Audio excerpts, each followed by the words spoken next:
Wake up, friends. What's going on? What an interesting overnight we've had. The call that Darin made to Tint was fairly interesting. It was funny. What's going on, Darin Geddes? You should hear this. Just the facts, ma'am. The channel, thank you very much. I finally found that clip of Uncle Wayne MacKenzie spouting. You know, we quote it so much, especially in the last couple of weeks. I found that clip. Here it is. Never seen her that often because I don't go around my sister that much. And she made a big mistake, and the family's all against her when she got her son and her moved into the trailer because she made a big mistake by putting their name on her deed, and now she can't get rid of them. And if something don't happen to him, he's going to get his face punched in real bad.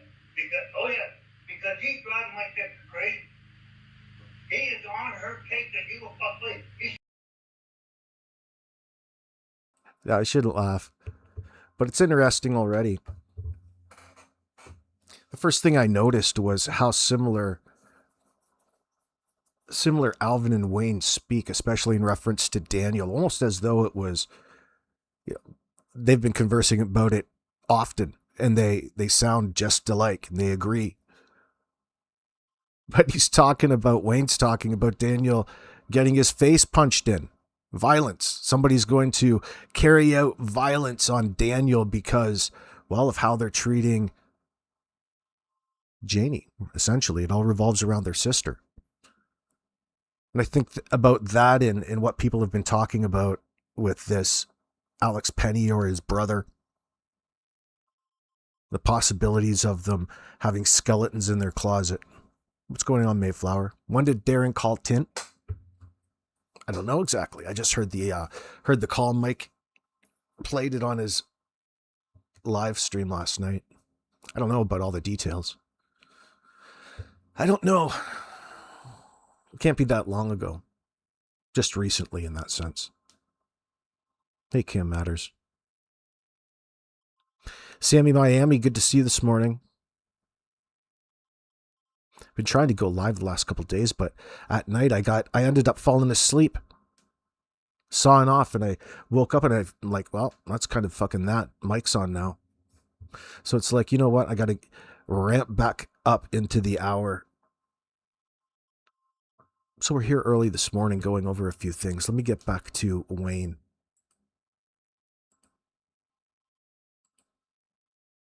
Smashing vehicles like fucking crazy. He can't fucking I don't go around my sister that much. And she made a big mistake, and the family's all against her when she got her son and her moved into the trailer because she made a big mistake by putting their name on her deed, and now she can't get rid of them.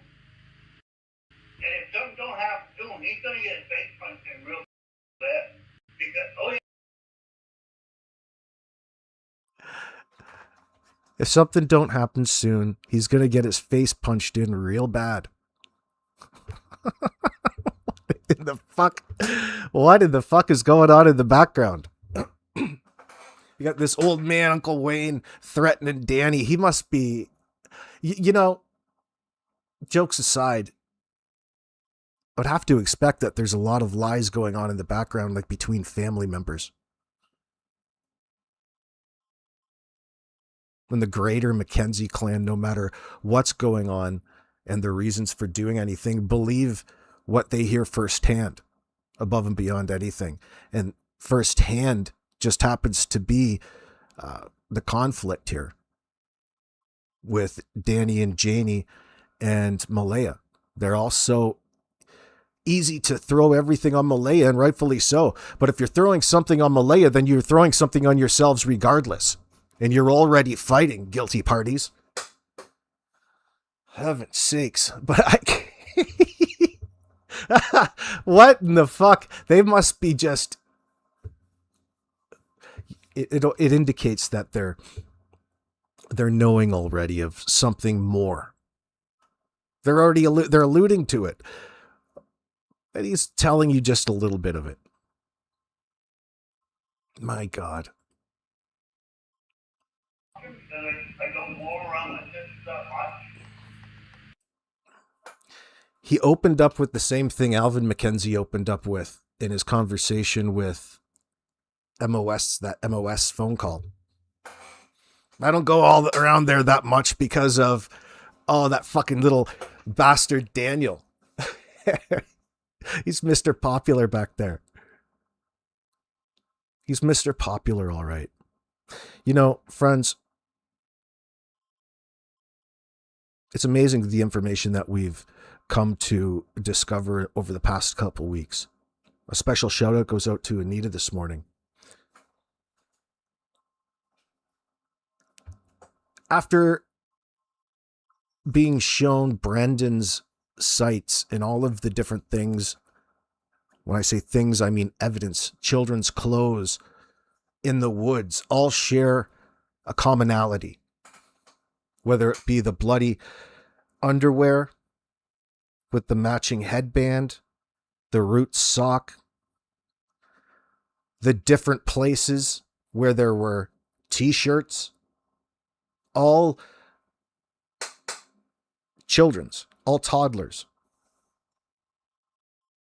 And then the one tying factor is this fucking blanket. This blanket in the tree on Lansdowne Station or Lansdowne Road.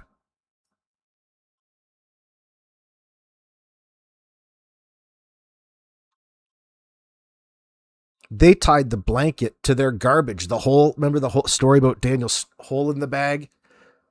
And he showed the reporter.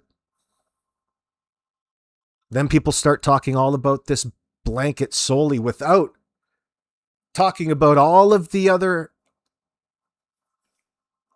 dump sites out there, we'll call it.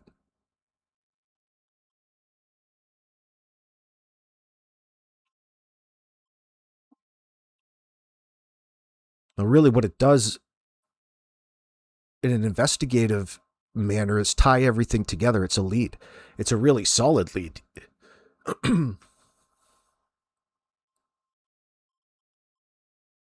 What's the reason? It'd be interesting to see what's going on and how they decided to analyze them. Because at some time you could focus on fibers or find something to match them together, including DNA. Where did they originate from? It's worth, in the situation, it's worth investigating into, and of course they're doing that. But how would one blanket that you guys admitted to being the kids and originating from your trailer on Gairloch Road end up in the same dump stash as pink t-shirts?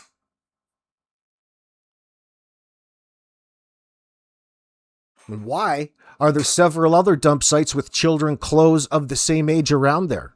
4, at least, that Brandon found. How could they not be tied together in this circumstance is what I'm insinuating. But of course, you have to go through the proper investigative techniques. We're just highlighting the lead. We're not privy to all of the fantastic information that the RCMP have collected, but we can only imagine.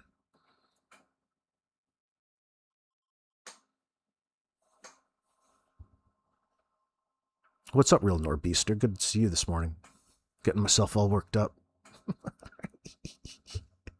Yeah, go check them out. Go check them out live, Cam Matters. Go get a membership. Go sign up. Get your fill.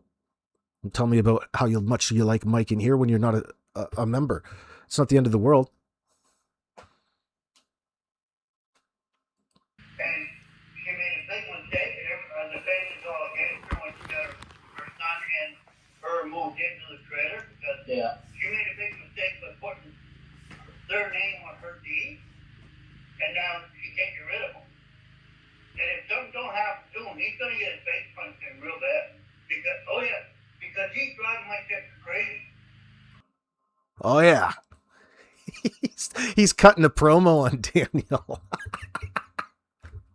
Oh, yeah. Because he's bothering my sister real bad. Well, They're really temperamental. They're sensitive, but maybe, you know, Danny's pushing them to their limits. That's what happens in these circumstances when that shake and bake's involved. That mathematics. Let's see. He is on her taking a deal fucking. He smashed his vehicles like fucking crazy. He can't roll my sister's car off. And he can't fucking drive. And don't be pulled off the road very soon. He's going to kill somebody. Waste of fucking time and money as far as I'm concerned. They got to question her. She is 100% to do with that fucking thing. I swear, Dana. Oh, they go to her SUV and they went over to Pearl or whatever, like get a bunch of clothes on for the kids. Because the kids were going to school with dirty clothes on and things like that. Anyway, he fucked up everything. He fucked up my sister's washer, her electric stove, everything like that. That's the Pearl, yeah. They come back around 10 o'clock that night with very little clothes for the kids and no bed clothes and very little toys. It's all fucking finished from the get-go. Are they sure? Are they 100% sure that he's on the fucking gas? Daniel lays in his fucking day with an electric heater on and doesn't work, he's living off my sister. He is to live off the government. He wants to pop custody for the baby, get a government house to live in town and live off the government. Almost. I hope the fuck they ship the baby right out of the province. I hope the fuck they hurry up and do it. Because you already moved your Millbrook over to Cuba. What in the fuck? I hope they kick the kid right out of the province. Like the poor child has anything to do with this. But already there's some resentment and animosity you can hear. If we have got no reason not to believe Wayne in his emotional tone. My God, fucking up my sister's washing machine. Yeah, we saw it out in the yard there. How could you fuck it up? Like, really, it's tough. Like, usually, is it an old belt-driven one? Is the timer bad on it? What's going on with the spinner washer? I can't decide if I think Daniel smashed those cars up on purpose or if he's just truly a bad driver. Sometimes when you're desperate, but you could be desperate and high, which is a bad combination. Always getting into trouble with your vehicle, getting stuck here, there, and every fucking where.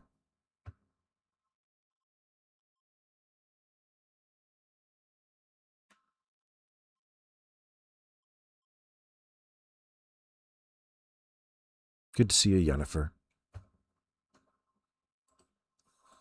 I love neither one of get the baby and ship the baby from here to fucking Montreal or down in the States or something like that to get rid of it. But, why don't you just sacrifice it to the gods? Jesus. What the fuck? I can imagine talking about a child like that. Like,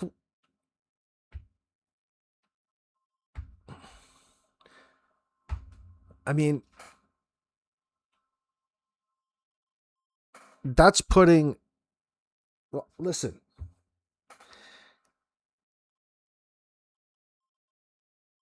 In my mind, that shows a disconnect. There's not a whole lot of love for children in the first place.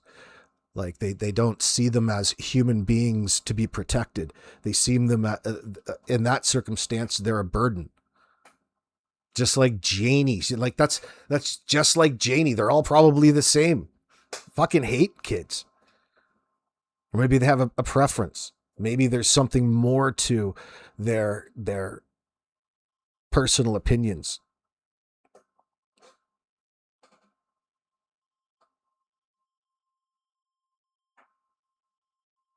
But they got no problem sharing their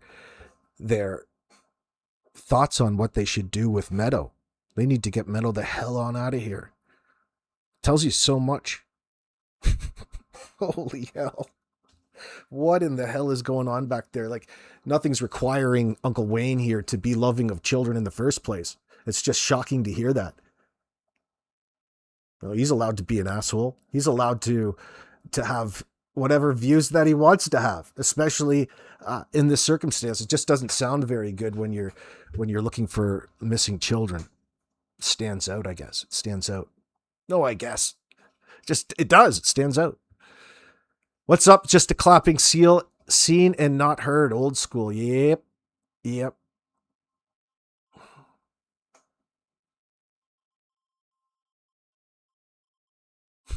You think he's just a shitty person, Wayne? Or Daniel?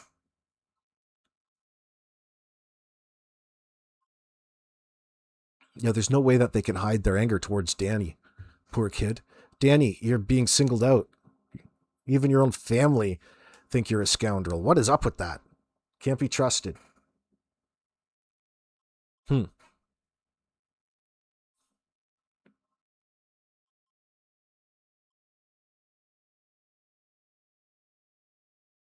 Maybe we're just not seeing how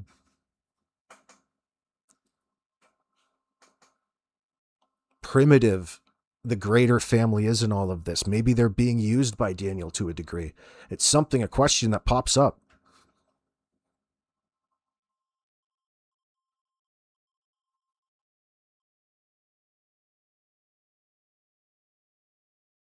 I'm not sure, Jennifer. You have to look into it. I'm not sure what happens. Eventually, there'll be hold on, let me read your question. Read that properly. What happens there with looked after children? You mean children in the system? Do they get permanently fostered, or is it reviewed periodically? You don't really permanently foster somebody. You get put into the system and they try to find a new home for you, people to adopt you. Eventually, depending on your circumstance. This one, Wayne's already fucking floating down the river.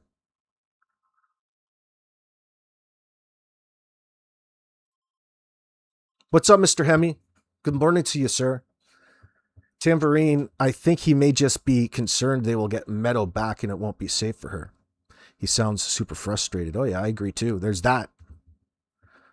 But we're reading into all of these things. Tambourine, you know this.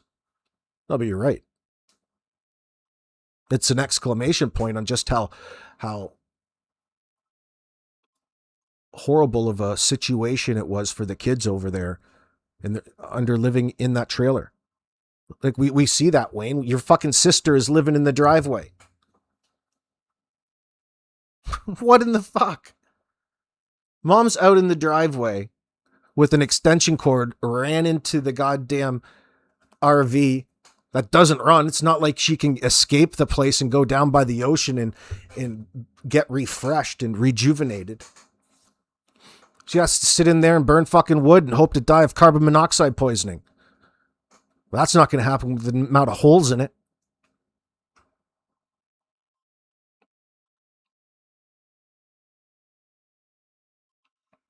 Yeah, Mayflower. Hopefully Baby Meadow will get adopted out of province in a closed adoption. Yep. As it should be. She shouldn't have anything to do with all of this. Thank God she's just at that age and where she is right now. Takes away any sort of sense of panic. That tells you that they already know in the background there's a real reason, another parallel reason, maybe several factors as to why, not just one. It's been an ongoing situation.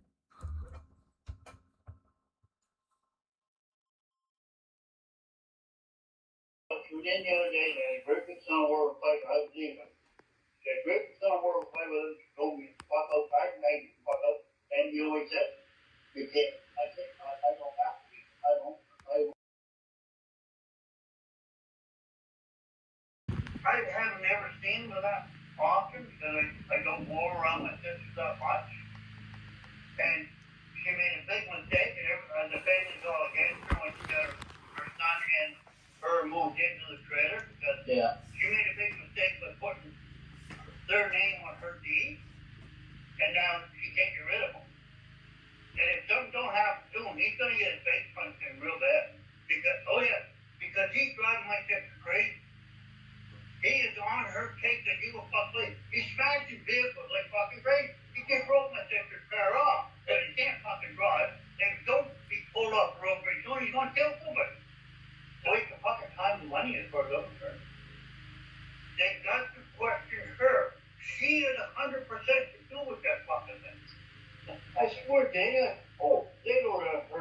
again, they went over the curl. It's interesting that he's so confident that she has 100% to do with everything, right? Like he's so... Sounds like he's pretty confident. He knows what happens. He knows more.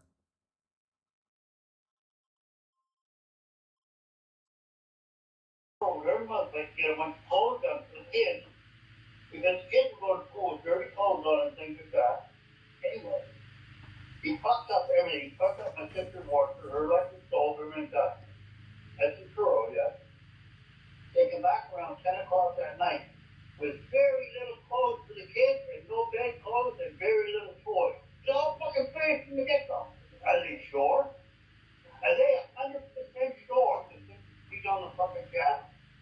Daniel lays in his fucking day with electric heater on and doesn't work, he's living off my sister. He is to live off the government. He wants to pop custody for the baby, get a government house and live in town and live off the government. I hope the fuck they ship the baby right out of the province. I wish the fuck they hurry up and do it. Because you already moved your Millbrook over to Quebec, and I'd love neither one to get the baby and ship the baby from here to fucking Brunswick or Montreal or down in the States or something like that to get rid of it.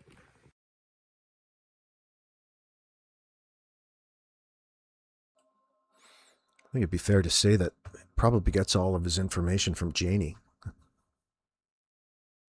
Not all of it, but her word is coming through loud and clear.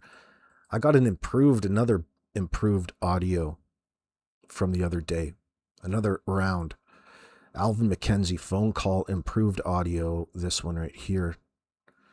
Feel free to put your earbuds in.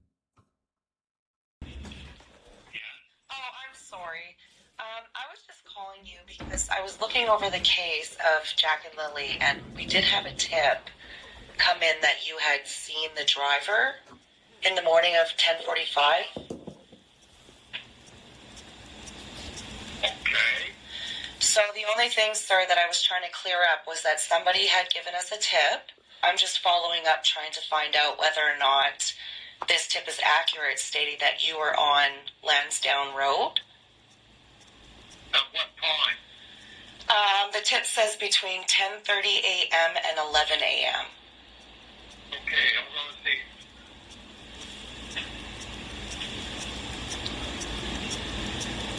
I don't know if you're affected or not, to be honest with you. Okay, sir, would you feel more comfortable calling into Crime Stoppers than leaving it there? I'd like to know who gave you the tip. Well, I don't even know myself, sir. They come in. Never mind any of the formalities. I want to know who gave you this tip. So the more I listen to this phone call, the more I'm okay with it. Cheese and rice. Oh my God. Talk about giving yourself away.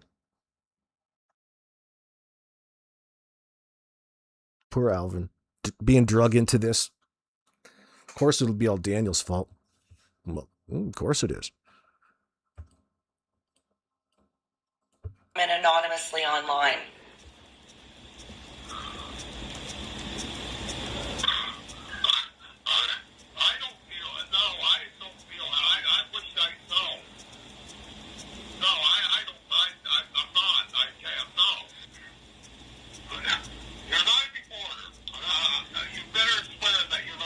I promise you, sir, I am not a reporter. No, I do not have shenanigans. So Alvin is worried about all of this coming back on him, and you better not be a reporter. Well, he kind of fucked all that up. But not just from the way that he's trying to perceive it. I mean, it tells everybody what he's worried about before any information's being passed. Ah, this is interesting. Tell me more type of thing, right? Mike Smith, he's lying. You could say that. That'd be an easy way of putting it. We're trying to find a more interesting way of phrasing it sometimes or today. It's kind of creepy if true that Baby M would lay in bed with Danny while MBM would get up and get them off to school. Why? This baby would be ready to get up, diaper changed, fed, and play, in your opinion. Oh. Well, yeah. I don't know, man. Everything's off in that trailer. Everything is completely off. The whole reason why they had to come back there is off. Well, we know why, according to the information, if true, that he passed along. But I'm talking about the real things that we don't know, all of the details and the factors that went into what generated the conflict at Patty's house. It would have everything to do with moving in after 2 weeks. I couldn't imagine it ever of going over well with anybody. I mean, come on, get a hold of yourself. Go pull one off in the bathroom. Like, what the fuck, dude?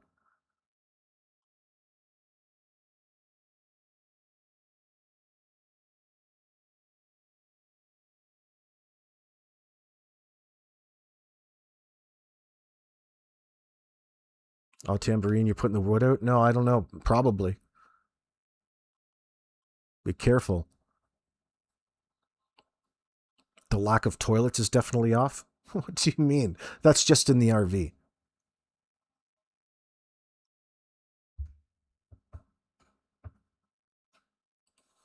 The other night, I was laying on the phone and someone messaged me wanting to know the same friggin' BS that, you know what I mean? And were they an officer?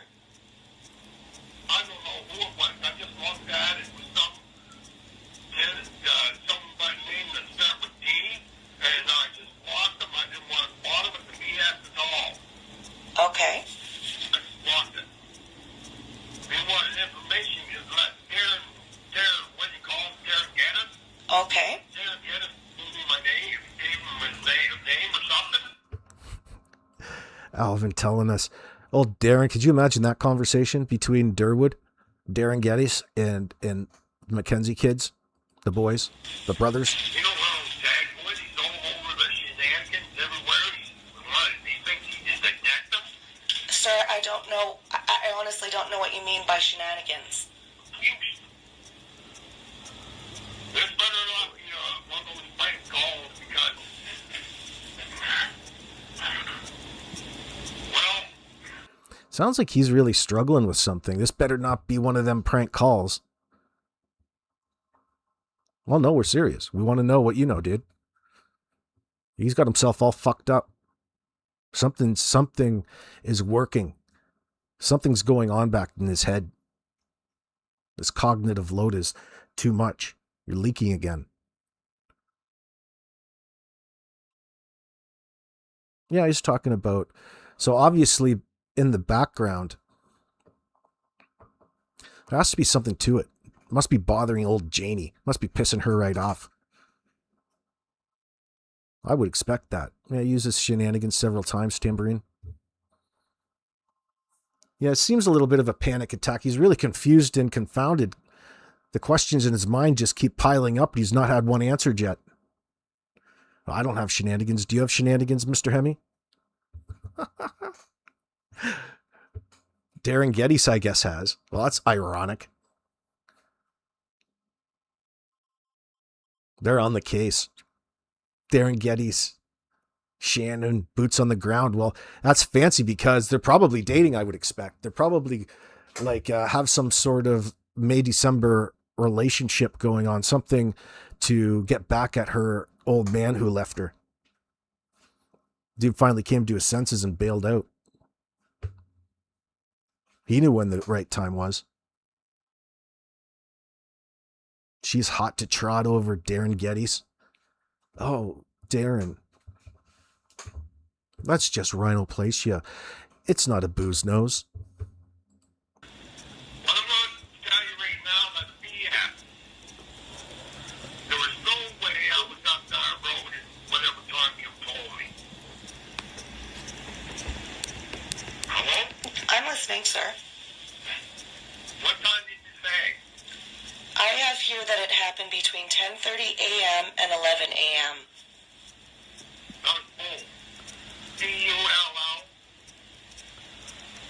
There's no way I was up there. At 10:30 that morning, I seen you mounties down at my sister's place. I drove up the road. I was up there. He's seen the Mounties down at his sister's place at 10:30. That's just taking the conversation in a different direction. Fuck, his memory's working sharp right there. There were no nuts here. After a few minutes, I come back down, and I went in there. He was checked with Constable Mason. Constable Mason was there, and me and my brother Ron stood there till we were out in the woods. I was in the woods by whatever, 11, but an hour later. But there's no way. I've never seen no blanket, no treaty at 10:30 in the morning.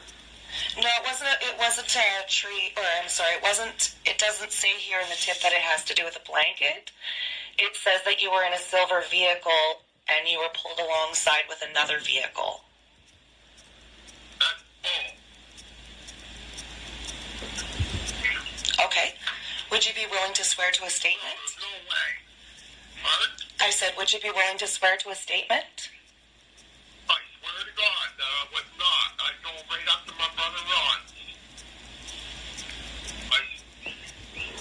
He told Anthony, and another cop up in Halifax there that I already gave my statement to him.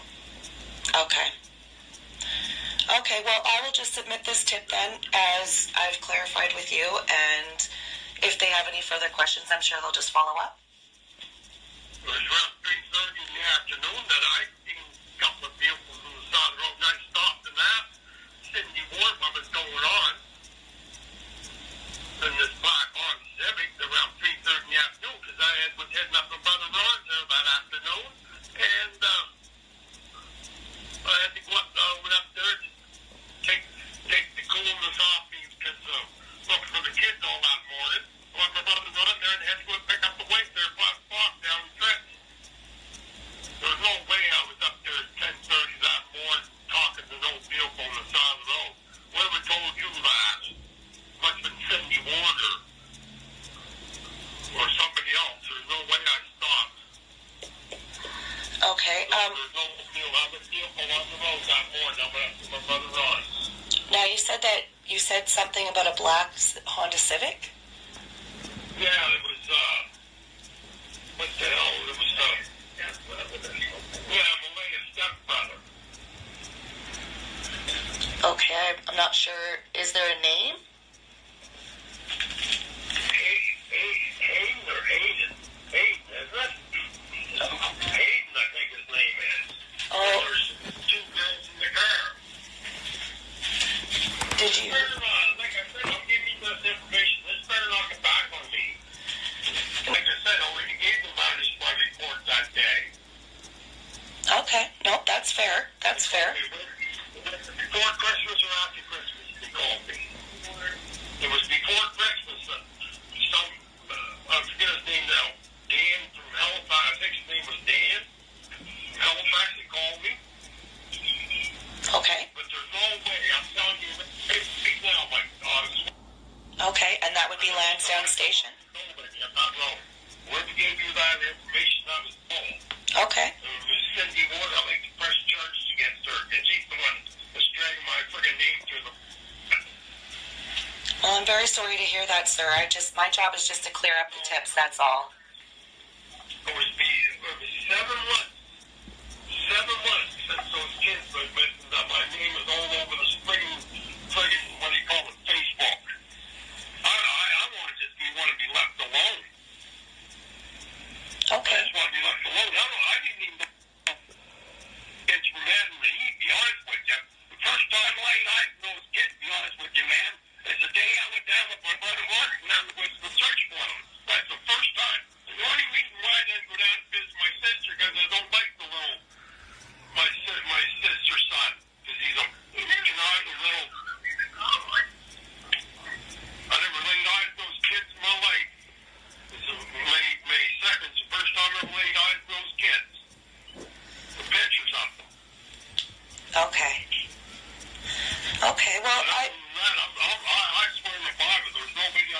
at 10:30 in the morning that I stopped talking to. I don't know who the hell gave you back. Can't trust nobody these days. And to be honest with you, I wasn't born to be a liar. That's one thing. I was not born to be a liar. And I can guarantee you right now, I've seen the first mountie come up Union Center Road there.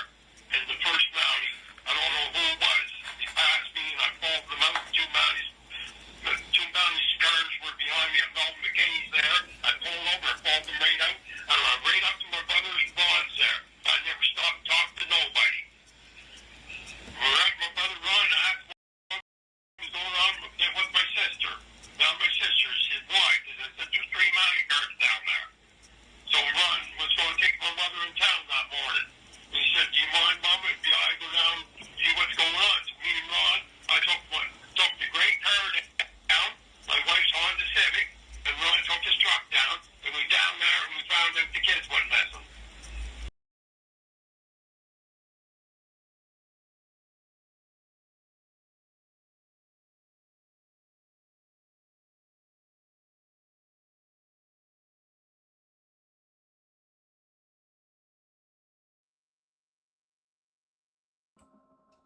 This next piece of audio is Darin's call to Tint.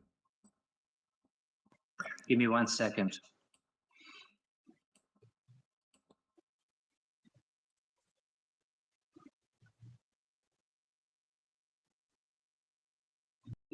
Hey, Good, how are you? Pretty How are good. you? I'm doing good, thank you. Yeah. Good.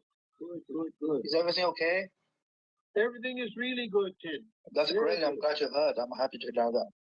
How are things with you? A lot of stuff. Yeah. I think you probably know I got a new property in the Oh, that's between Tint and Darren? Let me hear it. New Brunswick. Yeah. So all I'm doing right now is just renovation and Oh, bunch good. of stuff. Yeah. That's good. Yeah. Allegedly, I just got this. Okay, that's good. Yeah. Yeah. Is there anything Are you- happening? Oh yes, Tint. Now, if you believe me at all, I there's believe always. happening. Oh, yeah? There's lots happening. Yeah. Let me see where I can start here, Tint. You understand that there's some things I have the children. Yes. Uh-huh. I want you to know this. I've suspected Cindy and Malaya for quite a while, Yeah. but that's been their own fault because they wouldn't talk to me. They wouldn't let me in on what was going on. Oh, okay. I mean, this is Darren, and he says, now that they're not talking to me, I'm going to put everything on them. Darren is a creep. And when Cindy and Malaya don't talk to him, he just told us, that's when he starts to focus on them. Remember? Then all of a sudden he also said, Good morning and welcome in, everybody. I see Brenda Chic, Maria Valverde, Tambourine. Oh, Cool J. There's Cool J. Hey, brother. Damien. Bro, you're getting called out in the background, Cool J.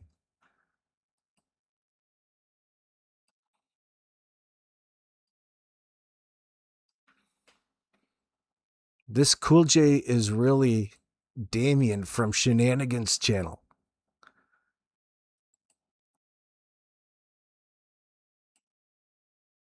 Bye-bye now. Bye-bye now. Bye-bye now.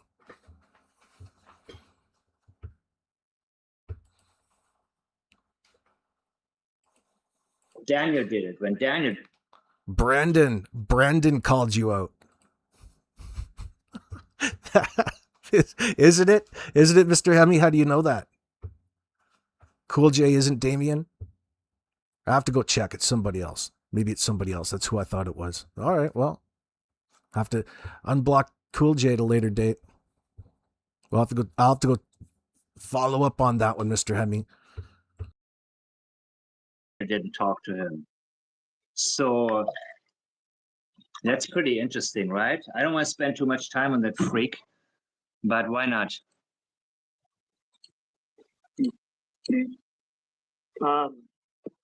The second last time I talked to Cindy, she cried and said, Darren, you're coming close to finding the kids. Do whatever you have to do to find them. I said, Cindy, I'm trying. Oh, when did you talk with Cindy last I time? asked her. Yeah, I asked her for a name. I asked her for a little help, and the name she didn't want to give me. And what she told me was, look, Darren, I'm not telling you anything else. I'm not helping you anymore.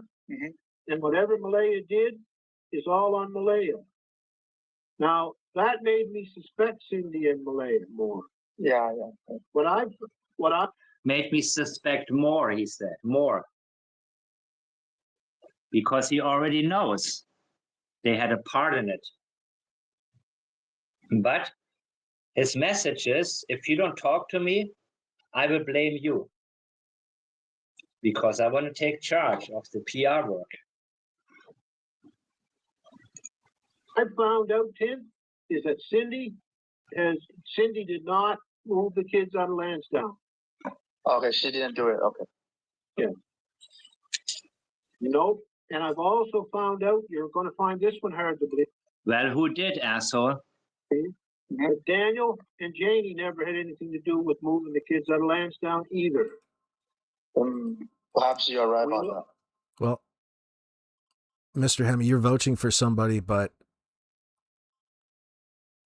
Brendan, the key witness, has a problem with them. So, well, I'll inquire a little bit further and we'll pick back up on that.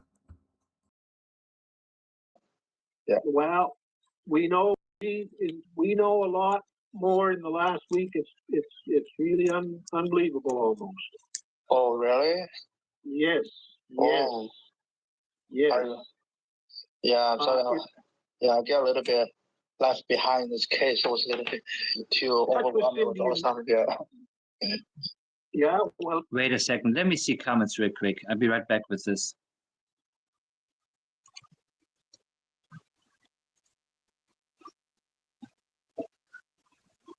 Yeah.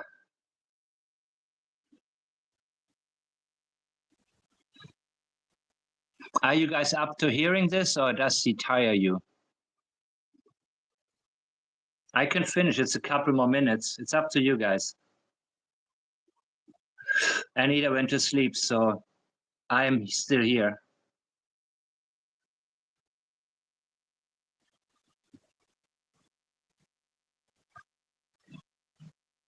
Okay, I'll play it. I'll be happy to. I just don't want to, force you into something. Okay, listen close. if you're in touch with Cindy or Malaya, tell them that I know what's going on and I know they're innocent. You mean Daniel and Jenny? All of them. Look at what this asshole is saying. Tell Cindy and Malaya I know they're innocent, but he just said he suspects them more. See what a creep he is? That's hillbilly gaslighting. He knows it'll get back to them. And that's his way of saying, if you don't speak with me, I'm going to point the fingers at you and tell everybody I got inside information that it was you who did it. Daniel and Janie never moved the children, and neither did Cindy or Malaya. What? Am I freaking losing it? I cannot listen to this dude, man. This is hillbilly gaslighting at its worst. I'm going to have to listen to it again after I go through this, just so you realize how obvious this idiot is. None of them did. Okay. Do you have? None of them did, but you talked about the children being moved. So who did it? Suspect right now? Are you serious? Oh, we have a deadly suspect. Yes, sir. Well, Yes. who's this guy? Deadly? Who you don't That I mind? can't. That So were the kids dead? certain. Oh, I know something you don't know, and I'm not going to tell you. Again, hillbilly gaslighting. Because if I told you, well, you're just going to have to believe me and think I'm important. okay. Yeah, I do understand. Again, how could people ever fall for anything he said? And yeah, I know you don't want to make an It's discouraging. allegation to anyone. Yeah, since that's not official suspect yet. But I just want you to know, I'm getting the message through to Cindy and Malaya that I want to meet and we should talk, that Yeah. I'm family, that I'm trying to help them. And the message is, I will lie for you, or I will point the fingers at you.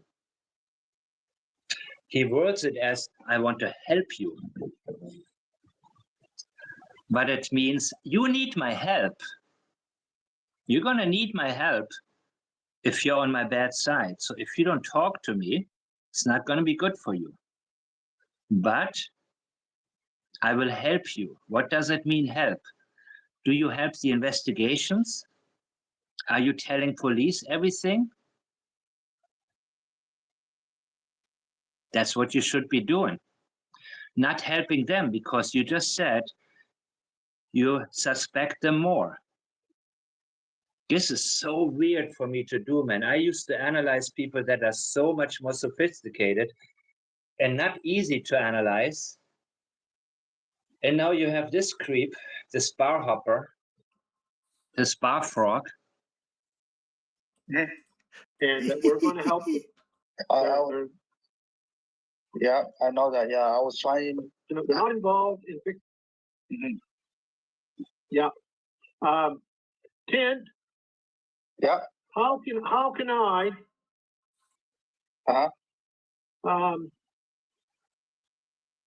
Sometime if you're around, I'd like to meet up with you for a coffee. I would love that. Oh, yeah, date time. Oh, date time. What a freak, Derwood. Maybe we could meet up for a coffee. Maybe we can talk about the future together. Oh, I'd like that. Yes.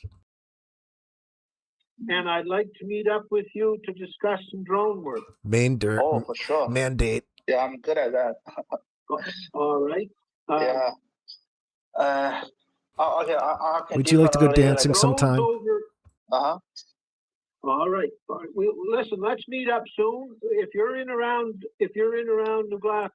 Probably some drone footage of areas where you shouldn't waste your time looking. Just a sidetrack. Go area sometime. Give me a call. Yeah, for sure. Yeah, probably. Maybe I can come over this weekend. I was have planned to go back to Nova Scotia. Yeah, we can talk a lot of things in person if you don't laugh. But I also understand. Yeah. I'll be your messengers. I'll try my best to reach them, to pass a message to them. Tint, I want recordings between you and Malaya and Cindy. That's what I want, Tint. Yeah. Let them know your. I know you're listening sometimes. Position right now. Yeah, I was doing that the whole time. Listen, I'll message you my phone numbers on Messenger so that you got it in writing. It's my new phone number. Perfect. Yeah, I would love to know that. Okay. Yeah, and call me and we'll get together. Tell Cindy and Malaya. Okay. I know what's going on and they won't believe what I have to tell them. Okay, so you don't mind me to tell Cindy and Maria. I will tell them about this. Okay. So what you yes, please. Today. No problem. Please do. Please okay, do. I'll do it right away. No problem. Thank you for the calling, sir. Appreciate it. Well, I'll do that right away. Okay. Thank you. I'll get on that right now for you. Yeah. Like your own personal secretary.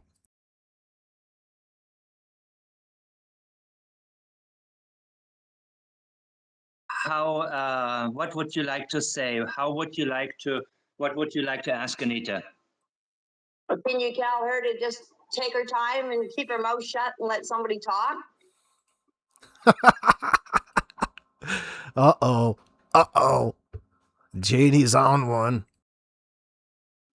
You got the floor. Okay, Anita, we're sick of your shit. And I think it's time that you just lay low and keep your mouth quiet, because what you're saying is Probably totally last a little bit, ridiculous. T-Walk. You're telling a lot of lies, and you weren't here when it happened. And all you're getting is secondhand information from people here, there, everywhere else. Like, just because you know a lot, well, you don't know half the shit that went on here. And it's about time that you start producing some receipts of what you're saying, because you're not. And it's getting time to keep it quiet. And we don't have to answer to you, Anita. You're not an art. It's getting time to keep it quiet there, Anita. Keep what quiet? All right. It's almost time to quiet down there, everybody. No more talking about the Jack and Lily case. We're trying to get on with our lives here. CMP officer, you're not a detective. You're not an analyzer. So why do we have to answer to you? Why do you need to know everything when you don't? Nobody needs to know anything unless we want to tell you. And we You're really giving yourself away there. Well, you're pretending you know everything when you don't. Well, she's not doing that? What are you saying there, Janie? The only information that you have is the information that we give you, is what Janie wants you to know there. We told you everything. Okay. Time that you start producing some receipts of what you're saying, because you're not. And it's getting time to keep it quiet. And we don't have to answer to you, Anita. You're not an RCMP officer. You're not a detective. You're not an analyzer. So why do we have to answer to you? Why do you need to know everything when you don't? Nobody needs to know anything unless we want to tell you. And we told you everything. What more do you need to know? The fucking Riddler, eh? Get off of Chance's back. He has nothing to do with this. Get off of Jordan's back. He has nothing to do with this. They were helping search for Jack and Lily. That was all. And whatever you heard is bullshit. They were on the pipeline weren't destroying here. evidence. You were raking in the driveway. You're lying. You're lying. You're lying. I was breaking my driveway, my dear sweetheart, because I was planning on putting a pool in. And if I plan on doing that in my own Bullshit. property, that The is my lawyer business. said there was no Yeah, talk you of a listen, pool. I'll You give have a no chance. money for a Listen, I'll pool. make you- Bullshit. Bullshit. See, Tell the my- truth. My control her. I will give her a chance to talk Okay. when I am done. Go ahead, Janie. Let her talk. I have to cut you off because I can't hear you. Just hold on. I have to close your show out because I can't hear you. Go ahead. Just hold on. Okay, let me get you back up here. Okay. Now, you give me a chance to talk, Anita. You asked me why I was wrecking my driveway. I will tell you. I plan on putting a pool in for the kids. Yes, the kids, Jack, Lily, and the other two grandchildren. Now, just because I was raking doesn't mean I was putting it up that day. I can rake my yard whenever I feel like it. The kids are not dead. They are alive. Because I heard them Friday morning. When they left this property, they were alive. After that, I don't know what happened to them. Now, you can take that through any way you want. I don't have to explain it to you. The investigators got my statement. It's up to the investigators and the RCMP to find out what happened to those kids, not you.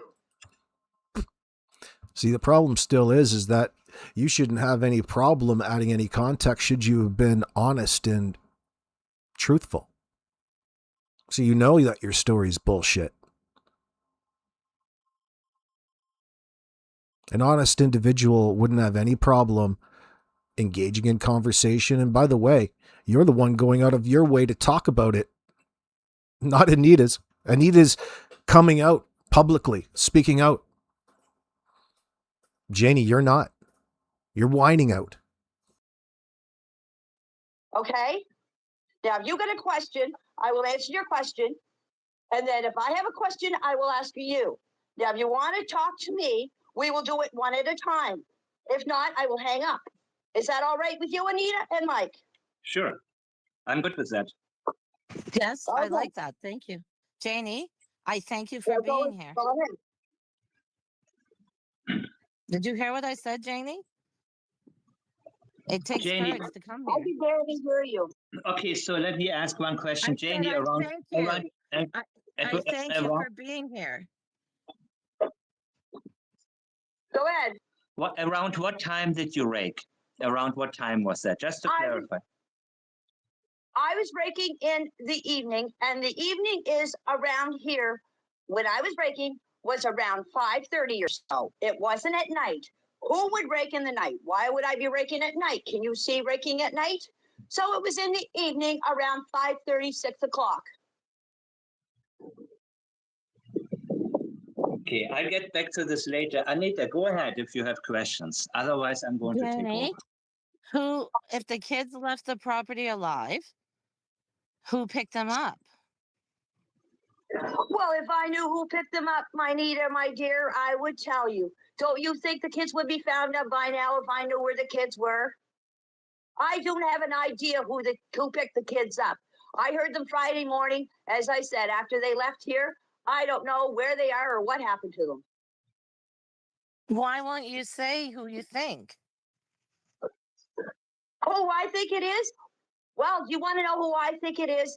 To tell you the truth, it could have been aliens. It could have been anybody. As I said, Anita, I don't know who took the kids. If I knew who took the kids, I would tell you. You seem to know everything. You tell me who took the kids. I don't know everything, Janie. That's why I asked you to come here. You seem to know everything. You know No. everything, my dear. You know exactly. No. You tell so No. many. You tell I so only many know what lies. Malaya said. And I kept I you in only so know what many Cindy lies. said. No lies. I think Clown Man or Cindy picked them up. You know who picked them up. Okay, You know if what that's what you happened. think, then you know more than I do. Janie, See, you Ronnie, you know know. more than I do. Janie, you were not putting a pool in. Malaya said she never heard of a pool there. Come on, Janie, do better. Malaya didn't know that there was a quote pool there. How in the hell do you know? You haven't talked to Malaya, and you must have did a lot of catching up.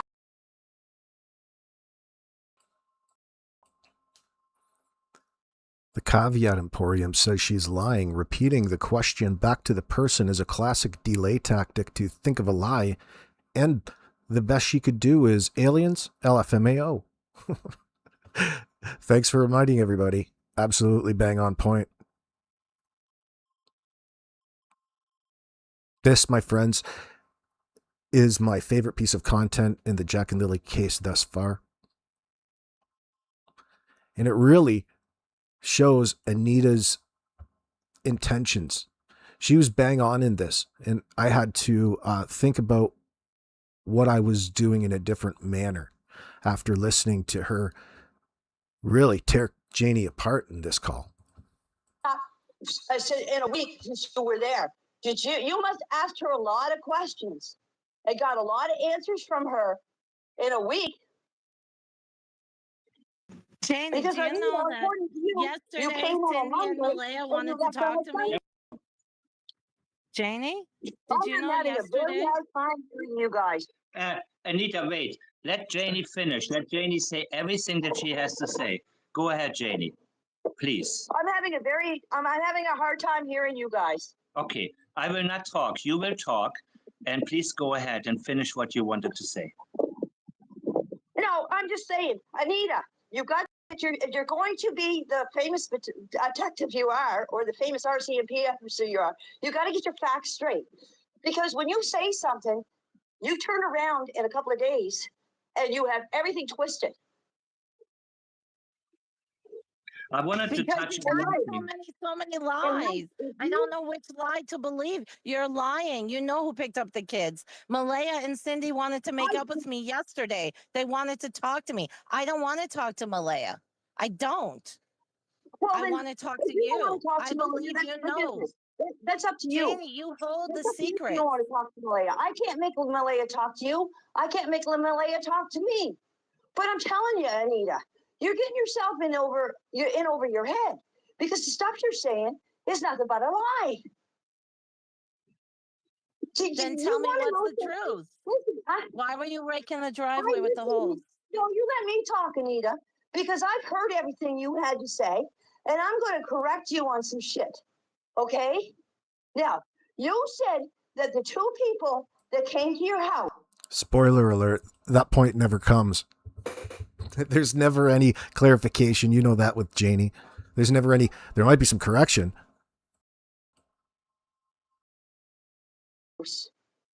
You say one was Jordan and one was Justin. 1 minute you're saying you never seen these people before, but you're saying one day that you could tell it was Justin by the way he moves his shoulders. The next time you're saying that you say it's Justin. So it's amazing that her problem is with something that doesn't have anything to do with Jack and Lily or the reason why anybody here, just something secondarily. It's more important that she stands up for Chance and Jordan in that moment. Come on. Because he was long and lanky. Which is it? What's Daniel saying in the back, Janie? Do you know why the police went to Tell me to slow down Jordan's because you're house? going slow. Sorry? Wait, Anita, Okay. please. I need your statements, okay? We will handle all of this later. Janie, you said something that there was a bad decision that Malaya made. Could you clarify? Yes. The bad decision Malaya was calling 911 when she knew what was going on. Okay. How do you know that she knew what was going on? Oh, come on, Mike, by her actions. What stands out to you? T-Walk says the reason these kids haven't been found is because all of these egocentric backwoods imbeciles running their own agendas to cover their own butts and to control the narrative. Yeah, but it's not going to stop things. It's just forcing the RCMP to do it the hard way. That's all. And they're not very good at it. Like, think about how much information, and especially to the right person, like the detective in the case, that's who those particular calls are most important to. Now that they're made public, fantastic. It allows the public a window into the reality of what's going on. Has nothing to do necessarily with the things that he's saying, but look at how he handled that call. Look what he had to say. He wasn't believable. He would be best just to shut his mouth and hang up the phone. But he bit like a goddamn smallmouth bass.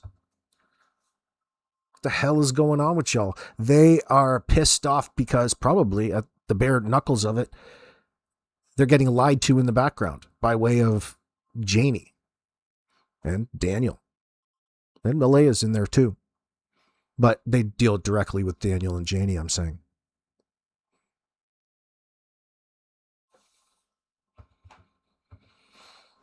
Janie told us from the first that no matter how old she gets, her first instinct will be to protect her sons, her kids, not Malaya's, and that's what she's doing, in your opinion. Yep. Yeah, I have to agree with that one as well. Janie and Alvin don't like lying. I don't think any of them do, especially lying for Daniel, right?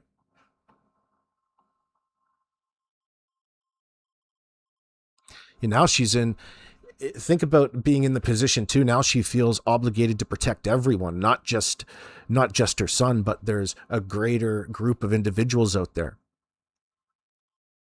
Probably all related to her. And then some. The most. The most is no mother would act like that. And you know it, Ann. You're supposed to be the great analyzer. You would know the way she was acting. I want to hear it from you. No mother would act like that. Because I wasn't there. I want to hear anything that I could. You're right. You said it, Mike. You weren't here. You weren't here. And I want you to fill in the blanks for us. Because you know, sometimes there are questions that we all have.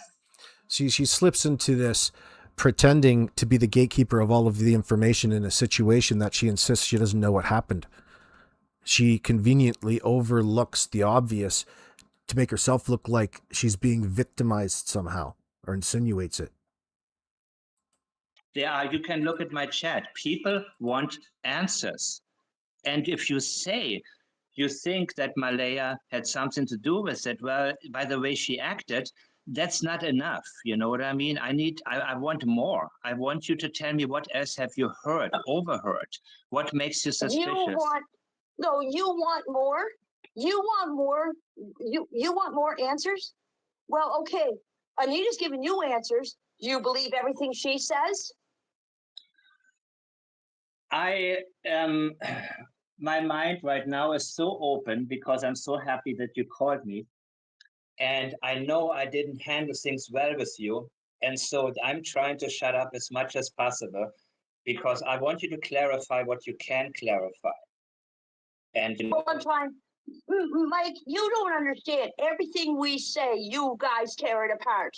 And what I mean by you guys, I mean you and Anita and everybody else. You and Anita included. But you don't seem to be tearing her apart. All the stuff that she's saying, I know is a bunch of lies. Because she wasn't here. Cindy wasn't here. Wade wasn't here. The only three people that know what happened on this property is me, Daniel, and Malaya. And if it didn't come directly from one of us, then it's not true. And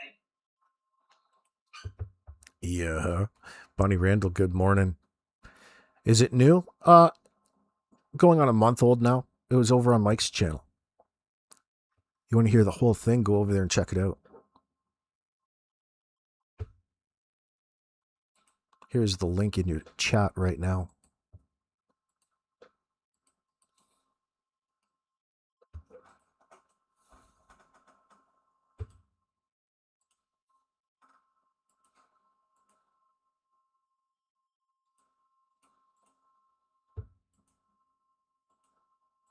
And what I'm most interested in, Janie, is Thursday night.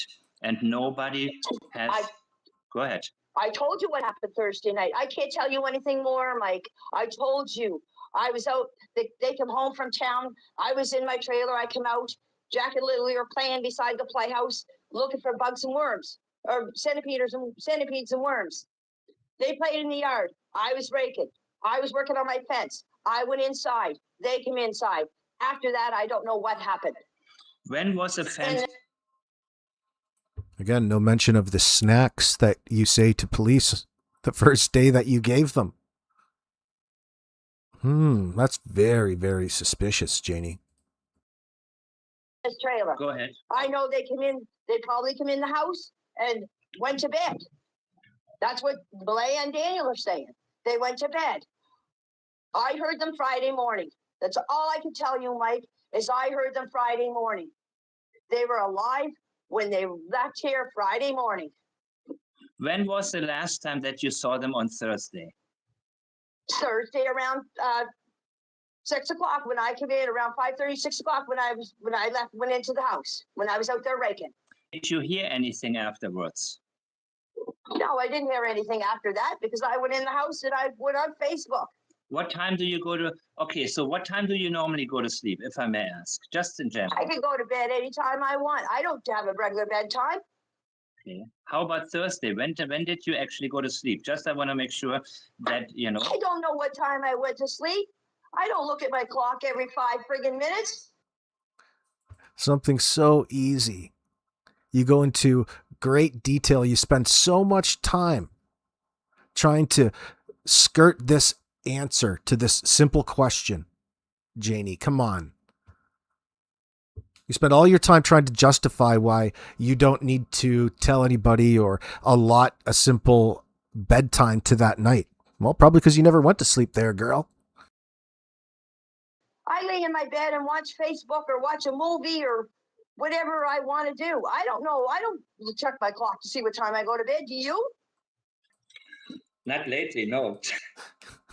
It's because the time is on your phone. You're staring at Facebook, all that. You got the numbers right on the top of the screen, right in front of your face.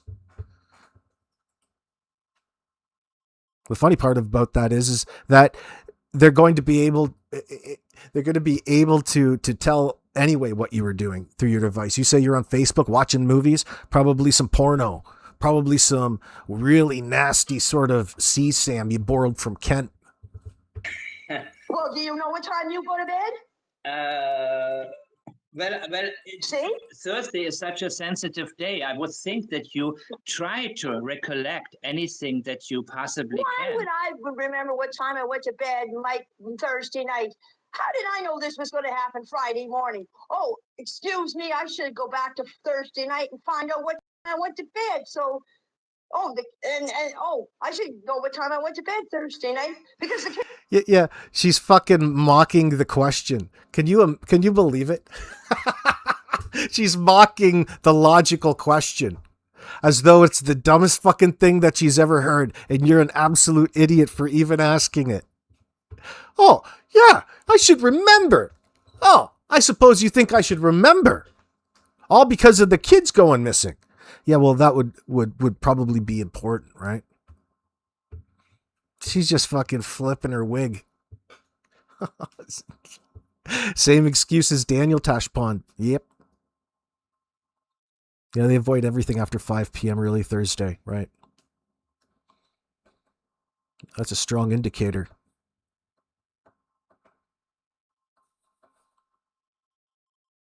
Kids are going to go missing Friday morning. Are you that stunned? Are you that stunned? Are you that stunned? She's asking Mike. Are you that stunned? Are you that fucking nuts for even asking that? You're crazy. You're crazy, she's saying. I love that. When I went into the house, when I was out there raking. Did you hear anything afterwards? No, I didn't hear anything after that. Are you Because I went in the house stunned? and I went on Facebook. What time do you go to? Okay, so what time do you normally go to sleep, if I may ask, just in general? I can go to bed anytime I want. I don't have a regular bedtime. Okay. How about Thursday? When did you actually go to sleep? Just I want to make sure that, you know. I don't know what time I went to sleep. I don't look at my clock every 5 friggin' minutes.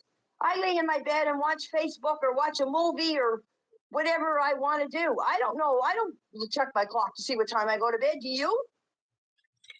Not lately, no. Well, do you know what time you go to bed? Well, See? Thursday is such a sensitive day. I would think that you try to recollect anything that you possibly Why can. would I remember what time I went to bed, Mike, Thursday night? How did I know this was going to happen Friday morning? Oh, excuse me, I should go back to Thursday night and find out what time I went to bed. So, I should know what time I went to bed Thursday night because the kids are going to go missing Friday morning. Are you that stunned? Are you that stunned? I'm asking you. I want you to clarify. Well, I'm telling you my answers, whether you like them or not. But you were there on the property, so it's only natural that I. Yes, I was here on the property. But does that mean that I have to remember every fucking time I go to bed and what time I go to bed? Like, come on, Mike. Christ, okay. I might go to bed 2 or 3 or 4 o'clock in the morning. I don't fucking know. When I get interested in a movie. What does it matter? Asking you about one particular night, one specific night. The Thursday night. And you make it into all of the time, and you make it into this great big fucking thing on purpose, Janie. Janie's definitely the most interesting, entertaining character in this whole shit show, says Ruby. Can you imagine her and Darren together, conspiring, going on at each other? That's the only other person in the world that believes your bullshit at any one time. You just talk back at one another. It's such a comforting thing. Oh, it's like a psychological massage. Movie, I watch it. I may fall asleep through a movie. Are you going to check the time? Oh, I put a movie on. Yeah, I put a movie on, and then I go to fall asleep, and I have to check the time to see what time I'm falling asleep when I'm watching a movie? Okay, I have one more question. When was? Come on, Mike. Janie, It's like an advertisement for welfare. Well, yeah, normally there, you old bitch. It's a fucking work day on Friday, and people usually set their alarms. Do you know what an alarm is, you old bat? Do you know what the reasons why the rest of the world get up every day and try to make something of it? You've just given up on fucking life. She's given up so much on fucking life, she just finds time itself to be ridiculous. Oh, yeah. Oh, my God. Smarter than that. I'm trying. Janie, when was the fence finally finished? There were some disagreements there. When did Daniel actually finish the fence? We finished the fence when I got some more boards. Was that I around? didn't finish it Thursday night, but there was another fence behind that, Mike. Okay. The kids knew not to go out of that fence. Because every time they went out of that fence, and here's another thing, Mike, you answer me this question. The kids were home how many times? How many days were the kids home from school? And all of a sudden they picked Friday to go missing? You better, sit down and look at the facts, Mike. Really, between you and me, you sit down and look at the facts. The kids, they went over to their... You're just victim blaming every chance you get, aren't you, Janie? Just putting the blame back onto Jack and Lily for going missing in the first place, and you just did it right there. Grandmother's on Wednesday.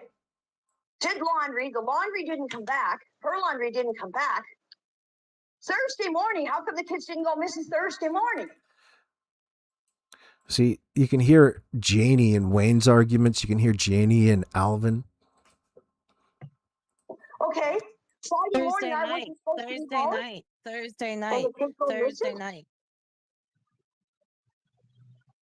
Come on, Mike. You see, Come on, guys. Here comes the come on parts. Come on, Anita. Come on, Mike. She starts antagonizing them with that, then turns around, spins around, and claims that she's being victimized by Anita's bullying in the moment. Watch this play. I have got to Come on, clarify Mike. Come on, only a Mike. couple more things.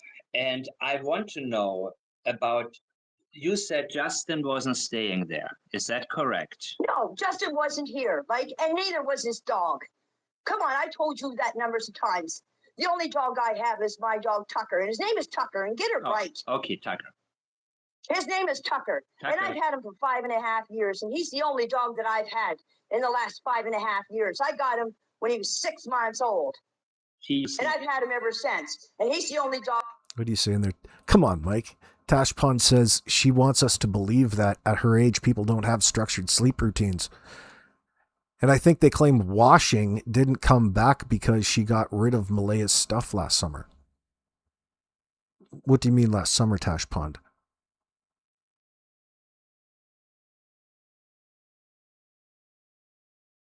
You mean post-disappearance, Janie was disposing of potential evidence in that sense? Meep wants to know, Janie, why you didn't offer to watch Lily while she's home from school sick. Well, they're busy getting dragged around, Nova Scotia. Dragged around Pictou County while they're sick.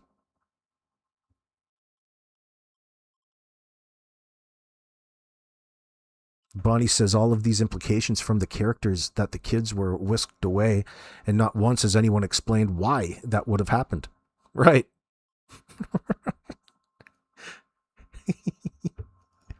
Yeah. Do you understand how the RCMP feel now? That's what they have to deal with, these people. They're not getting fooled. They just have to do this the hard way.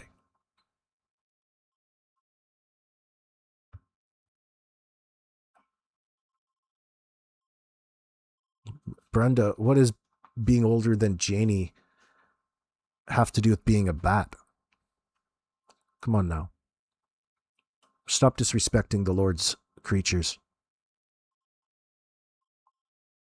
You imagine she tried this approach when questioned by the RCMP, shrieking and talking in circles. Sad thing is, this is probably her restrained version. The old bag probably was worse to Jack and Lily. Yeah. There was definitely resentment. Like they were peaking out at the end of the month, that April 30th into May 1st. There's some serious stress, financial stress. Money was running out. You can only steal so much from your family. Dog I had. Got it. I miss talking to you. I'm happy that you're talking, and I'm afraid to say the whole. Well, you treat me right, Mike. We should rephrase that because it was the risk level that the kids were under. The further and further closer we get to the May 1st, May 2nd report date of the kids missing, the resentment was at an all-time high around there towards the children. They're openly resentful to not only Jack and Lily, but Meadow and kids everywhere. If you're listening to Wayne as well, that comes directly. That's got to be shared throughout the family. That's just nothing but resistance towards Jack and Lily in that environment. They were in a hostile environment.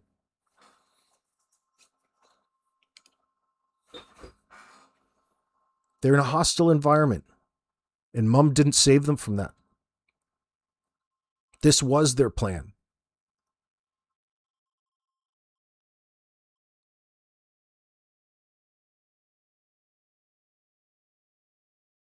Had to really, be compounding ever since Cody stopped paying any sort of child support. Maybe it was tolerable all up until they were to stop benefits coming in for the kids due to all of the fuckery they're pulling with welfare and the CRA.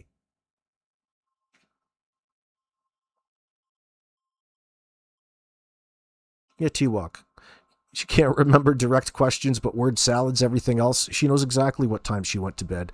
That's why she isn't answering the question. Well, absolutely, because it's going to lead to another question that has everything to do with the timeline, and she doesn't want to even go anywhere near that. She'd rather sit there and argue how stupid you even asking the question is. That's just how desperate she is.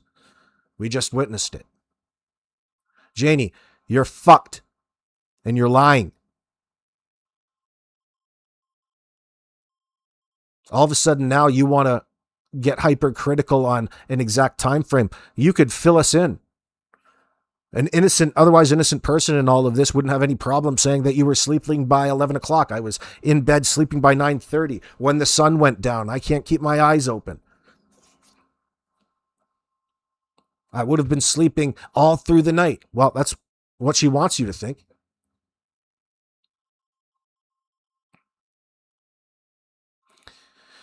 Yeah, maybe. Who knows how they were dealing with it up to that point. But I'm speaking when all of that money got cut off. And when you're throwing all of that extra money out the window on your substances.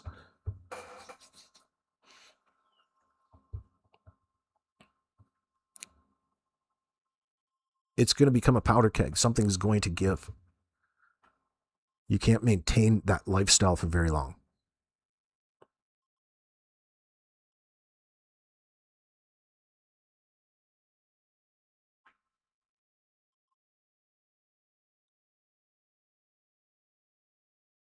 That's what I'm saying, Tambourine.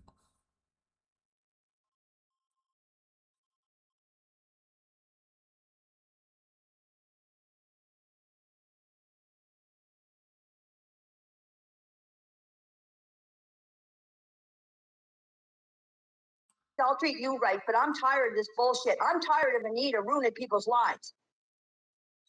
And I'm going to tell you something, Mike. You go back and you go through your channel, or you go through your line. And pick out the bullshit that she said. You can't get anything right. Let Anita defend herself, please. One moment. Anita, go ahead. Janie, I didn't ruin anybody's life. Yes, you have, Anita. You ruined Jordan's life. Tell me. You ruined Jordan's life. How? I didn't have the guns at his house. He had the guns there. Look at the bullshit you put him through. You ruined Chance's life. Look at Chance's life. Chance lost his job. Chance has been in trouble since he was 14. He lost his job way Just before that me. makes a difference now, Anita. 14 years ago Can has I nothing to talk? do with now. Janie, you said your turn and then mine. Can I have my turn? Can you slow down? Sure, go ahead. Chance lost his job long before me. He shouldn't have been hired. He had a criminal record. You know these guys. As far as Jordan, his father ruined his life. He's a clown. He had guns there on his own accord. Nobody told Chance to call me. You didn't tell him to do it. And nobody told Jordan to threaten me. Don't you dare You got a say I tambourine. ruined people's lives. Jordan made a choice by having the guns and threatened me. I didn't ruin anybody's life. Clown Man ruined his life. As far as Danny boy, he made choices. He shouldn't have moved in with Malaya or dated her. And you should have told Danny when he showed up with her, wait a minute, Janie, I gave you your turn. Oh, Give sorry. me mine. Hold on Give a second. me mine. Hold on a second. I'm gonna have to call you back. I have to get my phone. My phone. I can hardly hear you Wait, guys. You one sound like you're a moment. million Anita, miles away. Anita, Just one hold on. moment. Okay, Let me no translate. problem. Okay. Okay. So, God, I was Mike, going to ask you. Mike, Yeah, please. Mike, she's Yes. here. She's here. Mike, go soft, go easy, tread I am. easy, tread easy. Listen to me. Let me do this, Mike. Go easy. Ruin anybody's life. People make choices. If he has illegal guns in his house and the police go with a search warrant and find them, that's not my fault. I didn't say anything horrible about you. I'm not rude to you. I'm not like that. I asked you to meet me for a coffee. I would still meet you for a coffee. I would talk to you. I wasn't raised to be disgusting. I said nice things about you. I said you're doing your job as a mother. You're protecting your son. You can laugh. I never, maybe it is all Malaya. Maybe Daniel's innocent, but tell me why. I believe they're both involved. Cindy also told me, is it true? I'm asking you, Janie. Hold on now. You're getting Janie, way I'm ahead. You talking. want answers, I but gave you're you a getting chance. carried Let away me and let me talk. Janie, I gave you a chance. I was. Oh, you want answers to questions. Listen, you want answers to questions, but then you don't give me a chance to answer Yeah, the give questions. it. You just keep babbling I on, gave babbling you on. Anita, No, please I let her. Okay, go ahead. Okay, Janie, I want. was I'm Cindy gonna ever? hang up Okay, now. go ahead. Anita, stop. Janie, answer. Anita, stop. After you ask a okay. question, let her talk. Let me answer you about Chance. Chance, it doesn't matter what Chance. Now, you keep saying that your husband or boyfriend had criminal records years ago. That has nothing to do with Jack and Lily. Okay, now you're saying Chance shouldn't have been hired because he has a criminal record. That's not up to you to decide that. That's up to the employer to decide whether they want to hire Chance or not. Not up to you. There's millions of people out there that have criminal records that get a job. Your husband is supposed to be running a company, working for you. If he has a criminal record, why is he working for you? So He don't was tell me cleared that with a bullshit. pardon. He was And cleared as with a far as pardon Jordan 25 years goes, ago. as far as Jordan goes, Jordan was inserted this by his father, yes. But what went on between him and Daylene has nothing to do with you. How do you know it was Daylene that got Jordan to call you? People Jordan don't told have to me. see what other Jordan people told tell them to me. do. Jordan told me. Daylene told me. Of you, you say that you had nothing bad to say about me. I had nothing bad to say. You had nothing bad to say about me. Come on, Anita. Might go back in your friggin' goddamn live shows and review what she said about me. Hillbilly. You're even making my rooster angry, Anita. Slicker. You called me a city slicker. You say that you never said nothing bad about me. That's bullshit. Come on, Anita. You haven't said anything nice about anybody. Yes, I have. Can I talk No, now? I will not meet you for a coffee. I will not meet you for a coffee. And I will not get a lawyer Anita, because you tell me to. I will get a lawyer if I need one. I don't need your help. I don't need a new house. I don't need a new car. Stop trying to bribe people with oh, I have this, I have that. I drive a Mercedes. I have a beautiful ring. I have a nice husband. Who gives a shit what you got, Anita? It's not about you. It's about the kids. I couldn't care less if I had a friggin' pop ring on my finger and I drive a bicycle built for two. Or if I live in my RV, which I love living in. And that's another thing. What does it matter where I live or what I do? It has That nasty old fucking rickety broken down RV, that dilapidated piece of shit. Think about how much fucking time she spends trying to spruce that fucking sinking ship up. She's got all kinds of little shrouds blocking the view and the wind from going underneath. Oh, a nice little fence out in the front dirt part of the yard, trying to spruce up the joint. Fuck, you don't want to admit to anybody from the road you live there. You're just making it look like it's some sort of habitat. Heaven's sakes, that's a nasty fucking RV. You don't like living in there. Stop lying to yourself. nothing to do with Jack and Lily. But you make it all follow the money, follow the money. Whoever talked about money but you, Anita? You, Anita. Now come on, Anita. Follow the money. Did anybody ever ask for any money for Jack and Lily? But that's all you talk about is what you got. Who gives a shit what you got? We're so sick and tired of what you're saying, Anita. Come on. You got to give it a rest, Anita. If you told all this to the cops. Who's Janie speaking for? You speaking for you and who? You and Danny? Yeah, she's majorly jealous of Anita. She's trying to find something to use against her. Gives a shit. You're the one making you're the one bringing it up there, Janie. Nobody else.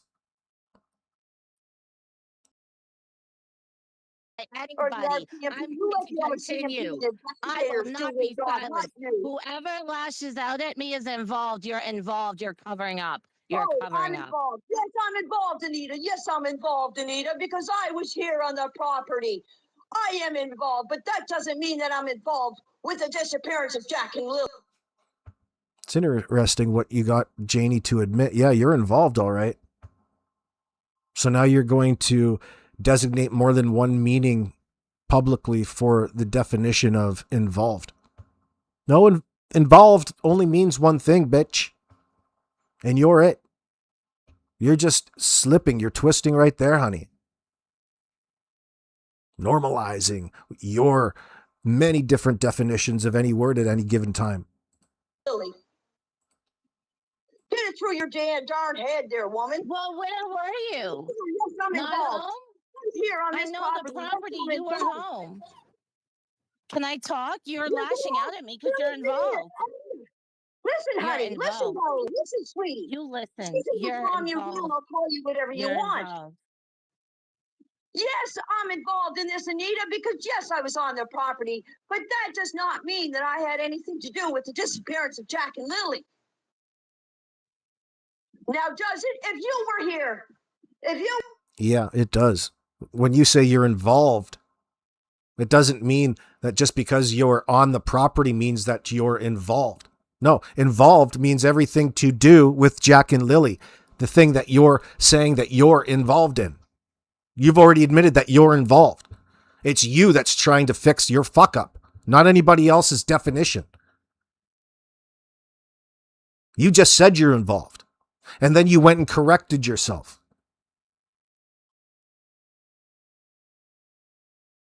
But the way that you correct it is trying to apply a different meaning to the word involved when you can't exactly do that, honey. we're staying here on this property and something happened, yes, you're involved, but that doesn't mean that you were involved in the disappearance of Jack and Lily. Just because we're here. You don't make sense, Anita. No, Anita makes perfect sense. It's you, Janie. Cover up his accessory after the fact like the others, Miss K. Roger that. You can't imagine what the family gatherings are like, yelling matches? No, it's probably pretty quiet. They all whisper behind each other's backs.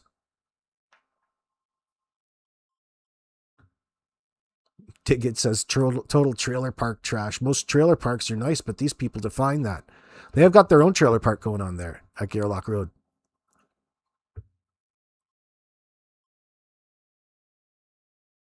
Like homeless in your home. You're homeless at home. You don't make Oh, sense. it makes You're sense. telling I fucking triggered you. bullshit. I'm making a lot of sense. Tell me what happened. Tell me You who's tell me involved. what sense Tell you're me why making. you're angry. Tell the truth. Tell me who You picked tell me them why up. I'm angry. So think about how life was different before Daniel fucked up the cars, before Daniel fucked up the washing machine. What else is there, Uncle Wayne? Come on, Anita. What you come get on, angry? Janie. I Come business on, out some of Janie. your Come comments. on, Janie. Come on, Janie. Tell the truth. Come on, Janie. Come on, Janie. How Two do you can know? play this game. How do you know I'm Were not you in telling the the? truth, Anita? Where were you, Janie? If you weren't there, the property's not big. You'd hear the car. Come on, Janie. Come on, Janie. Tell the truth. I won't be silent. See, Mike, do you really think that is mature the way she's acting? Janie, I want to know. Wait. Yeah, Mike, listen. Go ahead. Listen. Do you think this is mature the way she's acting? Come on, Janie. Come on, Janie. No wonder people are getting frustrated with her. You see, no, she acts like that with you. You may have a little bit more. Think about the source there. How many?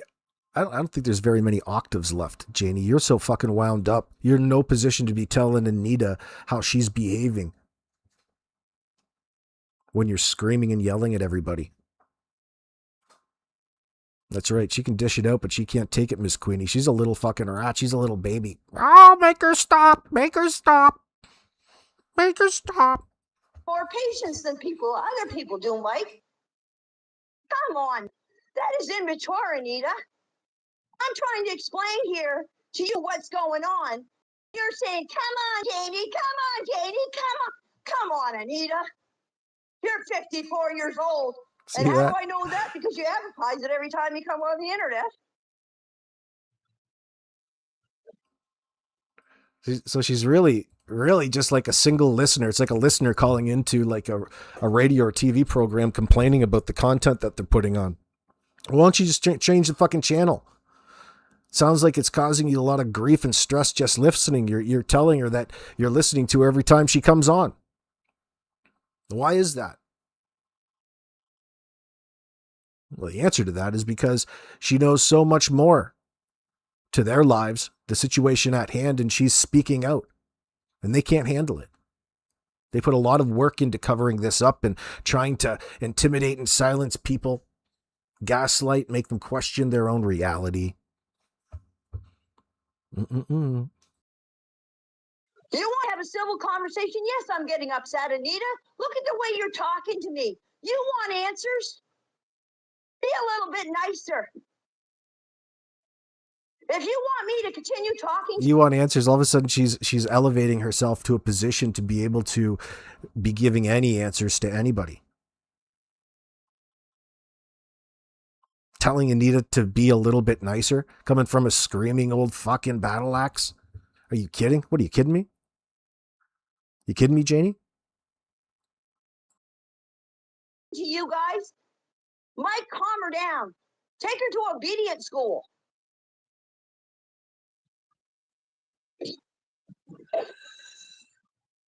I have a couple of questions. You know, this is a very difficult time for us.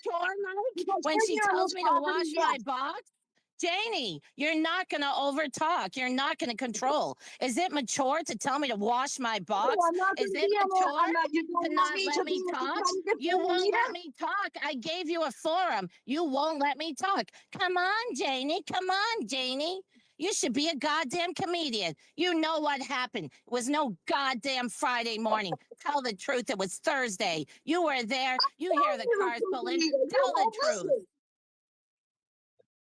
What do you want me to do, Anita? Tell me, Anita. You tell me what I should say to convince everybody what is true and what's not. Since you know all the answers to this case, this, and you don't. Listen to what it is that she's saying. Yeah, you're admitting to trying to convince people what's true and what's not in this case. That's what we're asserting here. Just one of the many things there, Janie. You're in no position or shouldn't be in a position to be doing that. It should sound a whole lot different from an innocent person there, honey. You're up shit creek without a paddle.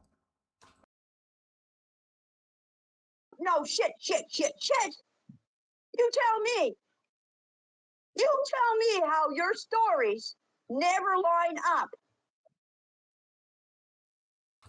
Now, There's some projection. I'm going to ask this question, Anita. And I know it's bullshit. Okay? You said Meadow Maria. couldn't walk, couldn't hold. Maria, holy shit. Anita's box is way cleaner than using a bucket, like that 5-gallon pail. Yeah, it is. Talking about cleaning your box as being on your mind. Oh my God. She's probably listening to all kinds of content in the background. She has to. She can't help not. She's addicted. Not because it's good content, but because it's all about her. I wonder what they're talking about tonight. I wonder if they're going to mention my name. Hold a spoon, couldn't hold a cup. She was malnutrition when she came to Cindy's house, and you looked after her.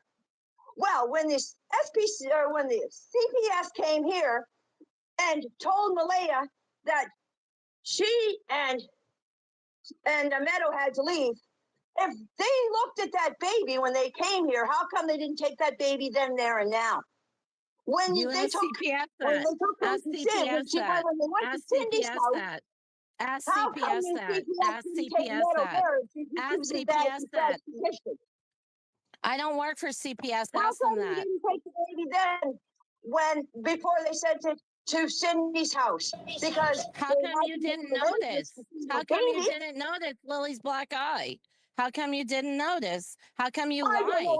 How The come only you thing won't I let me know talk? about Lily's black How come eye is you're because lashing out at when me? when You she was won't over calm in the down. party, You won't let me I talk. wasn't there. I wasn't there. I'm only going on what Daniel told me about Lily's black eye. And I heard that from him. I didn't hear it from Wayne and Cindy and blah, blah, blah, blah, blah, blah, blah. I was here. So, and anyway, if you had anything to do with Meadow, through CPS, you're not supposed to say a goddamn thing about that baby because that baby's That's under not true. CPS. They never told me to be silent. Not true. Not true. Not true. Not true. They never told me to be silent. Not true. Janie, tell the truth. You know what happened. Listen, It was not Friday. Tell the truth. There's a case going on with Meadow, and people aren't supposed to be talking about what's going on with Meadow. And another thing too is, what does Meadow have to do with Jack and Lily's disappearance? She's safe and sound. So what does she have to do with Lily's case? And she's safe from you because you failed the children. She's safe from you. She's safe from you. She was under your care and had no food. Why don't you slow down? Why don't you calm down? Why are you so angry? She was in danger and you took care of her. Congratulations. But Meadow is not in this conversation. We're leaving Meadow out of this. You keep your mouth shut about Meadow because Meadow has nothing to do with it. I'm not shutting my mouth. You're not controlling me. You're not going to tell me to be silent, and you're not controlling. This is not your show. This is my show. Nobody wants to know. The public wants to know. You don't want to know the public. She's safe from you and your son. She's safe from you and your son. Okay, good. If you think that, you go right ahead. See? You think that, you go right ahead. Well, let me tell you something, Anita dear. I get to see you. She never meets you. I hope she never sees you. I hope that she doesn't know who you are. I hope the other children never meet you. I hope that Danny goes to jail. I hope that when you sit one day in your karma and your bullshit trailer with Tucker Fluffy, you realize you failed 3 children, and the other kids who are your real grandkids are going to be one of the witnesses that you were there. You saw Lily's black eye. You let the kids be hungry. You heard the screams. You know why you're here, Janie? Because I triggered you. You know why you're angry and lashing out at No, me? honey. Because you're No, involved. honey, You're you didn't involved. trigger me. You're involved. No, honey, You're you didn't involved. trigger You're me. involved. Don't tell me to calm down. You're involved in the disappearance of 2 children and you're lying. Lying, lying, lying, Honey, lying. you didn't trigger me. You didn't trigger me, honey. I'm just tired of hearing your bullshit on the internet. I am. I'm really tired. Don't go Everybody's on tired the of hearing your internet. Are bullshit you on the dumb? internet. Don't go on Mike's show. Don't listen, dummy. Dummy. So come on your show. Is that what you just said? I said Mike's show. Mike's show. Don't listen. Don't go on the internet. Oh, well, When the police talk to you, Janie, I how thought did you it was sit there his and show listen because to when you Lily took cry? over, I thought How it did was you your show. listen to Lily cry? How did you let 3 kids starve? Let's Well, get let's to the see. real. How did Let's you see. see the black eye? How did you let Daniel beat women? How did you let Earl be their father? Don't come at me. I'm coming back for you. I won't be silent. Can you please show some receipts there, Anita? I don't Now, know you about said that receipts. you I would don't do need me, okay? receipts. You know what the receipt Have is? you ever Right met now, me? your reaction to Have me. you ever met Earl? No, you I don't haven't. want to meet You don't Earl. know much From of the my video of relationship Tint, with him, he's but yet you fucking crazy. you That's say, why you're well, crazy. you know what, Yeah. Mike, Yes, ma'am. control her or else I'm gone because she wants to know answers. I'm trying to give her answers and she's not listening. I'm tired of talking over to her. I'm trying to answer her questions and she tries to answer me a question and she doesn't tell me when she's done. So I don't know when to step in to speak. So it's got to stop. Yeah. Okay. So we're gonna do it like this. Anita, you say something, and then I want to hear everything she has to say about it. The statements are important. And Mike, Yes, ma'am. Mike, she gets to answer the question once and no more because I'm tired of answering the same question over again. So she wants a question answered and there's nothing more said about Meadow because I will not answer any more questions about Meadow. Okay. And I'm not going to say anything about Meadow. Meadow's not involved in this case of the missing Jack and Lily's. Meadow is safe and sound. Yes, she is. And there shouldn't be anything said about Meadow. We're looking for Jack and Lily, the answers to Jack and Lily. And I will answer your questions about Jack and Lily and Jack and Lily only. Okay, so you mentioned that Lily had a black eye at Patty's on Wednesday, right? You made a statement about that. Oh, me? Are you talking to me or her? You. Well, the question is here, Wade saw marks on the children, black eyes. You are telling us that you never saw any marks on the children or heard them complain that they were starving, that they didn't have enough food. Please go ahead. Okay.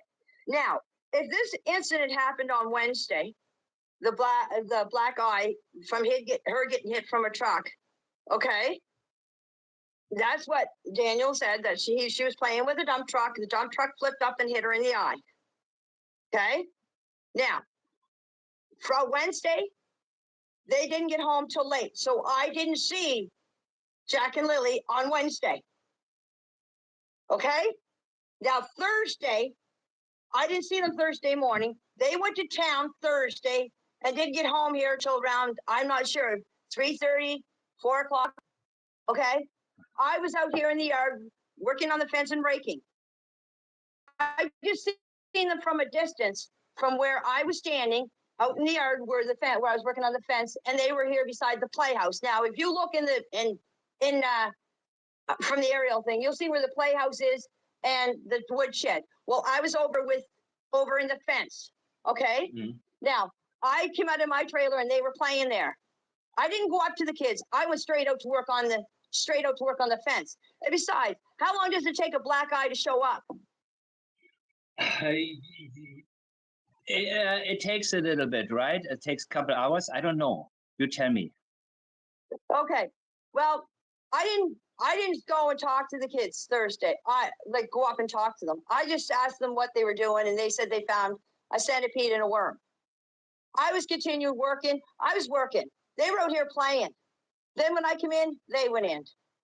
So I did not see no black eye, Anita. I did not see no black eye. So Daniel said they got a black eye on Wednesday, but you didn't see it on Thursday?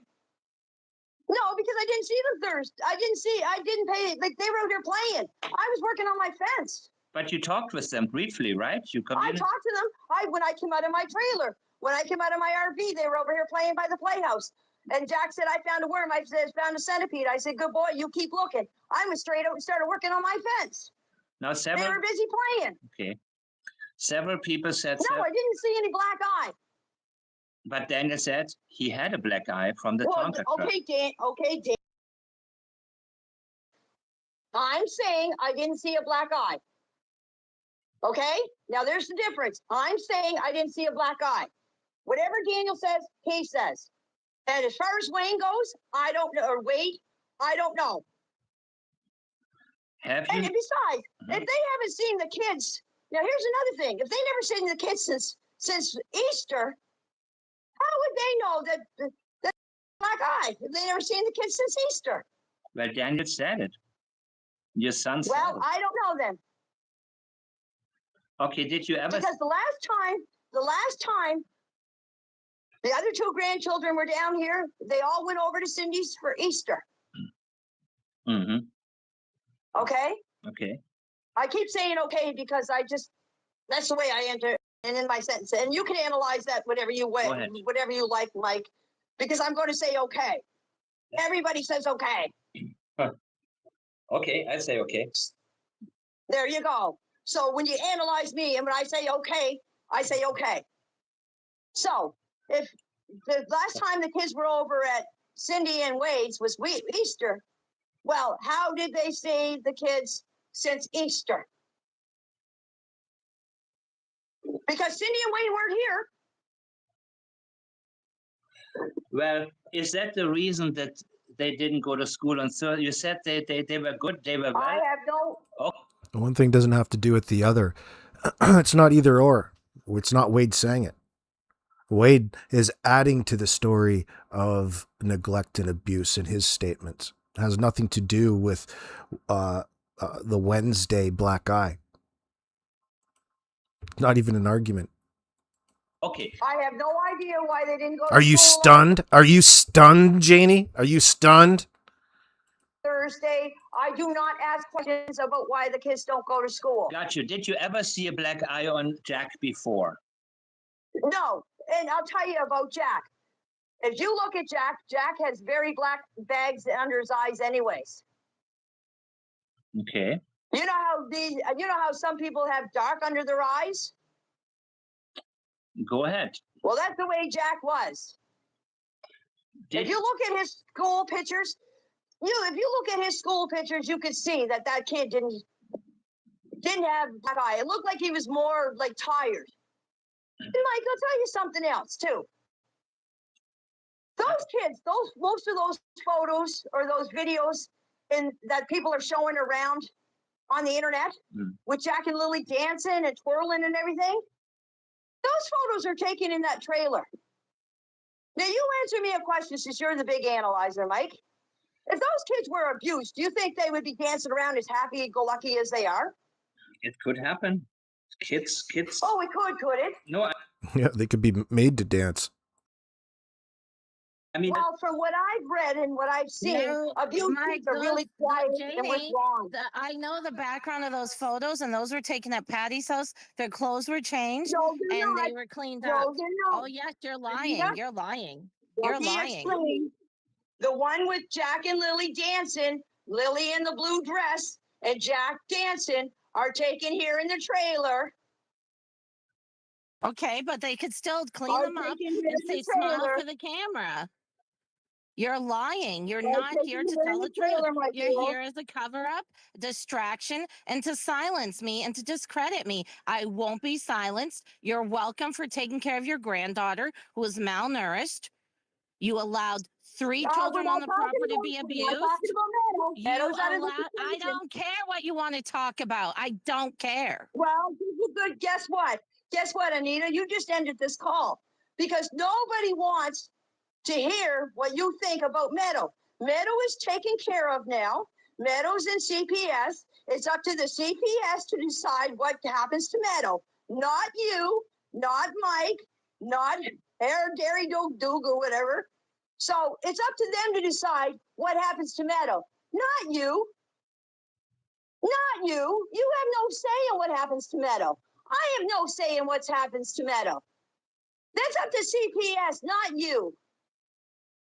Hey, Janie, what do you like? What did you like?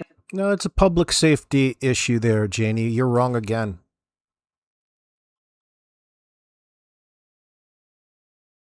Unfortunately, you're wrong. About Jack and Lily? Jack and Lily were here for 2.5 years. They became part of this family, Mike. Can you? I watched them day in and day out run around here and play and scream and holler and laugh. And I even babysat those kids when they went to town. But you still did They you? were great little kids. Jack was a little, how can I put it?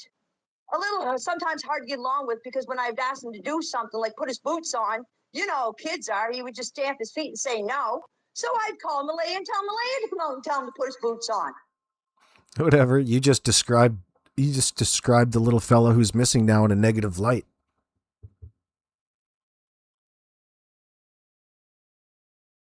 Everything that you've had to say about Jack and Lily has been negative. Nothing positive. Or put his coat on. The kids and I used to walk through the woods. I'd have to carry Jack because he was too small to walk through them. He wouldn't walk through the woods. What did you like the most about Lily? Most about Lily. Lily was always happy-go-lucky. She would play with her dolls. She'd come out and she would. Every time I seen that girl, she had a different outfit on. I think she was.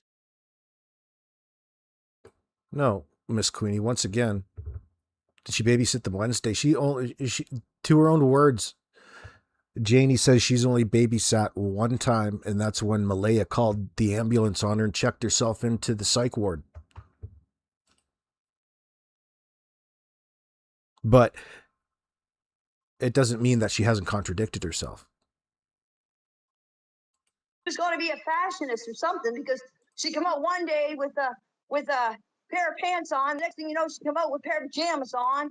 She was always changing her clothes. She was a happy little girl. They were both happy kids. Were you happy to They have? weren't abused. Those kids weren't abused. They weren't withdrawn. They were happy. Go look at the videos. You tell me, Mike, you tell me how an abusive child would act. They act in different ways. It depends on how they're predisposed. You know, some kids, what was that? Oh my God. Did you like having them on your property? Were you happy that Jack and Lily were on your property? Mike, when they called me and asked me if they could come and live here, they asked me if they come and live here. I didn't ask them because I didn't know what was going on. They asked me if they could come and live here. I will not see people out in the cold. Okay. And Malaya was pregnant at the time. So I said, yes, you guys can come and live here. Was Malaya? I will not see anybody out in the cold, Mike. Whether it's my son, whether it's my friend, whether it's my neighbor. If I have a place for them to come, they're sure more than welcome to come live here. I would not turn anybody away.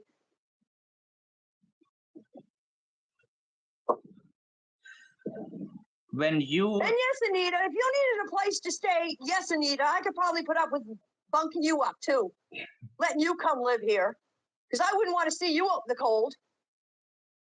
You guys don't think I have a heart, but I do have a heart.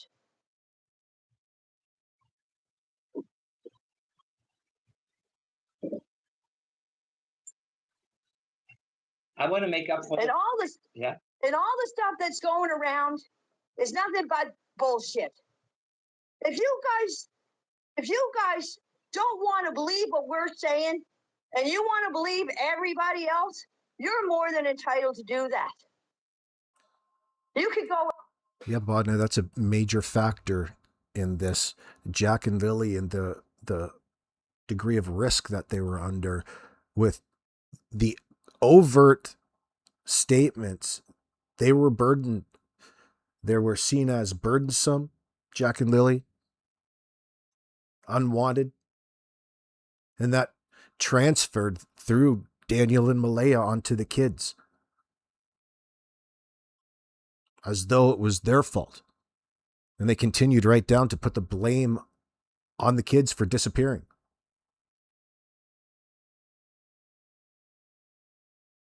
That's a major problem.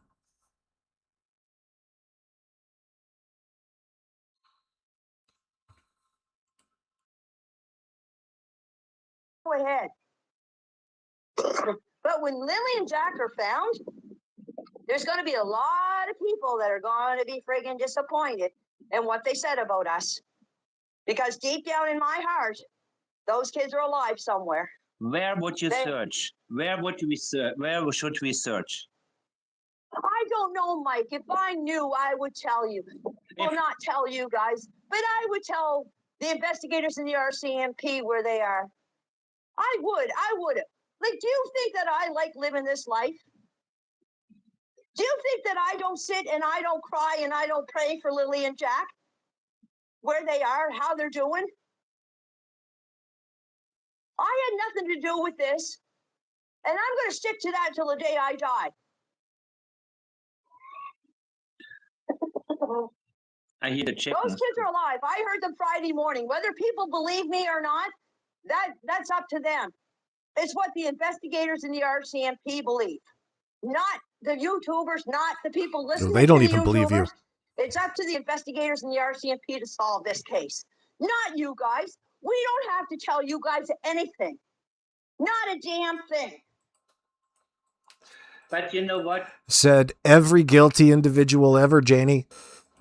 Where would you search if you were in charge of the operations? What would you want the RCMP to go after? What lead? What would it be in your opinion? Mike, I'm not an investigator. You should ask that to Anita. She knows all the answers. I wouldn't know where to look. Before you said Cheryl knew all the answers. I don't have all the answers. That's why I want you to talk. I can hear Daniel in the background laughing. And there's so many lies. And you won't let me talk. You want to see something? Well, then maybe it's the chicken. Something, okay? Okay, wait. I'm going to show you something. I am outside. Okay? Do you see? Look, Anita, look. Can you guys see me? Yes. Hi, everybody. Your hair looks nice. Can you see me?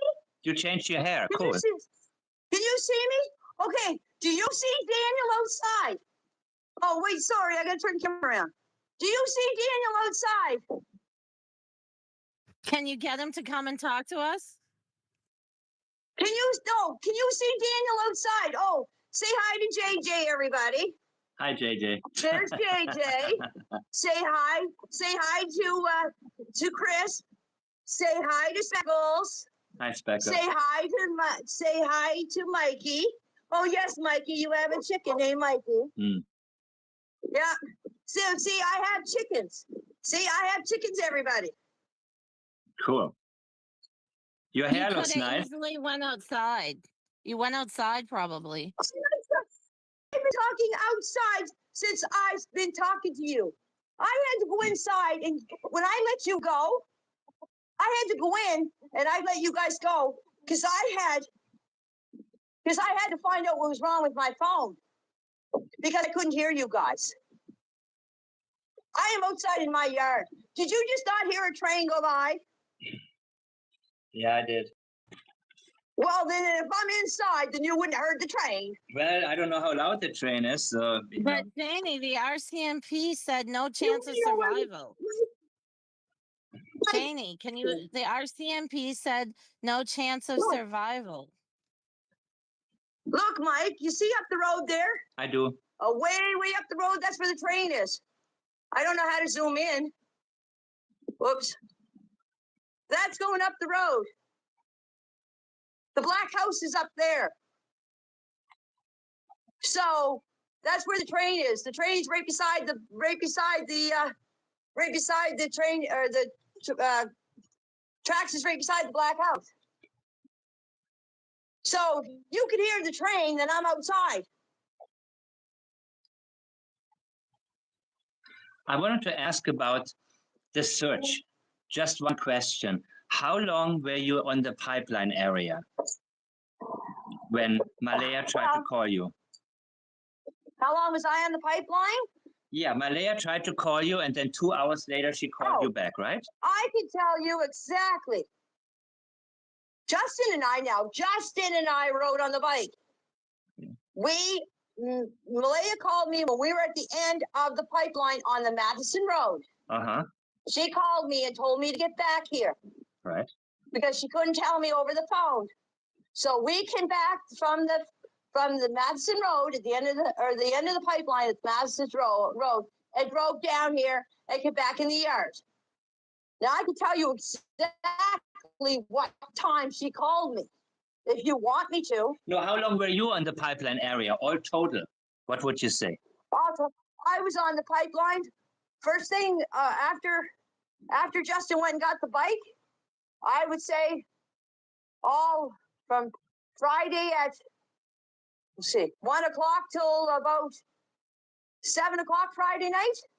And was everybody there? And we were driving around on the bike. Okay. On the pipeline and everything. And then again on Saturday, we took off on the bike again on Saturday. And why was it so important to search on the pipeline area specifically? Well, according to everybody, it was important because they found footprints. So that's where everybody thought the kids were. So that's where everybody headed. So everybody was there for hours and hours and hours. Mm-hmm. And it was an open area where you would have... Think about how illogical that is. Somebody found a random footprint 500 meters in off of the road, just one random footprint, and everybody wanted to congregate there and start looking, as opposed to supposedly from where they left Garlock Road. That's incredibly suspicious right there, especially for a couple people who are so adamant about their bullshit story they gave to the RCMP of it only being within the past 17 minutes before your report to the RCMP. There's no logics. There's no logic behind it.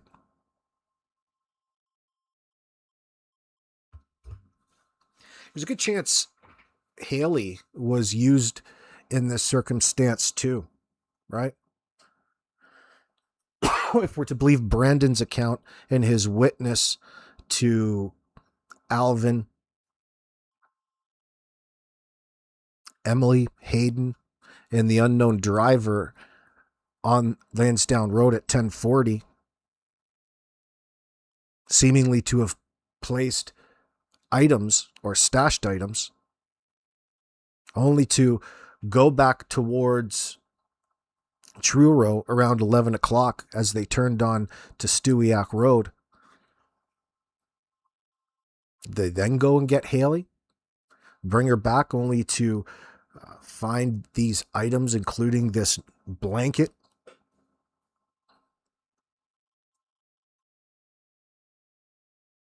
You know, that blanket and that little situation there links all of these other stashes out there together because they share everything in common with one another.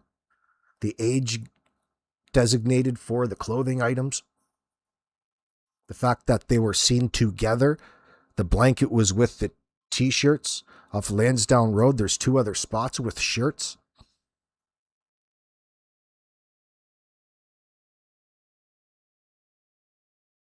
The bloody panties. Children's underwear. Wouldn't even call them panties because they're toddler's underwear. Female toddler's underwear with matching headband.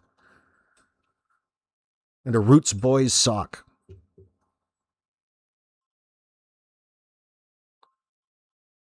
See, you can't ignore all of that, including the diaper dump and everything else. All of that is evidence.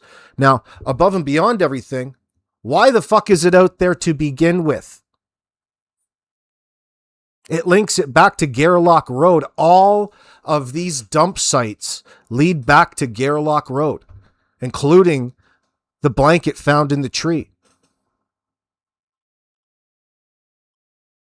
The placement Brandon verified. And it's at the end of that fucking trail, the one that goes out to the dump site behind Janie's house and then veers off towards Lansdowne Road.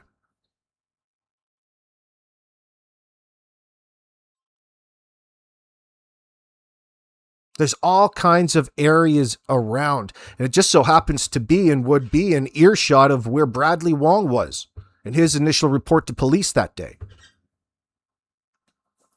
And Justin Smith.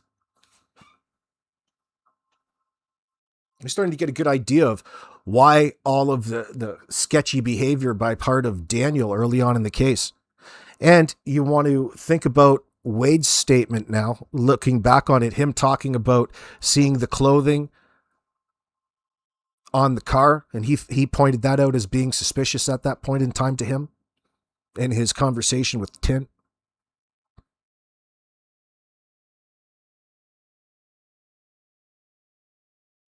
Yeah, I wish there's a lot more to that tambourine, but I'm going to have to wait, unfortunately. That's about as far as I want. I can talk about it, but there's more that is coming out.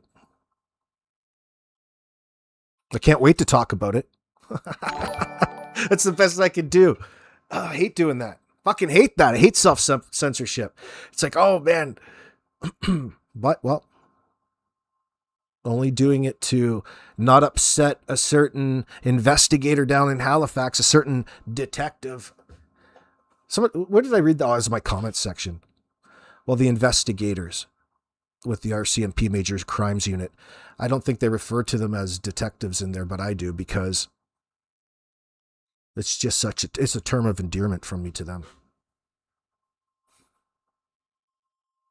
The 14-year-old could be easily manipulated to hide evidence. Oh, well, think about it. Of course, yes. It's a whole different scenario with her. She's caught up with a lot of bad individuals with no boundaries, no inhibitions, and they're fueled by the tweak, the Tina. Well, there's a particular dump, Maria, or you can see it on your screen right now up at the ground that says, well, it's just actually north of there. It's not on your screen, the diaper dump. You have to scroll up on that map. We can look at it later. Seen the kids, and everybody just focused on that one particular. But the footprint was found. There's a particular diaper dump located up on the Cemetery Lairg Road. Is the one I'm talking about, Maria. And there's some specifics about that particular dump that would indicate that it came from Gairloch Road, from Daniel's house.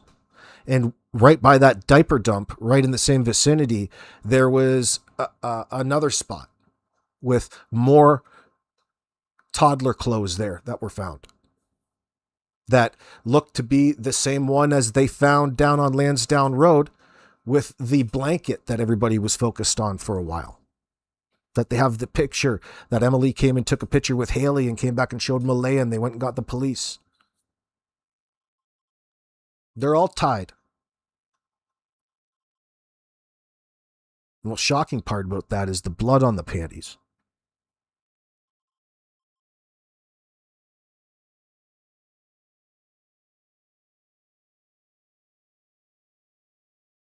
Yeah, I don't know what you're talking about, Miss Queen.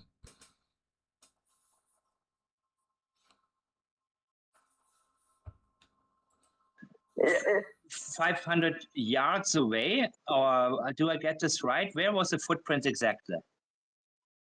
It was in the middle of it was between the Lansdowne Road and there's another road that's up.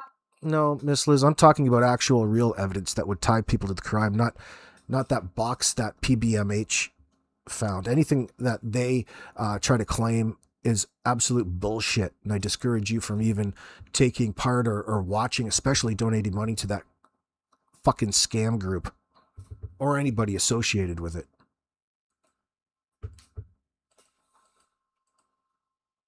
Back there, I'm not quite sure of what the name of it is, but it leads to the West River Station Road. So it was between the road. Thanks, Debbie. I appreciate that, darling. Hello, UK. The road that leads out to the back of West River Station and the Lansdowne Road. So it's halfway in between there. So if you look on the map between Lansdowne Road and the road that goes out to West River Station. Yeah, I'm Like not along sure. the I'm not sure if pipeline. that's It what was she's in talking about.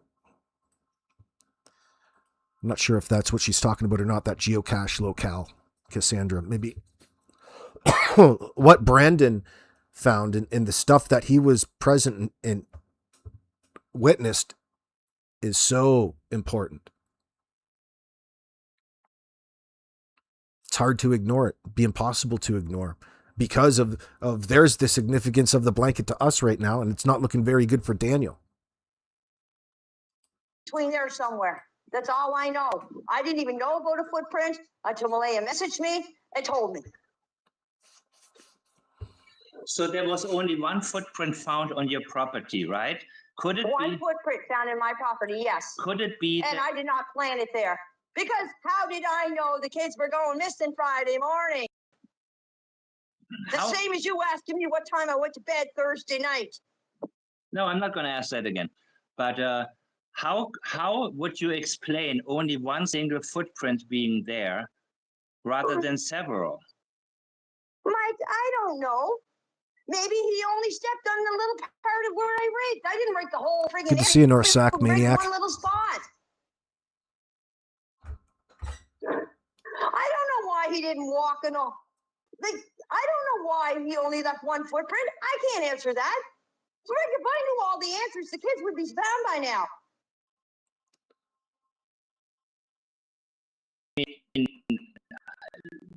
What? So what is the one? The answers would have been solved long ago. But I don't know the answers, Mike. That's all I can tell you is Friday morning I heard the kids. After that, I don't know what happened to them. God. How many times do I have to tell you guys that? Everybody keeps saying that I didn't hear the kids. I did hear those kids.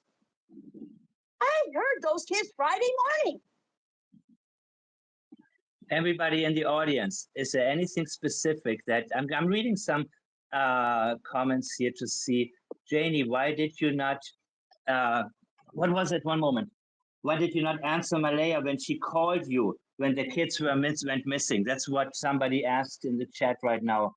Why did you not answer Malaya's call for 2 hours? Which call are you talking about? No, you said she called you and you had a missed call, and 2 hours later she called again. Why didn't you call her back? Because maybe, you know, she would have told you the kids were found. That's what people are wondering. Why you didn't answer? Yes, ma'am. Malaya only called me one time, the one time, and that's when I said. So what are you saying, Tambourine? You noticed one of the T-shirts that was found, black, bright blue with fish on the front. They said no one recognized it, but EM had it on in an early picture, same shirt. EM, who are you talking about? Earl Martell? Earl Martell was wearing a shirt with blue fish on it. What was it? One fish, two fish, red fish, blue fish? When I was on the end of the pipeline at the Matheson Road was the only time Malaya called me. Do you want me to send you my phone records, Mike? No, but you said. Oh, no, wait, the investigators already got that, so you don't need to do it because they'll do it for you. No, I'm just wondering why you didn't call her back for 2 hours. Malaya didn't call me. I called Malaya right back. But you. Malaya called me. No, I'll tell you. You just hold on here, Okay. Mike. I will tell you when Malaya called me and when I called her back. I'm going to settle this argument.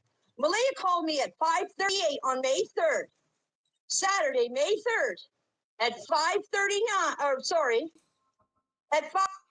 Oh, maybe EM might be one of Daniel's kids. Yeah, maybe you're onto something. Yeah, or you're saying, yeah, it was Earl. Earl was wearing it. Get the hell out of here. Was he? He's contributing to the dumping. You just throw shit out there in the middle of the bush. Just let it sit. Fuck it. Yeah, I don't know. I'm not sure what Tambourine's talking about. One of the shirts that was found. None of the listen, that ain't got nothing to do with any of the stuff that we're talking about. Everything that we're talking about has to do with toddlers, kids' clothes.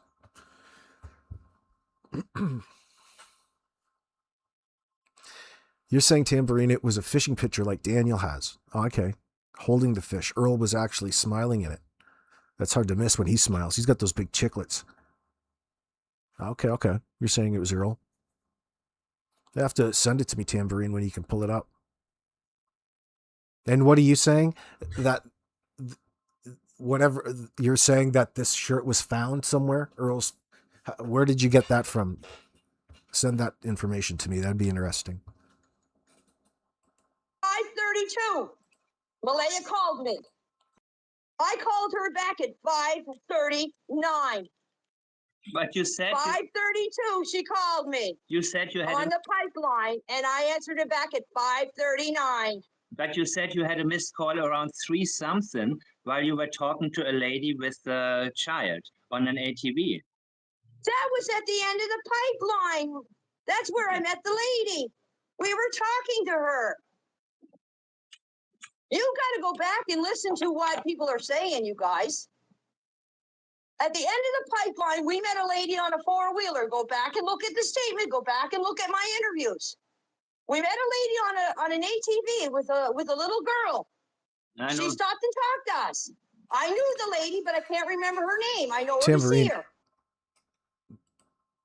I'm going to be awfully pissed off if you're talking about the PBMH search. Then you're wasting your fucking breath. Then I'm not interested in it. Is that what you're talking about? Check out the video from the search. Whose video where? You're assuming that I'm watching all of this garbage. It's on video, PBMH search. Yeah, just get the fuck out of here with that garbage. That's when Malaya called me. And I said, we got to go That's back not to a real the trailer. search. That was at 5:39 when I called Malaya back. We left the pipeline, get down the Madison Road, get back in the driveway. That's when the altercation started. That's when the altercation started, people. Is after 5:39. No, I don't want it. Not interested anymore, Tambourine. I'm not interested. You can, but I don't. Yeah, why not? If you like. I want to know. Okay. But the investigators already got it, Mike, so they're already looking into it. So good. Yeah, we don't need to do that. We don't need that. I mean, I guess you cannot talk about this. Yeah, that lady that Janie's talking about is Cindy Ward, the bus driver's wife. That's the one Alvin's so uppity about. Yeah, it's all garbage. Yeah, I know what you're saying, Tambourine. I'm not blaming you. No, not here. Publicity stunt, Tambourine. CPS, but there were several CPS. No, I'm not. But good for pointing it out. Like, I mean, good for pointing it out. You saw the correlation. Yeah, okay, I get what you're saying. You still saw the correlation. I get you. High five. Talking about CPS. But there's one thing that I would like to address Anita, if she's still there. Anita, are you there? Yeah, I'm listening to all the lies. Okay, go ahead. Okay, I'm getting coffee. You guys talk. I got proof, Anita. But Anita, here's something I want to ask you. Why did you message me?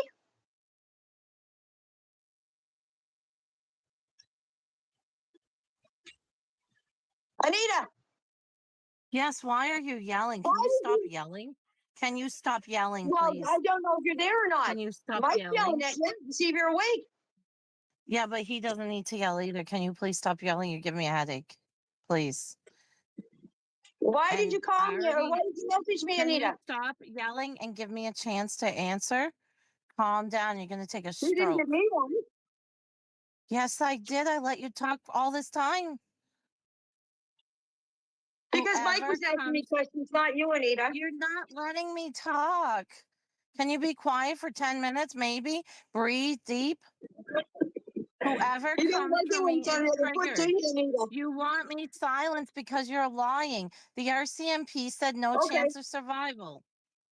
You're lying. Oh, okay. That's what they think. Yeah, there's no chance of survival because they're not in the woods, my honey, my dear, my darling. I never thought they were in the woods. You know what happened. You're lying. Well, then why are you saying there's no chance of survival? Because the RCMP said that. And then go back to the original press conference and watch the video 3 times. No chance of survival. The officer is visibly upset. You know what happened, Janie. No. You're involved. Your son's involved. Malaya's involved. You don't want to go to She's jail. involved, Anita, because I was here. I'm involved in this. It doesn't mean I did anything. There too. Meadow was there too, and affected by all of you. And you're yelling. Meadow. Forget about Meadow. We're not talking about Meadow. Meadow is out of this equation. You keep to bringing Meadow up, and I talk about Meadow all I want. Then hang up and be gone. I'll do whatever I like. You're not controlling me, and I won't be silenced. You're a liar. A liar. I want to know why you messaged me, there, Anita. You send me roses. Why are you lying? It's not about me. It's about why you're lying. Listen, you're honey, I don't care what you send. What did you do?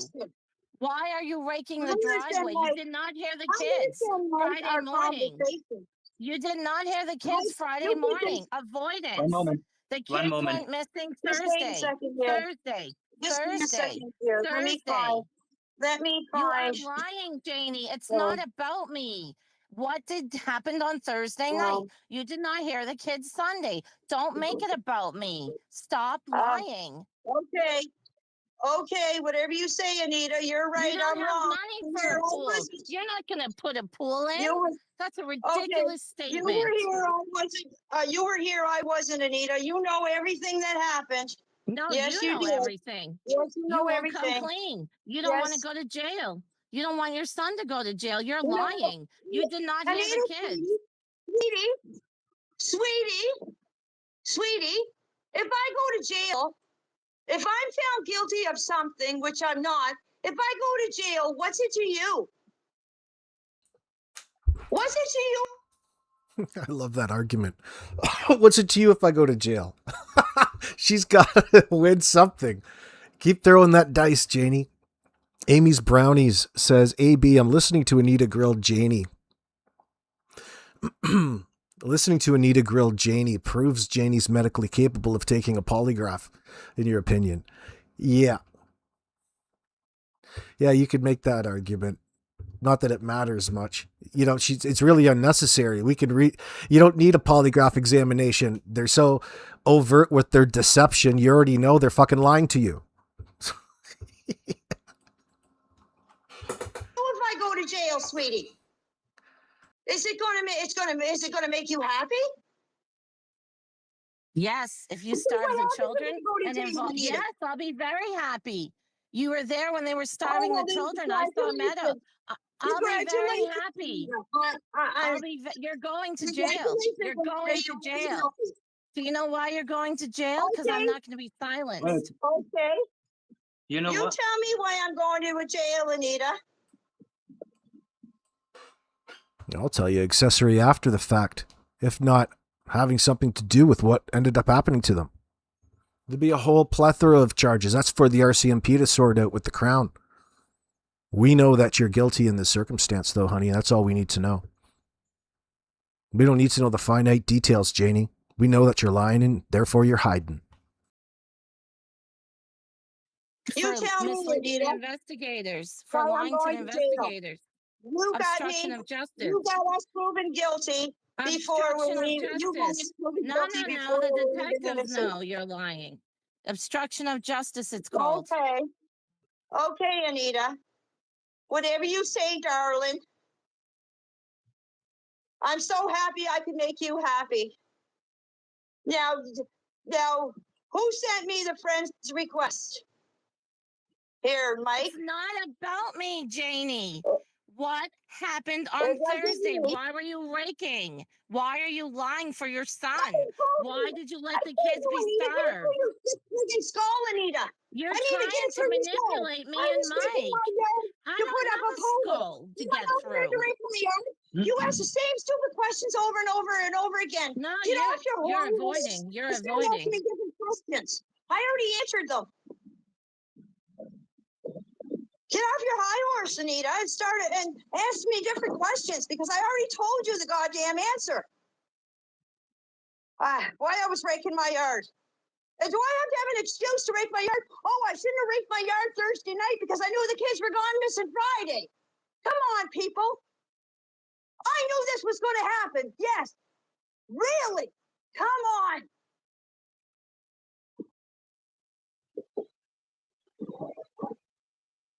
I have no clue what happened on Friday, where those kids went. I have no friggin' clue.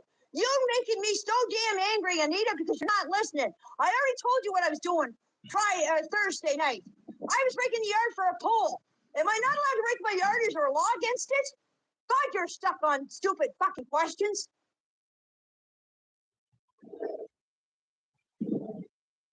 Answer me a question that makes sense. I'm trying to find something here for you, Mike. Yeah. He's trying to send, Anita, why don't you send Mike our conversation that you sent to me, and please explain to me what the first question you were trying to ask me on your messages, because I have no clue what you're trying to ask me. I have Janie. If somebody did that, my account was hacked. I Anita, have never. do me a favor. Shut your lips for a second. Oh my Send God. Mike our conversation where you messaged me, because you said that I'm sending you flowers and everything. Janie, You send Mike Janie, listen to me. our I'm messages. gonna let Mike take You it. send Mike our I'm gonna messages. stay in quiet. He's gonna figure out what analyze they're you. missing, because I'm trying to Janie, you're find not it here to tell the and I'm having truth. a You're here hard to time. lie. You're lying. I triggered you. I'll let Mike take it. I'm gonna stay silent. I'm gonna let you tell on yourself. It's obstruction of Send justice. Mike our messages, because you sent me a friend's request. Did you not, Anita? Anita, did you send me a friend's request? You did, because I sent it to Mike. Mike showed them. Yeah, but what's wrong with that? I mean, he wants to reach out to you. I don't understand. Yeah, but I didn't accept it, did I? That means I didn't want to talk to her. But she messaged me anyway, and I'm trying to find it. I'm trying to find the message here. Janie, it's not about me. It's about you watching 3 kids be neglected on your property, including your own granddaughter. It's about the disappearance of 2 kids. They were never in the woods. My God. My God. A liar. It's been a year. You're a liar. You did not hear the kids Friday morning. They went missing Thursday. I'm never stopping. I'm never stopping. Janie, did you know the bus driver? Did you know Lily told the truth? Janie, did you know the bus driver? Did he tip you off? Did he tip you off? Lily was talking. Did you see Lily's black eye? You don't get a black eye from a Tonka truck. Lily told me her. You know what? For a girl that's 5 years old. No, sorry, 6 years old now. She told me her whole life story, and we sat down when we had a tea party and cookies, and she sat down and she told me her whole life story from the time she was a baby till the day that they disappeared. She told me her whole life story, Anita.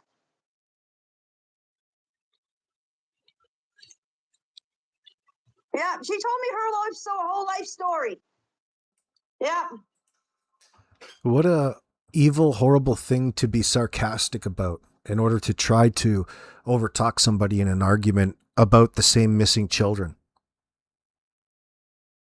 You know, it's so sad because for many children that age, they can do that. And that's a common thing to happen to a young toddler, a young girl. But you're using it in a sarcastic way, as though it actually did happen.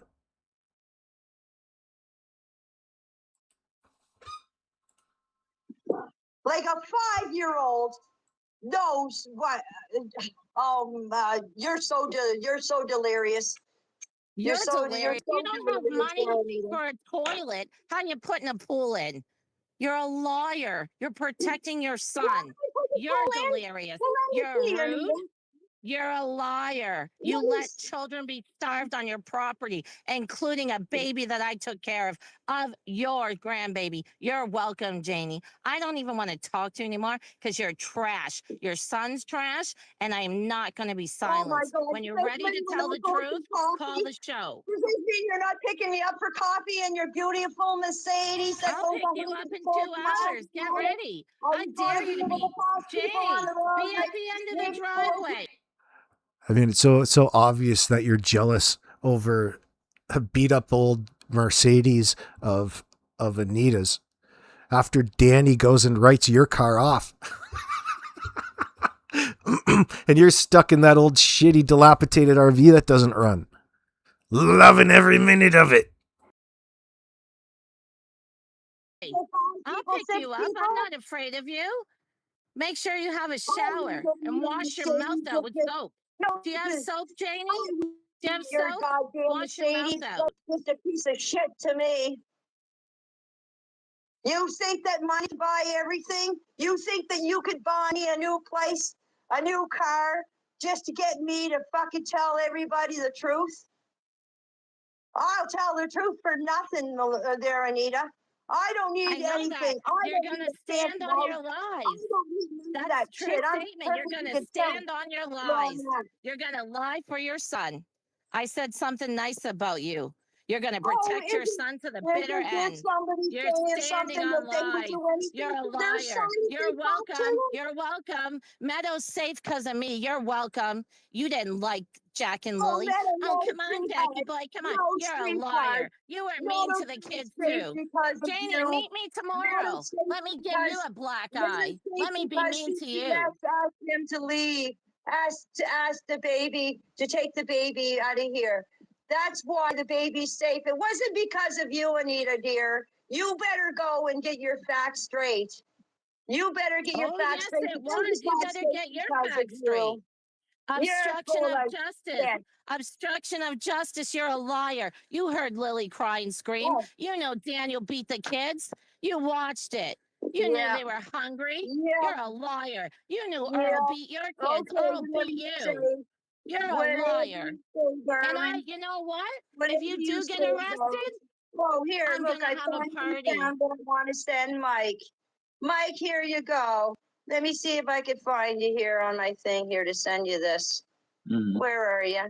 I finally found the right thing to send you, Mike. I just gotta figure out. It's not about me, Janie. It's about why you still have a black eye. Why did you let your son beat the children in Malaya? Janie, why did Daniel beat up Malaya? Answer me. Get the mouthpiece to explain you to me. take your mouth and wash it with soap. Answer my questions. Why did your son beat the children? I must love soap because you know that soap gum that you buy at the dollar store tastes like gum, man, or tastes like soap, man. I love that. If you're ever down this way and you happen to come by this way, why don't you pick me up some and drop it off? I'll pick you up tomorrow when you're ready to tell me the truth. I'm not afraid of you. I'm telling you the truth. Why do I need you to pick me up, Anita? We're talking fine here and here. You don't need to pick me up. I wouldn't go with you. You don't have a car. He crashed your car. He crashed your car. He crashed your car. He crashed your car. He crashed your car. Did you not tell your brother you were sick of him? Because it shows the behavior of your son. Anita, my kid can smash as many fucking cars as he wants. I don't give a shit because you know why. He can't smash children. He can't beat up children. He can't beat up children. He can't beat up children. You should learn that. You should learn that you can't beat children. You should learn that you can't starve children. You should clean your mouth out with soap and your property. You actually prove that. You should tell the truth. You actually prove that we starved the kids. You think you're going to come at me and I'm not going to come for you? Why did you raise a son that abuses children? Why did you keep over-talking me? Why did you let him give the kids a black eye? Tell me why, Janie. Why do the kids have no food? Why was there a lock on the bedroom? Fucking try to prove it, and it's up to the fucking RCMP, the CPS, and the investigators. Janie, You know Get who it through destroyed head your because life? I'm trying to Earl answer that and then question. Daniel. You're making me pissed off. Because you failed to I'm protect gonna your have to two send you kids. that later. I Janie, can't. let me I talk. can't. She's You getting me all failed to fucked up protect here. I Daniel and don't even know what I'm Justin. looking for now. Do you know why Daniel's violent? Because of you. Oh, and how's that? How's You that? didn't leave Earl. You didn't leave Earl in time. Oh, So he learned to beat you're children and telling me that women. I should have left Earl. Oh my God, Jamie, Anita. does your son I rape wish you women? were around. Does your I son wish rape you were women? around. Does Man, your I son could rape use you women? for advice. Does your son You rape give women? such good advice. Does your son rape You women? said Does you're your such son rape you're women? such Does he disrespect a, women? you're such Did a the lovely children have a lady. black eye from Daniel? Are you lying? Yes. I don't know how. I already told you how Lily and them got black. Lily got the black eye. You're What are you lying. You don't get a black eye from a Tonka saying truck. fucking questions over and over and over again? You You're don't like go a get fucking soap and wash your rhinoceros. mouth You're kind out. of fucking head as thick as a fucking rhinoceros. Nothing fucking sinks in. If Janie, somebody do you hits you want on me the to fucking come head and and you bring you a feel it, bottle of whiskey and some treats and you'll meet me tomorrow? I'll bring you a bottle of whiskey, carton of cigarettes. I don't fucking drink, you silly bitch. Okay, you want some pills? You Oh want? my God. I can bring you a toilet. I can bring you a toilet and soap and some clean clothes. And Fuck. Anita's got Janie eaten out of her hand. Fucking triggered AF. You have to call the timeout. Let Mike get things back in order for you. She can't stop. She can't help herself. All she has to do is shut her mouth. And she can't shut her mouth. So Anita keeps trampling on top of her. You know that old trick? And it pisses her off and she keeps coming back for more. She keeps attacking. Oh, it's so good. But they'll get on with it. They'll get on with it here in a second. My gosh. And I said something nice about you. I liked your purple top, lady. But I don't like that you were on a property and allowed kids to be starved. If you really like it, you can order it on TU. You know what happened today?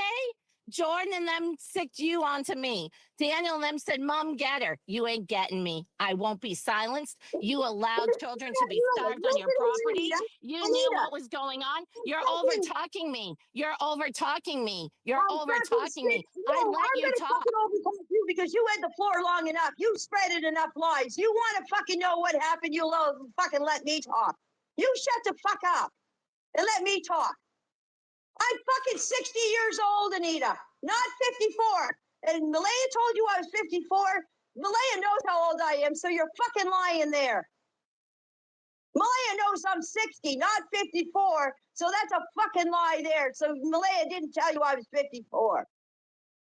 I'm fucking Yes, 16 she years did. old. Yes, I she don't fucking did. need You anybody even to said tell me Malaya what to lies. fucking do. You said Malaya lies. Does Malaya lie? You said that Malaya told you I was 54 years old. Did. She did. Right. When you're angry, you can't hear. Janie, breathe. I don't want you to take a stroke on the live. No, Malaya knows I'm 60. So Malaya would have told you if Malaya would have told you, Malaya would have told you I was She 60. also said you not were mean to the 54. So children. you She fucking said lied you were because mean Malaya to the didn't tell children. you. She said you were mean to You the don't children talk and to Malaya her. like you She say said you do, were you mean to lying her and the bitch. children. She said you were mean to her and the You don't children. fucking talk to She Malaya said like you you were say mean you to do, her you and the fucking bitch. children. Were You're you lying. mean to her and the children? Malaya wouldn't fucking talk to you, and you haven't seen Yes, Malaya she in 20 did. years. You don't She fucking know told, nothing about oh my, Malaya in 20 years. yes, she did. She trusted me enough to take care of her baby. You're Yeah, welcome. you Your trust you enough. grandbaby Oh, I that bet couldn't she's walk. fucking regretting that now, Janie, isn't were she? you in If the I was RV with Malaya, Clown if Man I was Malaya, I'd be drinking on your and fucking back ignoring? like a fucking chick on a fucking dog suing your fucking ass. For all the You fucking don't lies have you're money saying. for a pool. How are you going to sue me? You don't even have a You're toilet. fucking I'll bring you a lying. toilet. You're a fucking liar, fucking Anita. No, You know I'm not a you're liar. fucking I lies. am not a liar. I You have triggered you fucking lies. so You bad fucking that don't you've know come fuck on the all. show to discredit You me. You want thank you some new very much. clothes? I'll bring you clothes too. I'll fix No, your hair no, too. I don't need nothing from you. I You wouldn't want a fucking new take man? anything from you if my fucking life depended on it. Yes, you would. I'm just a You long took time. cigarettes from the. I've You lived the took last cigarettes 60 from the years on my reporter. own, doing well You on my took own. cigarettes and I dog fucking treats from don't the need that reporter. fuzzy old Oh, fucking bag. you need help. I'm not an old bag. You need a Oh, toilet. I need You help. need new Well, I clothes. guess I'll tell you what, Anita. That is like next level fucking meltdown, crash out. She is so irate. It's very rare that you even get to see people in this state. And this is just a voluntary phone call from Janie. You guys have a lot in common. You all share the same amount of desperation, that cognitive load. Like Jordan's screaming, even Wayne's screaming. Alvin is on the border. You guys are just yelling all the time. You come pick me up in your fancy fucking Mercedes, and we'll both go see a therapist together, and we'll have our little battle in front of them. I don't And need a see therapist to fucking tell me you're a psycho. liar. I don't need a therapist see to you tell me fucking that you psycho. watch kids be abused. It ain't I fucking don't need gonna a be therapist me. to tell me that you are so angry and triggered today because you're standing. Thank you very much, Mama. I really appreciate that. Hello, UK. Make sure you guys hit that link and go over and join Mike's membership to get all of his live content if you aren't awake overnight or you've missed it. You're going to want to hear the details. On lies of your son. He rapes women. He beats women. He hurts children. And you ignore the behavior. You ignore the behavior. You talk over me. You talk over me. You ignored his behavior. Everybody else. No, You talk I over let Mike. you have a Mike. chance. Mike, Guys, Mike, let's hear it. when are you going to get a fucking backbone? Guys, let's talk. I want to hear what Janie. Oh, shit. She's all about projecting. It's your fault. You're letting this happen to me. What's happened to you? I thought you were holding your own down there. So you're really admitting to getting destroyed verbally by Anita, and you've got to ask Mike to step in. Why don't you grow a backbone and stand up for me, you son of a bitch? that is just classic. Man, oh man, oh man. Imagine what she's like in her real life. Holy Hannah. Holy Hannah. I still try to think about Janie in a positive light to see if it's even possible. And it's even more comedic because of how fantastical the thought is. There's no way that there's anything nice about Janie. Could you imagine going out to dinner with Janie? Like a real, to a real restaurant type of thing? Oh my God. What do you think she would order? Probably the kids' meal. He has to say, Janie. Mike, I'm asking you a question. Well, there are. When are you going to get a backbone and stop letting her run all over you? I'm on here as a guest, and I come on here of my own accordance, right? Oh yeah. She's a real Anne Margaret. I'm up here as a guest and you're letting her do that to me up here? Look at what you're doing to me. Can you imagine what Daniel and Malaya had to go through? Not even trying to put them in light of a victim in all of this, but these are the types of there's no possible way that Janie's walking around that house in a good mood at any point in the day is my point. She's just looking for someone to fucking put blame onto for something. You know it. Because that's all that ever comes out of her mouth. It was not a nice environment. No, it wasn't a pleasant environment for kids or Malaya or Meadow or Dan.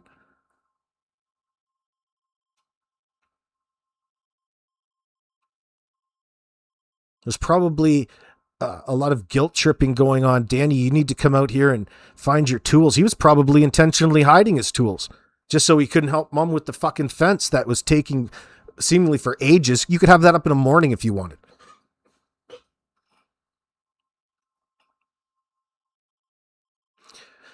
I don't think it's much talent.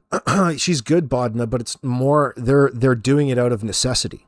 And it shows you a person who's innocent in any of this has no need to be even engaged in a conversation like this. But they're so desperate to make themselves look like some sort of victims in the true crime community, something that really has no relation to what it is that they should be concerned with. They should have better things to be concerned with every single day, except what people are questioning and how people are talking about their situation on the internet. There's a reason for that. It doesn't have to do with them not having anything to do with the disappearance or the cover-up afterwards. The real conversation is where we are in that case right now. We're watching it. We're watching it go on. Whether it's that fucking idiot Darin Geddes conversation with Tint that we listened to, or Wayne, or Alvin now. Who's going to be next?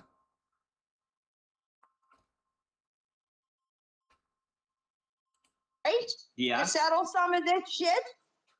And you're still letting her fucking babble her mouth on? If you want me to leave, I'll leave. No. We're going to be... But you have no control. I think you should get one of those fucking cattle progs and start zapping her every fucking time she opens her fucking mouth. You know what?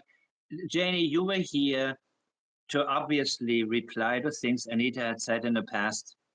And so I wanted to let this between you guys. But Anita, just, say what you say. And I do want Janie to make her statements. It's important for me to, let her reply, let her respond.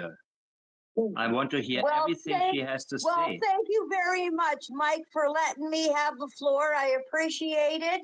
I never fucking took over. I'm not going to take over like Anita does. And I'm trying to answer your questions, but that fucking mouthpiece won't shut up long enough for her to answer anything. And she keeps when she does ask me a question, it's the same goddamn question over and over and over again. Like, she's got nothing else to say because she doesn't know shit. When you talk... Do you notice it's the same? No, Mike, do you notice the same questions over and over and over again that she keeps asking me? Come on, Mike, answer my question. I'm going to be like Anita. Come on, answer my question, Mike. If you answer her questions, if I'm mean like her, will you answer them for me? Anita, I got her statements. The statements are the important thing. I need her to talk. I need Janie to tell us, what do people get most wrong about you, Janie? You have been listening to other people talk about the case. What do you think it is the biggest misconception? The biggest misconception, the first thing that Janie should have said is addressing this shitting in a bucket thing. You should have cleared that one up right away if it wasn't true. But it is true. Conception, not just me or Anita, but anybody in general. The most big conception that everybody has is they got us guilty before we're innocent. No way, bitch. That is the big thing. Easiest thing there would have been to go in and take your camera and show us your toilet that you utilize in your RV. That would have been a real game changer for people. That would have been great PR for you, Janie. You won't ever take anybody in that old RV of yours, this abode that you're so proud of, the old roost. Saying that we're guilty of doing stuff to the kids and have them hid away somewhere or kill them or whatever.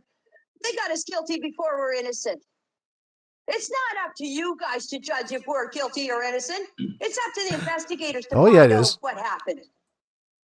That's a big thing that's going on here now. I know everybody has their opinion, yes. But come on, people, you're taking it away too far.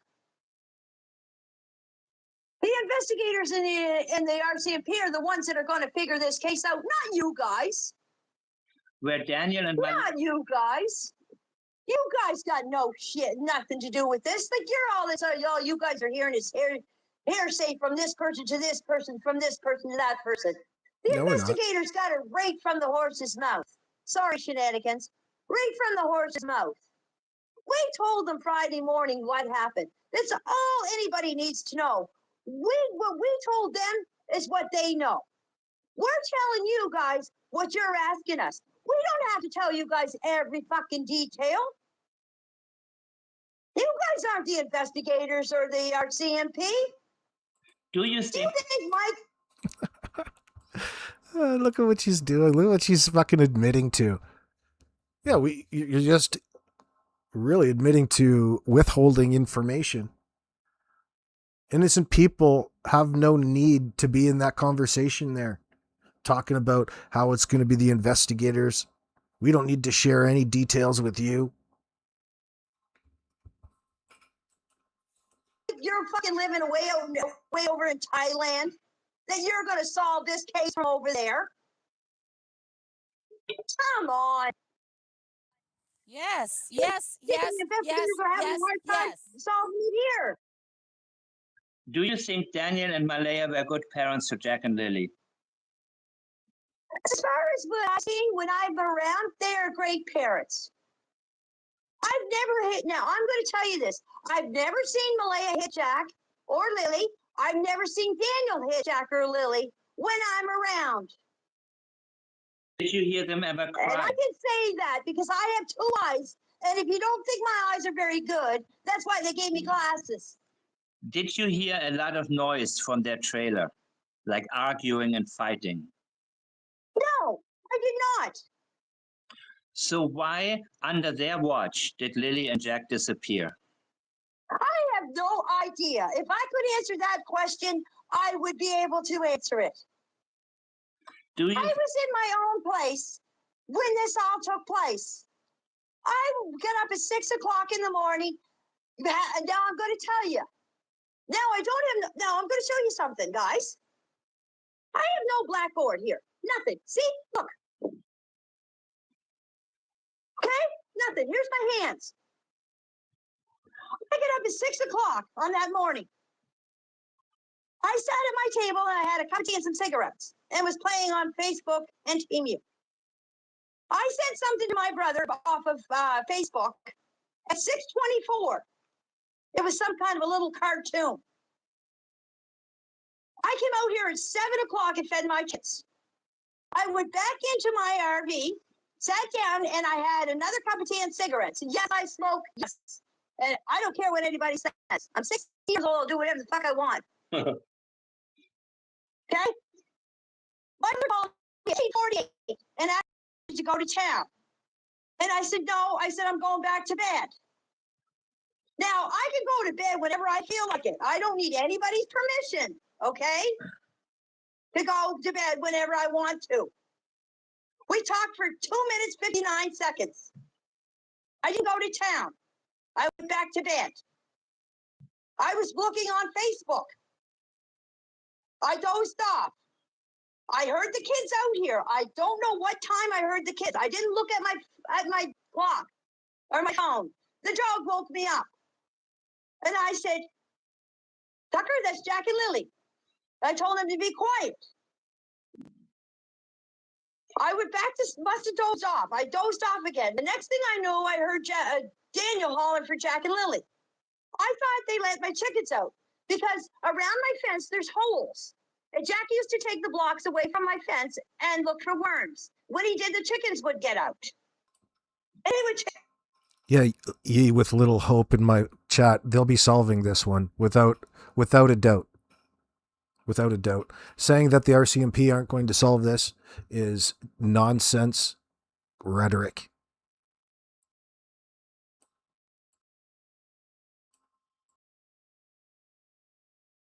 chase them around the yard.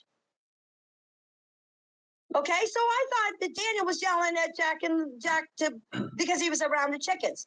Malaya, I didn't hear a damn sound from Malaya. I'll quote the Orson West case again, because it's the same conditions with the same situation, bullshit from the parents in that sense, as to how their investigation is structured. This false report. Not a sound. If I would have heard Malaya Look, I mean, after a year, we're not in a bad state. Danny's gearing up for a long prison term. So is Jordan. Who's next? yelling, I would have got up a lot earlier because Malaya don't yell. So I dozed back off again. The next thing I know, when I woke up, I opened up the door. Malaya was standing in front of my RV where I showed on the interview.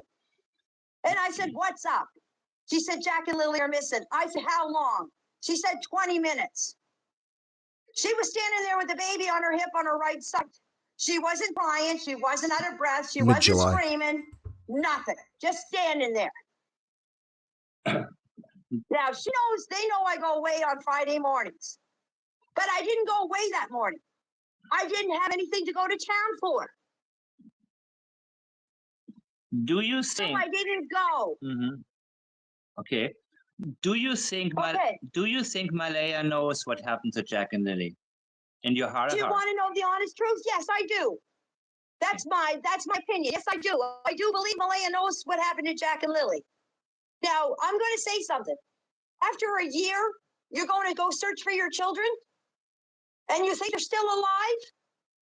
Come on. Come on. Isn't that such a weird thing for Janie to say after you tell people about your heart thinking that the kids are still alive? It's the same thing. Malaya going out searching and you telling people that your heart is telling you that the kids are still alive, and then you're turning it around and using it against Malaya. That's incredibly suspicious there, Janie. Incredibly contradictory. Another day goes by and she's not on saying on anything saying, "Oh, I miss my kids. I wish my kids was there today." Blah blah blah. How many interviews has she done? That's my opinion. Everybody can have their own opinion. I don't care what anybody says. That's my opinion. Do you think Daniel knows what happened to Jack and Lily? To tell you the truth, no. Daniel is as dumbfounded as I am. Because he jumped in that vehicle, and he jumped in that vehicle, like he said, the vehicle wasn't here. He's as dumb as I am. Great observation, Janie. Can you believe this? He's as dumbfounded as I am. Cheese and rice. Now there's no doubt, that she's hiding things, right? There's no doubt. For a while in the beginning, many people were questioning how much she did know. After you hear the shit that comes out of her mouth, there's absolutely no doubt that she's into this fucking up to her neck. Making you criminally responsible at the end of the day. You're making the RCMP do this the long way. You're having all these people out here lose faith in them, thinking that you're getting ahead. You're not lying to anybody, you fools. When Leia was sitting in front of my RV, I went up the hill. When he got my boots on, I went up the hill. I met Daniel at the top of the hill here, up at the old road. If you look up at my house, there's a road to go up back of my place here. Up the top. We got a special shout out going out today to, well, Mr. Dylan, we'll call him, from the RCMP in Halifax. It's nice to have you aboard and listening. My house. I met him up there. I said, "Did you find the kids?" He said, "No." He said, "You coming with me?" I said, "No." I said, "I'm going to walk around here." And I walked around where the kids' little houses were. And they came back down. By that time, the cops were here. Did you hear? The first thing that we thought of, now, okay, I'll ask you a question. Yes. If somebody said the kids were missing and you lived in a wooded area, what would be the first thing you would do, Mike? The things that you said, run around and see if I can find them close by, or run down the street. Okay. So why is everybody saying we didn't think we were in the woods if we knew what happened? If we knew what happened, do you think we would have ran up in the woods? You tell us. You tell us. You tell us. Heaven's sakes, Janie, your questions are exhausting, not valid. It's just every time that you refuse to give any more context, you need to spin it around and pose it as a question. Trying to get some sort of affirmation or confirmation that the other person is believing whatever shit that's coming out of your mouth. Do you think we would have ran up in the woods? Well, I mean, you want me to tell this honestly? We ran up in the woods. Daniel took off in her. I ran up in the woods. Malaya's still here in the yard. I didn't see you run into the woods. I heard you say that you did. I mean, I would look. You can fucking. There's an officer that was here. The first one that came here. When I came down, she said, "Oh, you stay out of the woods." okay, so how long before the cops got there, did Daniel take off the search? He went to search in a vehicle. Daniel wasn't here when the cops got here. I met Daniel up at the top of the hill, as I said. I met Daniel up at the top of the hill. The cops weren't here when I met Daniel up at the top of the hill. That road up at the top of the hill that she's referencing leads right to one of the Danny's dump sites. And what? Then when the cops got here, Daniel came down. He came. Daniel was up at the road here when the cops got here, and when he drove down the road, the cops were already in the yard, and he parked the car over here at the next person's property. Did you notice? The cops were already here when he came down from top of the hill. Did you notice wet clothing on Daniel? Daniel was gone I wasn't here. Daniel was gone all day. I was gone on the bike all day searching. When he the only time I seen Daniel was when the altercation was here in the yard, and he was around here, but he wasn't involved in the altercation. So he was here. Okay, so you went back into your trailer while the cops were showing up. You were back in your house, right? You were back inside, right? When the cops showed up here, I was coming down from the woods. And Daniel also came out. So when you saw him, was his clothes? I didn't see Daniel. I didn't see Daniel when he came here when the cops were here, because I went back in my trailer and I got some snacks for Meadow there, Anita. I got her goldfish and Fruit Loops, and I gave them to her. And then Daniel came, and I don't know what Daniel was doing. I wasn't paying attention because Cindy showed up, and my other son showed up, and some of my family showed up, so I was busy with them. And then I said to Justin, I said, go get the bike. We're going out in the bike. So he went and got the bike, and he came back down here, and I said, where's the helmets? And the officer said, you don't need them. He said, go find the kids. So that's what we did. We took off on the bike to look for the kids. Now, I'll tell you something else here. When Justin and I went up back here in the woods. So bizarre the way that you guys act. If you're in such need of emergency services that you called 911, that you weren't there to greet them and thank them and let them and fill them in with as much information as humanly possible, considering the 17 minutes that you say was the last time that anybody witnessed the kids there. Why the fuck, what would necessitate you to hop on a bike and go as far away as possible from the scene to start searching in a random location if it wasn't just simply to avoid what was coming down that particular day? Something's not right already with the scenario.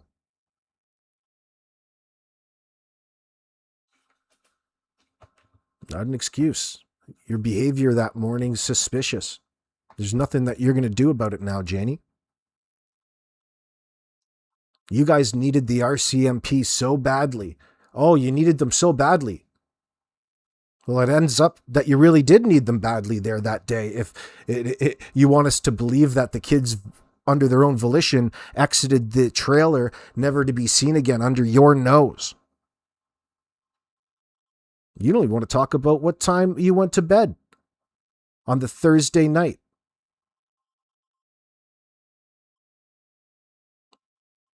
If you go on the Google map, and you'll see the V in the road up by my house, we went off to the left-hand side. Mm-hmm. Okay, we met Cheryl, Haley, and I believe it was Shelby, and 2 kids walking down. Oh yeah, that's really interesting that you say that, Bonnie Randall. Bonnie, you're saying the last time you mentioned a creator in this chat, they hunted you down on Facebook and chewed your ass out in a private message? Really? talked to them and they said they were friends of Malaya's. And we talked, we said, you know, I don't know what we were saying, like they were talking and that we were talking. Can't remember exact words what we were talking about. But anyways, they kept walking and Justin and I took off on the friggin' ATV. Okay. And can I ask you, how do you feel about the court case Daniel has coming up? Are you hopeful? Oh, I ain't gonna comment on that. That has nothing to do with Jack and Lily. We're gonna leave that alone. It's a separate situation altogether, and it shouldn't even be brought That's up because it has avoidance has everything to do with Jack and Lily. You're absolutely right, Anita. It does have everything to do with Jack and Lily and the conditions that they were subjected to through the duration of their stay on Garlock Road. They were forced into this isolation. A bunch of two children that you resented. Nobody seemed to be caring about at that moment in time. It was impossible for people to anticipate what was happening. But all the signs were there. The kids even spoke out at school. Especially if they were avoidance. home. Yes, You're it not does. allowed to talk. Avoidance. I'm not going to talk about it, Anita, because it has nothing to do with Jack and Lily. Yes, it does. They We're were here in to the talk Yeah, it about does. Jack. Absolutely, it does. You're just triggered wanting it to be so. That's what you're claiming. That's your reason for not saying anything. It's not like it's true. It has everything to do with things, and it has everything to do with your denial. Your denial that your beloved Daniel's soon to be a sex offender. He's soon to be on a registry.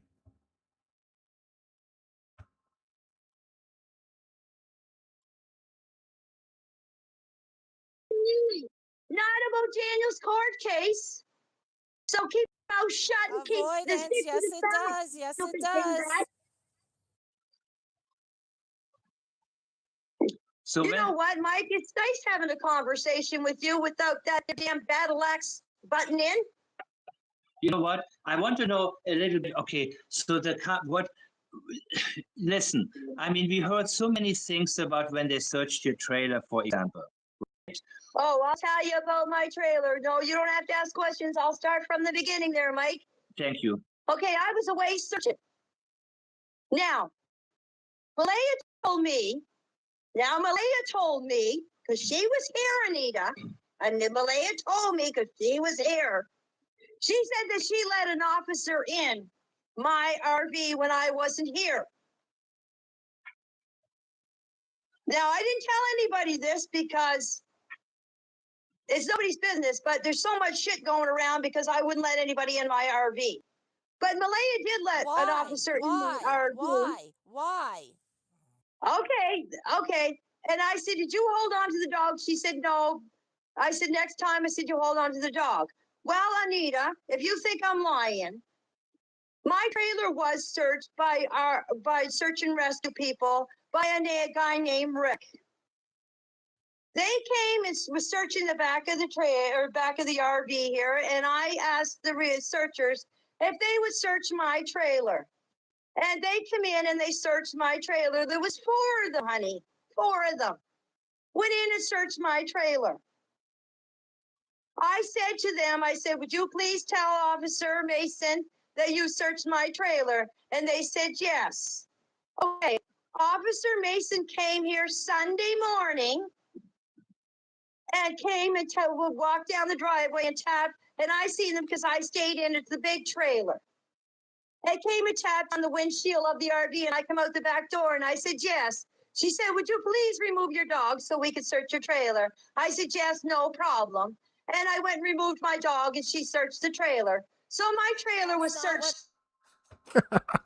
Well, that certainly isn't the way that you told it the first couple times, Janie. That's a completely different way of you telling what happened. You were combative with the officer. She forced you to get out. She threatened you with getting a warrant. What happened? You're lying. You did not. You fought with the officer. You're lying. I said to the officer, I will explain that to you, Anita, my sweet darling, since you're being so good. I was sitting over on the sawhorse and I was crying because I blame myself because I didn't get up that morning to see the kids. And I said, if I would have got up, this wouldn't have never happened. The hell does that have to do with anything? That's the exact thing that you told the CBC with Darin Geddes there in the background coaching you. Oh, is he your voice coach? Is he the one that tells you to scream all the time? Okay, I blame myself because I didn't get up. Okay? There's a neighbor going by. You want to say hi to Well, if you Bradley? went to town every day, why that certain day you didn't go? Another lie, avoidance. Why I didn't go? Because I didn't need anything in town there, darling. And if it's any of your business, I can go to town whenever I feel like it. It doesn't matter if it was Friday morning, or if it was Thursday morning, or if it was Wednesday morning. I have a quick question, guys. Janie, why? No, let me finish my question. Okay. Janie, if you're telling the truth, it wouldn't be so much of a problem. Let's put it that way. If you were being honest and forthcoming, like you want to claim that you are, you wouldn't be or have the need to be screaming everything, being so combative here. You're treating Anita like you treated that RCMP officer that threatened you that morning. Well, what was the question? I forget now. What was the question? What was the question you asked me? Anyway, I can't remember because Anita got me all friggin' jumbled there. Anyways, go ahead, Mike. About the trailer, the search of the trailer. But I want to ask you, why do you think Haley and Belinda said that there was a pitbull type of dog? Why do you think they made those statements? Oh, that's a question you're going to have to ask Belinda. I think Belinda needs new glasses there, Mike, because I read and I also heard that Belinda said that she's seen the mouth of the dog. Well, if you can see a dog's mouth, can't you see a head? Haley has glasses. So, what? Haley is wearing glasses. The stepsister of Maria's. I'm talking about Belinda, my darling. Okay, Belinda. Belinda yes. said that Belinda said that she's seen a pit bull, a big dog. She said it was a pit bull. Okay. Now, if you've seen a dog's mouth, you should know what kind of a dog it was. You should know what kind of color it was. You should know things unless the fucking mouth is on the dog's arse. She said to me, maybe she was looking at the dog's arse. I don't know, but I have no pit bull. There was never a pit bull here. Haley. And you know what? You're going to find this all out, Mike. When this all comes out, you're going to find out that a lot of shit that was saying, it is a lot of lie. A lot of lies. So I don't see. There you go again, Janie. You're admitting to everybody that you know all of the information and you're just not sharing, but you're in a position to be telling everybody what they're wrong about. If you're in a position like that you could tell us what's right. You're criticizing everybody for being so wrong in this situation that you are not supposed to otherwise have any information that you're withholding, that you're omitting, that you're obstructing the RCMP over. I just want to know why Malaya's stepsister would say something similar. She also said she saw the dog that she saw in your interview, not the same dog that she saw that day. That was Malaya's stepsister. Cheryl said the dog was black and white, didn't she not? I didn't hear Cheryl at all about that. I only heard Haley. Well, I'll tell you, I have a gray and white cat that sits in the RV on the window, on the dash with the dog. The dog is on the dash of the RV. And that's where my dog would have been laying that day. Would be on the dash, just like it was in the interview. And the reason everybody's saying another thing too, why didn't the dog go crazy when the film crew or when the CBC News was here? Is because I introduced the dog to the crew before they started interviewing me. Oh, I have another question. Was Darren there during your interview? Darren was here during the interview, yes. Was he not allowed to be? He was, but I'm just wondering, with all the statements he made, what was the connection? Where you later on you spoke out against him, but in the beginning everybody went along, or he was. Well, I wasn't- Darren did say a lot of misinformation that I have said. He said a lot of misinformation, but I've cleared that up with him. And I hopefully set things straight. And Belinda and Darren, if you are listening, I did not hear anybody shush the kids that morning. But let me just say something, okay? Okay, go ahead. If I did hear somebody shush the kids, would it made any difference? It would make a difference if one time you say you did hear it and then you say you didn't, because there would be an inconsistency. That's what I'm pointing out. You know what I'm? That's But what I I want to didn't clear. hear anybody shush the kids. That's the thing. I didn't hear anybody shush the kids. I heard the kids laughing and talking out here. What they were saying, I don't know. I just heard them for a few seconds, and then the next thing you know, they were gone. I didn't hear nothing. Interesting. And then just one moment, and then the next moment they're just disappeared. They're gone. Nothing. So you heard them, Janie. You're telling Mike that you heard them right up until the moment they disappeared. Outstanding. I got to call that bullshit. Boing. You set off the T1000, darling. Boing. Bullshit.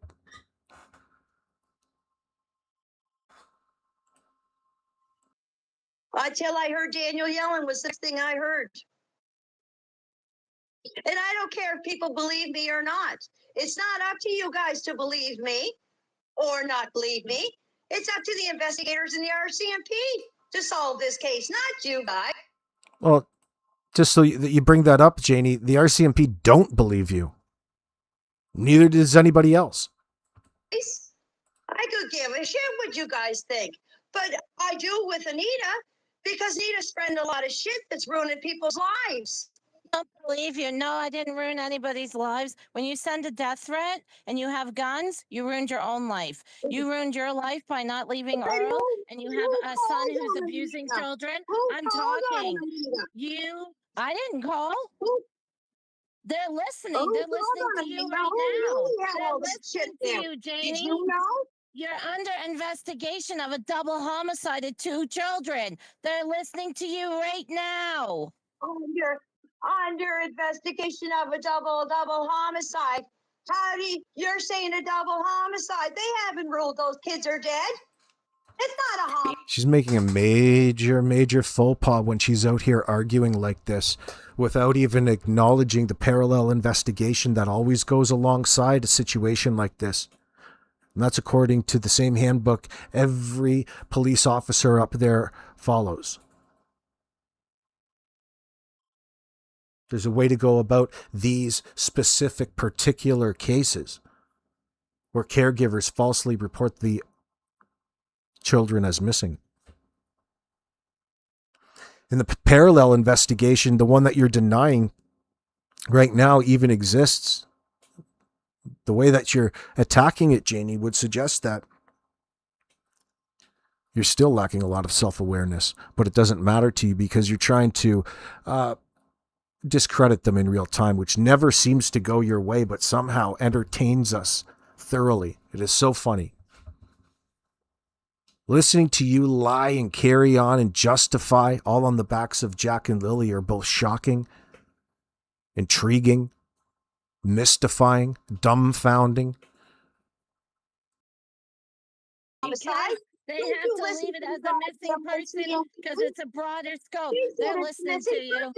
Obstruction of justice, Janie. You're going to jail. Okay, will you come see me, Anita? Will you come visit I'll make me? sure I bring a toilet, soap, a new top. I'll bring you some coffee, treats for Fluffy Tucker, whatever. And I'll bring a crew. Do you need a new roof? Do you need a new roof? I'll bring a crew to clean the yard. You don't need to worry about it. Maybe I should call your boyfriend and ask him if they do supply stuff in the fucking jail. Baby, you're laughing, you're using that right now, but someday you're going to be thankful for you know, the commissary inside, you're going to be like, yeah, I want that interview with Anita and Mike, and the money that they're going to give me, the $25, I'm going to buy a lot of ramen with that. Ramen noodles, for example, maybe some Bic razors on Razor Day. If you're going to, you might not even be able to get any razors, honey. Not that you need use them anyway. Looking at that picture on the CBC with that hair lip. He doesn't know And you anything don't know about me. He's her? been clean for Maybe- 25 years. maybe It's somebody not will be about me, saying that- Janie. but I'm not under somebody- investigation. I'm not under investigation. I'm not under investigation. You are. You are on the property. You're lying. You're know- lying. You're standing on lies for your Yeah, son. that's You're a the liar. thing. You're a liar. You're a liar. You're a liar. Okay, listen, everybody. Listen up, everybody out there in TV land or YouTube land or whatever. I was here at the property. Okay, Anita? I told everybody I was here at the property. Okay, people know that I'm here. I was here. Yes, there was 3 of us. Me, Daniel, and Malaya. We were all here. Everybody got that? Okay. Now, Anita, I'm hoping there's somebody out there that can friggin' do something about you and hopefully get you on some good someone to take care of So Fluffy. we'll set your Or goddamn Tucker. mouth. Get a babysitter for Fluffy because they're coming for you, Tucker, whatever. Why don't you? It's amazing how anti or against Anita is in all of this. Why are you so upset at Anita for coming out and speaking out on behalf of Jack and Lily? You should be thanking her. But you're so mad. You want it out for her. No wonder she's getting threatened behind the scenes. You're encouraging your boy Darin Geddes and Jordan. You're involving them in this. It's you, Janie. You're a bad person. You would be considered a bad person by Jesus Christ himself. No doubt.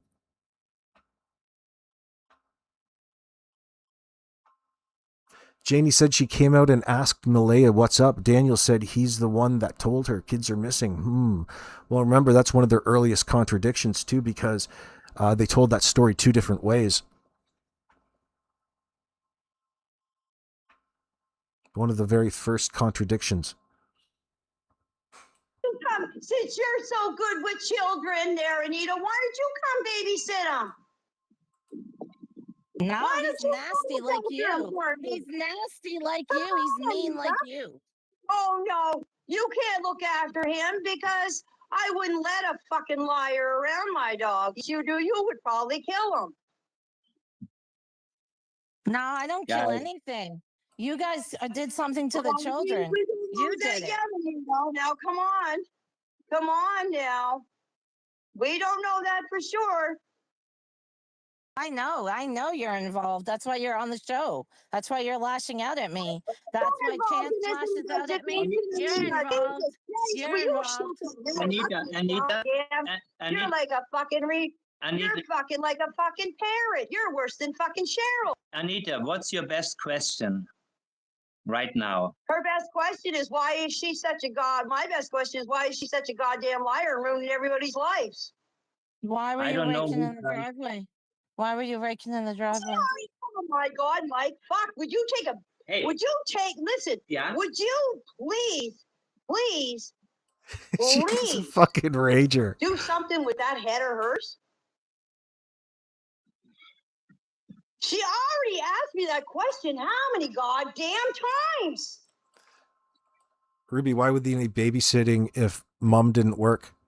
Good question.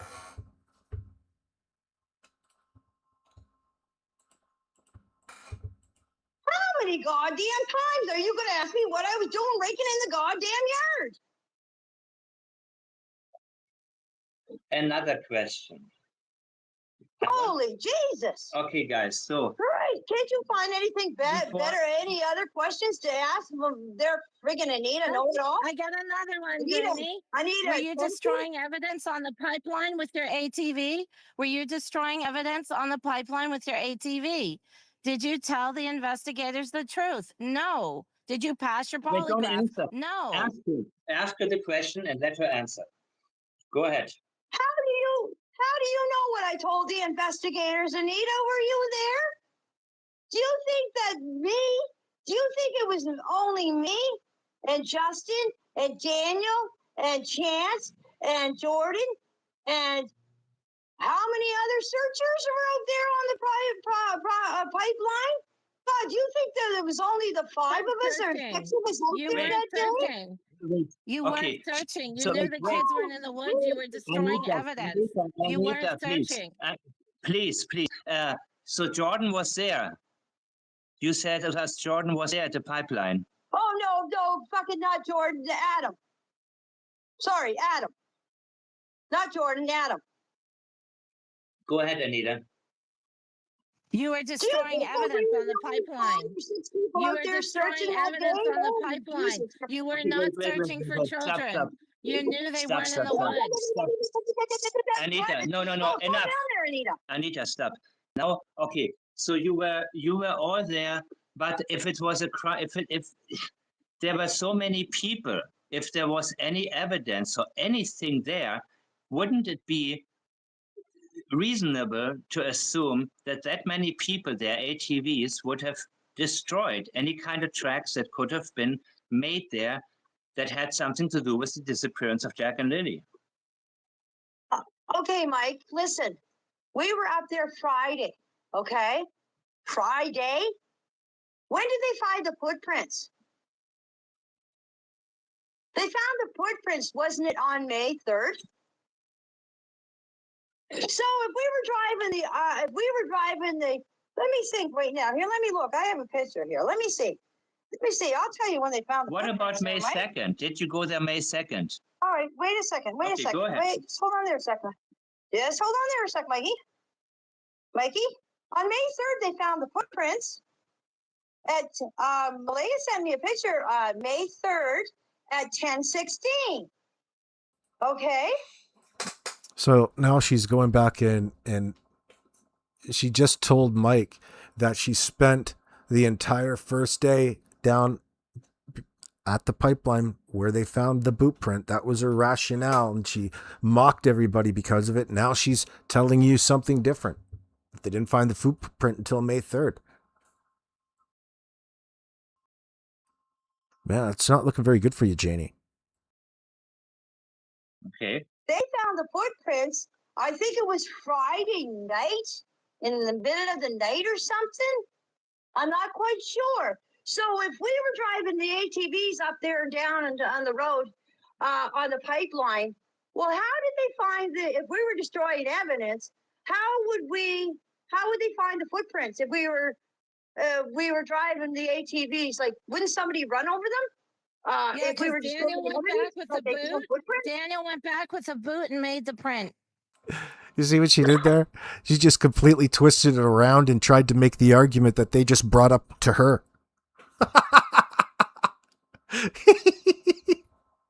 You are a slippery one, Janie. Janie. Man, oh man. Oh, fuck, that's a good one, Anita. Oh, that's a fucking good one. What You okay. weren't searching. You So, knew the kids weren't in the woods. You were destroying evidence. You weren't searching. Please. So Jordan was there. You said it was Jordan was there at the pipeline. Oh, no, fucking not Jordan, Adam. Sorry, Adam. Not Jordan, Adam. Go ahead, Anita. You were destroying evidence on the pipeline. You were destroying evidence on the pipeline. You were not searching for children. Stop. You knew they weren't in Stop. the woods.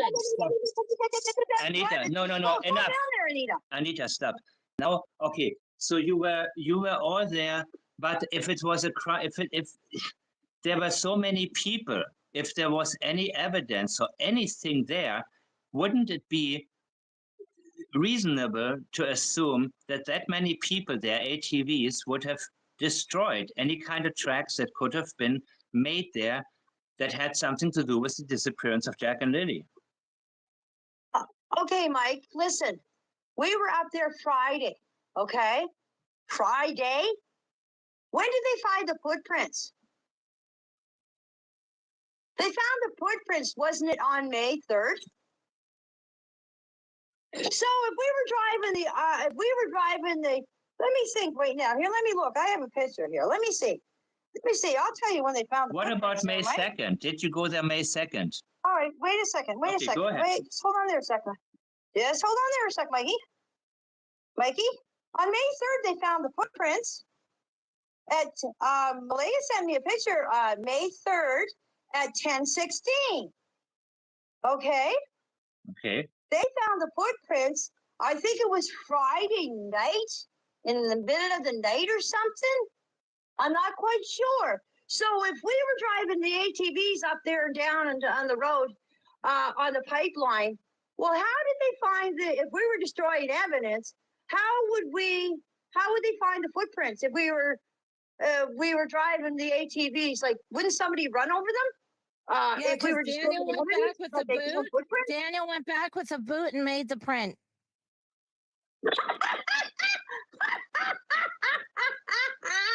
Oh, fuck, that's a good one, Anita. Oh, that's a fucking good one. What about May 2nd? What do you guys do May 2nd? Oh, fuck, that's a good one, Anita. Fuck. Ding, ding, ding, ding. You won the golden prize, Anita. See how you're coming up with shit after somebody mentions just something that I mentioned, that how could they destroy evidence with the ATV if they found the footprints, and you come up with that? Oh my fucking Anita, God, you're good. Okay, go ahead, Mike. What about May 2nd? What did you guys do on May 2nd? Were you at the pipeline May 2nd? Well, we already told you. Well, I already told you we were driving. We were driving on the ATV, looking up in the woods for the kids. Right. So you said May We 3rd. weren't the only ones out searching, Mike. And God, we were all searching. My whole family was out searching. again, they found only one footprint. Could it have been that there were more footprints, or there was a lot more that on May 2nd could have been destroyed Where are you talking at? What part, Mike? at the pipeline area? I don't know, Mike, how many footprints was up there. I found out about on May 3rd. When Malia sent me the pictures, I don't know how many footprints was up there. I don't know who destroyed. Honey, but you just told us the whole reason you were out there on May 2nd with Justin and the bike and away from the RCMP, the responding officers, etc., was because they found a footprint. Just like there's a footprint in front of your old nasty broken down infested RV. The old battle axe. Footprints? I don't know what went on. Oh my God, Anita, fuck, you make me laugh. Sorry, Mike, I'm very sorry. That just made me laugh. Oh, okay. Boy. Hold on, let me wait till you catch up from laughing so hard. Listen, that whole little elevation in her behavior, that ridiculousness, is an indicator. Just when you think that she couldn't reach a higher tone in her voice, here she comes.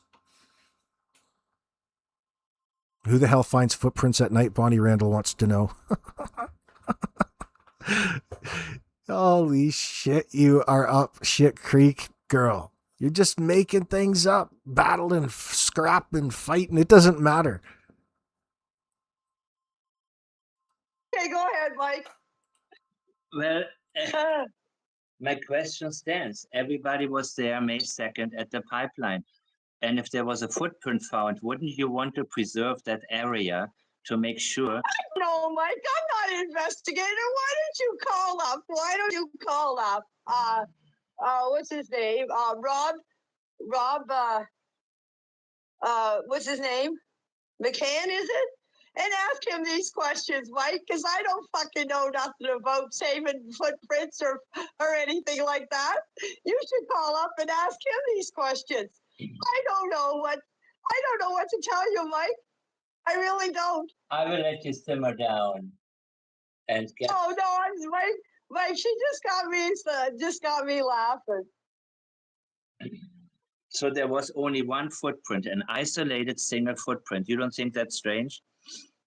Just one. Mike, I don't know. This whole case is strange to me, Mike. This whole case, like we told everything that we could to the RCMP and the investigators. Like they came here on Everything Friday you could. morning, like after the kids. There you go again, indicating that you know far more than you're letting on. I told you everything I can. If I tell you any more, things might not go so well for me. Disappeared. They weren't long after coming, and they sat each one of us in their vehicles, and they talked to us individually and asked us what happened, like what we were doing that morning, and what we were doing that morning. So they got us first thing when they came here. They got us first thing, and we gave them our statements. Like they didn't wait till like Saturday morning or Friday night or Saturday morning or Sunday. They took our statements first thing when they got here. Okay, so we sat in their car and gave our statements when they first, like when they came here. Like each one of us was taken individually, and yeah, we know that. We know that. We know the statements. It's on record. Gave our statements. Okay, let me summarize. So when Haley said on Sunny's show that she saw a pitbull type of dog, you're saying that she was incorrect. There's no pitbull here, Mike. There was no pitbull here.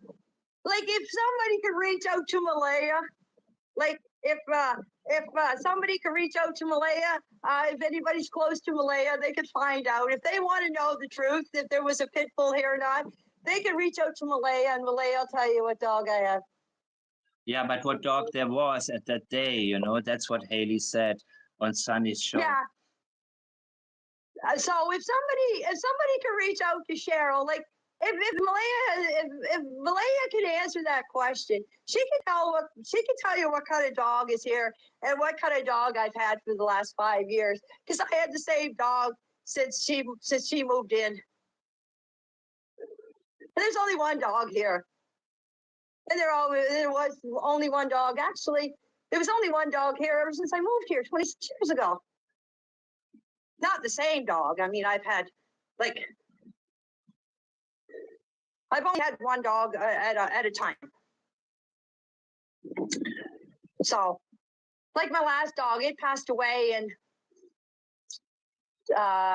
let's see, I got Fluffy. Now you call him Fluffy, and you know what? When I call my dog Fluffy, he comes to Fluffy. If I call him Tucker, he still comes, but his real name's Tucker. Okay. Yeah, you're saying it so much, but Mike, his name is Tucker. Yeah, but you said Fluffy. You got to sample that into a song. No, I'm kidding. I'm not going to do this. Yes, and please stop playing that stupid song. Mike, you accomplish anything by playing that stupid song? You know what? I had a question, man. No.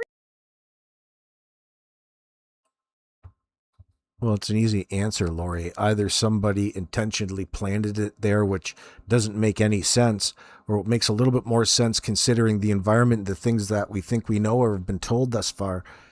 It's the evidence has been destroyed, especially in front of Janie's trailer. Right there, the boot print was right in the middle of where Janie was raking. Well, isn't that awfully convenient? That would be destruction of evidence before planting anything. Could be both. Same with this random boot print in the middle of that, 500 yards in from the road. A little ridiculous. Really? Okay. Like, if you really thought, like, what is it accomplishing? Like, everybody's making up songs about us. Like, what is the use of it? It's fucking childish and stupid. Oh, shit, I had a question, man, and I had to laugh, and I lost it, man. I had what was it? It was about Help me out, Janie. What did we cover? What did? No, What that's all kind? details that they're not going to share with the public. Talking about whether the Bootprints were old or fresh. Listen, if the kids are out there all the time, there should be Bootprints all over the damn place. What kind of question do you think would be reasonable in your opinion? Especially considering everything is mud and wet ground. You're gonna hear my dog, Mike. Here. Okay. Now you tell me if it sounds like a pit bull. No, but I mean that particular day. Why would Haley say that? You know, I mean, is that a reasonable question? You're listening to my dog, Mike. Look, you're listening to my dog. Yeah, I want to see your dog. I want to say hi, and I will call him Tucker. No, my dog doesn't want to see you. Okay, thank you. No, look. Okay, here. I'll get away from him so you don't scare him. Hold on. Okay. All right. There's my dog, Mike. There's my dog. There's my cat. Look, there's my cat. Have you noticed that she still hasn't changed her high-pitched laughing cackle tone when she switched?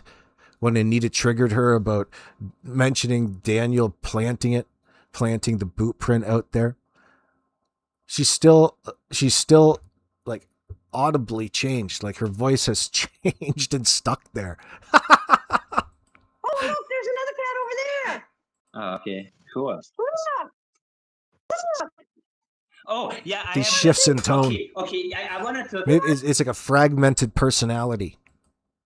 He shattered her in two. See anything else? There's my dog, Mike. Okay. There's my big fucking pit bull. Wait. Come on. When was Justin's dog put down? What Christmas? Was it Christmas of 25 or 24? It was last year, Mike. In 2025, so the dog was alive. Yeah.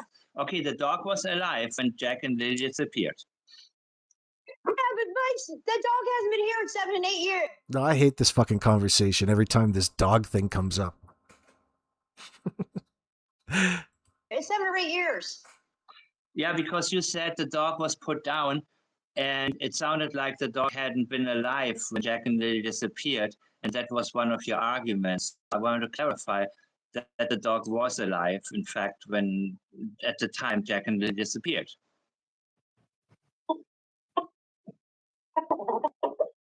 I hear chicken. Taki, stop. Now you got my dog off. Taki. Taki. What's wrong? We got all everybody's got my friggin' animals all friggin'. Okay. All right, he's settled here. Okay, good. What questions, if I have a chance to talk to Malaya, what questions should I ask her? Whatever you want to ask her. I have no say in what you have to ask her. Okay. You can ask her whatever you want. You guys want to find out what happened? You ask her. I don't have to ask her nothing. I'm just waiting for Jack and Lily to be found. And then guess what? You say karma? I'm living karma? No, honey. You guys are going to live karma. Because when those kids are found, you guys are going to be all wrong. Well, because those kids were alive. Those kids were alive Friday morning when they left here. After that, I don't know where they went or what happened to them. So if those kids are deceased, or if those kids are deceased, it wasn't by anybody on this property. Was it? I think that's as far as people have gotten Janie to come out and acknowledge the fact that the kids are probably dead. But you want us to know that it has nothing to do with anybody on that property? That's going to be a hard sell. Kids are alive. Could it be that they're alive? Could it be that an accident took place that you don't know about? No. Do you think that if something happened here, we would not call 911? Well, come on, Mike. You said that Malaya, it was a problem. She called 911 to you. It was a bad decision that morning. Yes, because she knew what was going on, Mike. She knew what happened. Okay. You can tell. Come on, people. You can tell by the way her interview. She has no remorse. I'm sorry, Malaya. I'm speaking out. Isn't that an interesting little break right there? That's Janie acknowledging, claiming that Malaya knows exactly what happened.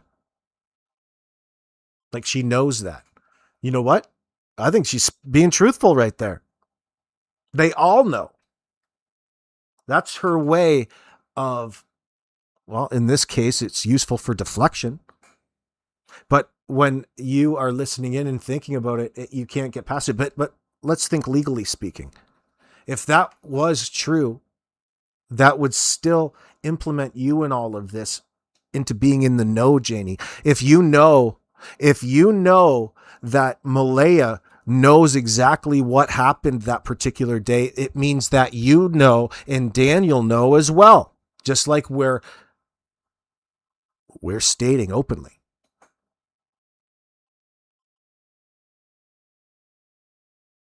There's no arguing that, Janie. That's what these little leaks tell us.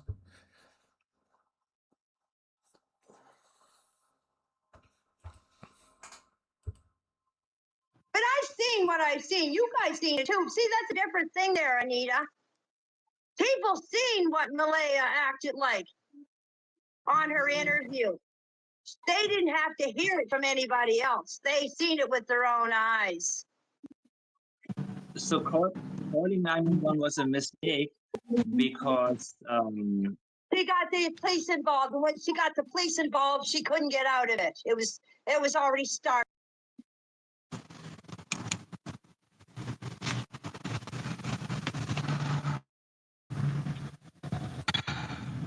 So she's really admitting right there to Malaya falsely reporting her kids missing to the RCMP. She's admitting to what we're asserting they're doing.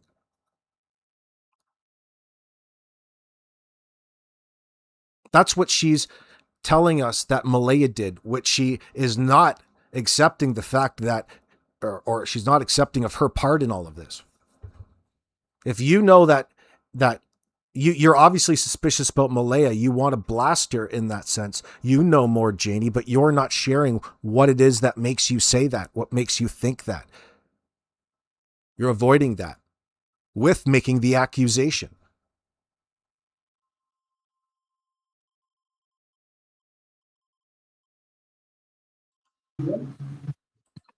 You must have gave the thing a treat or something, did you there, Mike? You must have gave the old hound dog there a treat or something. She's awful quiet. no, we have to used to. I mean, this is how can I say this? I mean, Did she run away? Did she run away because she knows she's lying and she doesn't want to hear the truth? You know what I'm saying? I'm listening to you implicate yourself. I'm listening you tell a crime. The investigators are listening. I am not a dog. Please don't refer to me to that. Keep talking, Janie. Keep talking. Okay.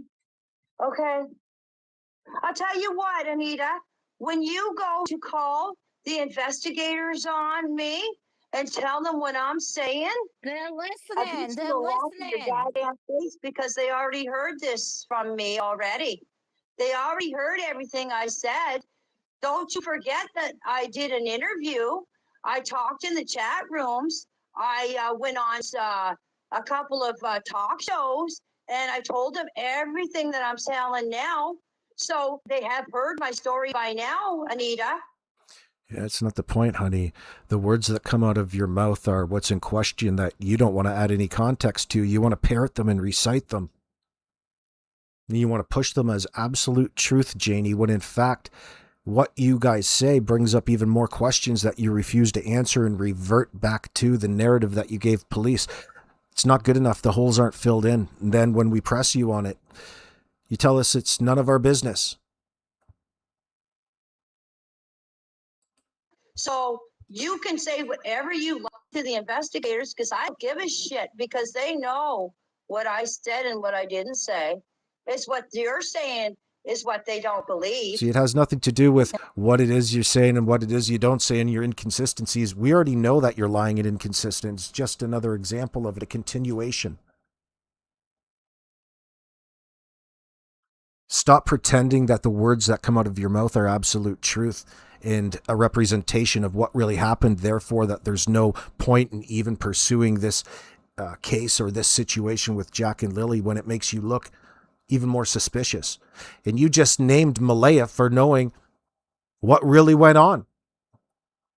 Same thing that we're saying. That means that there's way more questions to be asked from that point because you know a lot more. You don't want to add any context to your early claims with the RCMP. You want to revert back to parroting them and reciting them as if that's an actual answer to anybody's question. And when you do that action, that's what implicates you into some level of culpability in this investigation with the RCMP, Janie. And you're letting everybody out here in the public know just how guilty that you are. And that's what we're here talking about today. And Anita, Mike did a fantastic job.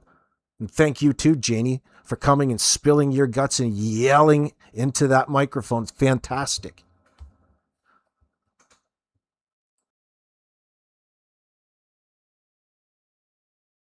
Yes, they do. You sound high. Are you on pills? Oh, yes, I'm as high as a kite. Look at this. Look at this. I'm as high as a kite. Yeah. I'm flying high. Do I look high to you there, Mike? You want to see my eyes? Tell me, Mike, am I high? Am I high, Mike? You look all right. I don't do drugs, Anita. I like I your don't do drugs. I don't fucking drink, Anita. I don't do shit. That's all I do is smoke, and I smoke cigarettes. I don't sit down and drink no fancy wine, Anita. I don't drink wine. I don't I'm drink not that wine. I don't fancy, drink honey. wine. I don't drink wine. You don't drink wine? That's a great point, Miss K. And with what we've learned through Brandon and the story behind and all the other evidence that they've collected, which, by the way, is far more fucking interesting than these two stupid Bootprints that you guys love to use in your little talks. Let's talk about the bloody pair of underwear. Let's talk about that sock. Let's talk about all of the t-shirt dumps and why the blanket that you said that was from your garbage is associated with them out there, all within earshot of Bradley Wong's. Sounds like things are really coming together. We're getting a good idea of what really happened on May 1st into May 2nd.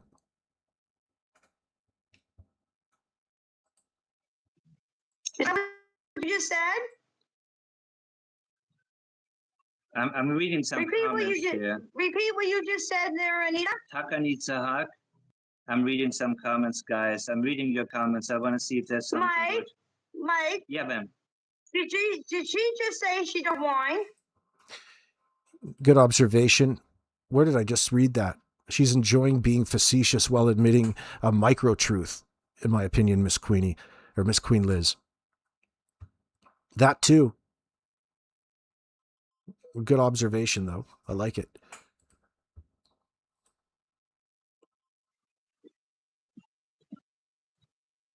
Did I hear that right? I don't think anybody's drinking right now. No, I didn't say right now. I said, but she just say that she don't drink wine. I drink wine Yes, I sometimes. don't drink wine. I don't drink wine. You don't drink wine? Oh my God, Anita.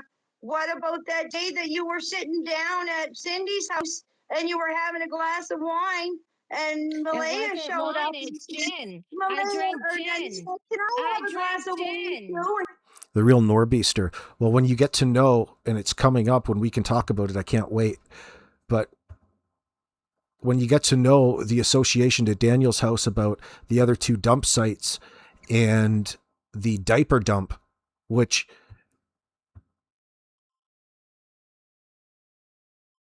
has every angle pointing back at Daniel's place. That's where it's ultimately going to go. I wish I could say more. You can have a glass of wine, Malaya. I go to Patty's I brought wine there, but I don't drink wine. I brought wine for Cindy, peach wine. Now, why do you think that these assholes would be out there dumping all kinds of evidence that responding officers, they had a real problem with them seeing all of this evidence that they spent so long getting rid of?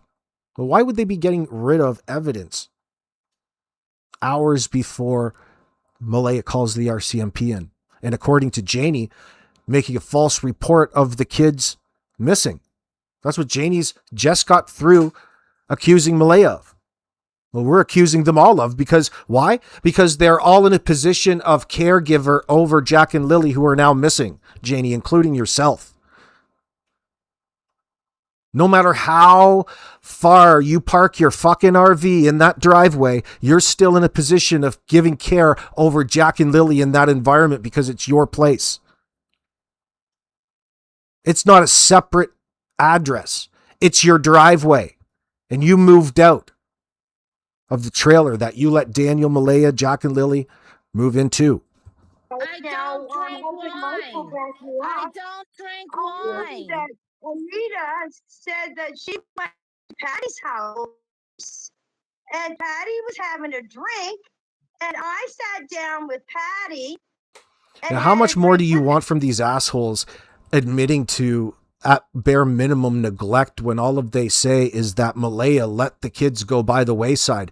When Meadow was born, it's all she was occupied with. Meadow.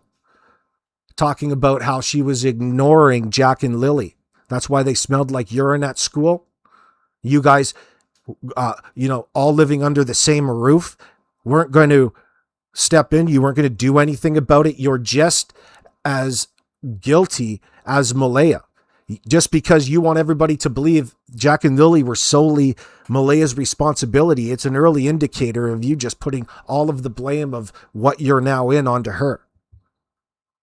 When it's impossible for you not to all be in the know, considering you keep an eye on each other's fucking phones nonstop. Every which way in this case, you contradict yourselves. Patty. Yes, but it's not wine. I drink gin. And I brought peach wine for Cindy, but it's not about me. I have a question? The barn, why was the barn cleared out? Do you have the keys for the community home? I would like to have a glass of wine. And you said, sure, Malaya, you can have a glass of wine. Am I wrong there, Mike? I had wine there, but you're corrected. I do not drink wine. You don't drink wine, you stupid bitch. You're not listening. I brought a peach bottle of wine for Cindy. Oh my God, she's not listening. You come on. I don't drink wine. You don't drink wine, but you said you drink gin, so you drink. So there you go. Whether it's wine or it's gin, you don't drink. You're accusing me of having a glass of wine. Oh. Sorry, you know Mike, what? I don't mean to Mike, this is ridiculous. She's not going to tell the truth. She's never going to tell us what she did. She's not going to tell about the children. She's not going to tell about what her son did because it implicates herself. I'm not going to tell you fuck all, Anita, because you're not my goddamn. You're nothing to me. I don't have to tell you a goddamn thing. I don't have to tell anybody a goddamn thing. All the investigators and the RCMP. So get it through your head. You've got a goddamn fucking rhinoceros head. You could run into anything and it wouldn't hit you because nothing sinks in you, goddamn thing. After hearing your voice, listen. After hearing your voice, I'm going to get a case of wine. Oh my God! Goddamn thing! It does nothing sinks into you. I feel like Go having. ahead there, Mike. I feel like having some gin and some wine right now. Oh my God! There you go. You go right ahead, Mike. You go. Hey, maybe Anita will join you. No, But you gotta have gin, not wine. You don't drink wine now. Gin. I haven't had gin in a while. Do a Vulcan man there. I do a Vulcan man there, Mike. Am I what? Oh my God. I do a Vulcan man. Don't you drink vodka? I do once in a while, yeah. It's been I heard that now. You can't deny that. See, at least Mike, you'll admit it. She won't. But anyway, go ahead. I don't give a shit what you drink. You can drink whatever you want. I don't give a shit. Anyway, go ahead. Yeah, and I don't care what she drinks either. I don't care if you drink or not.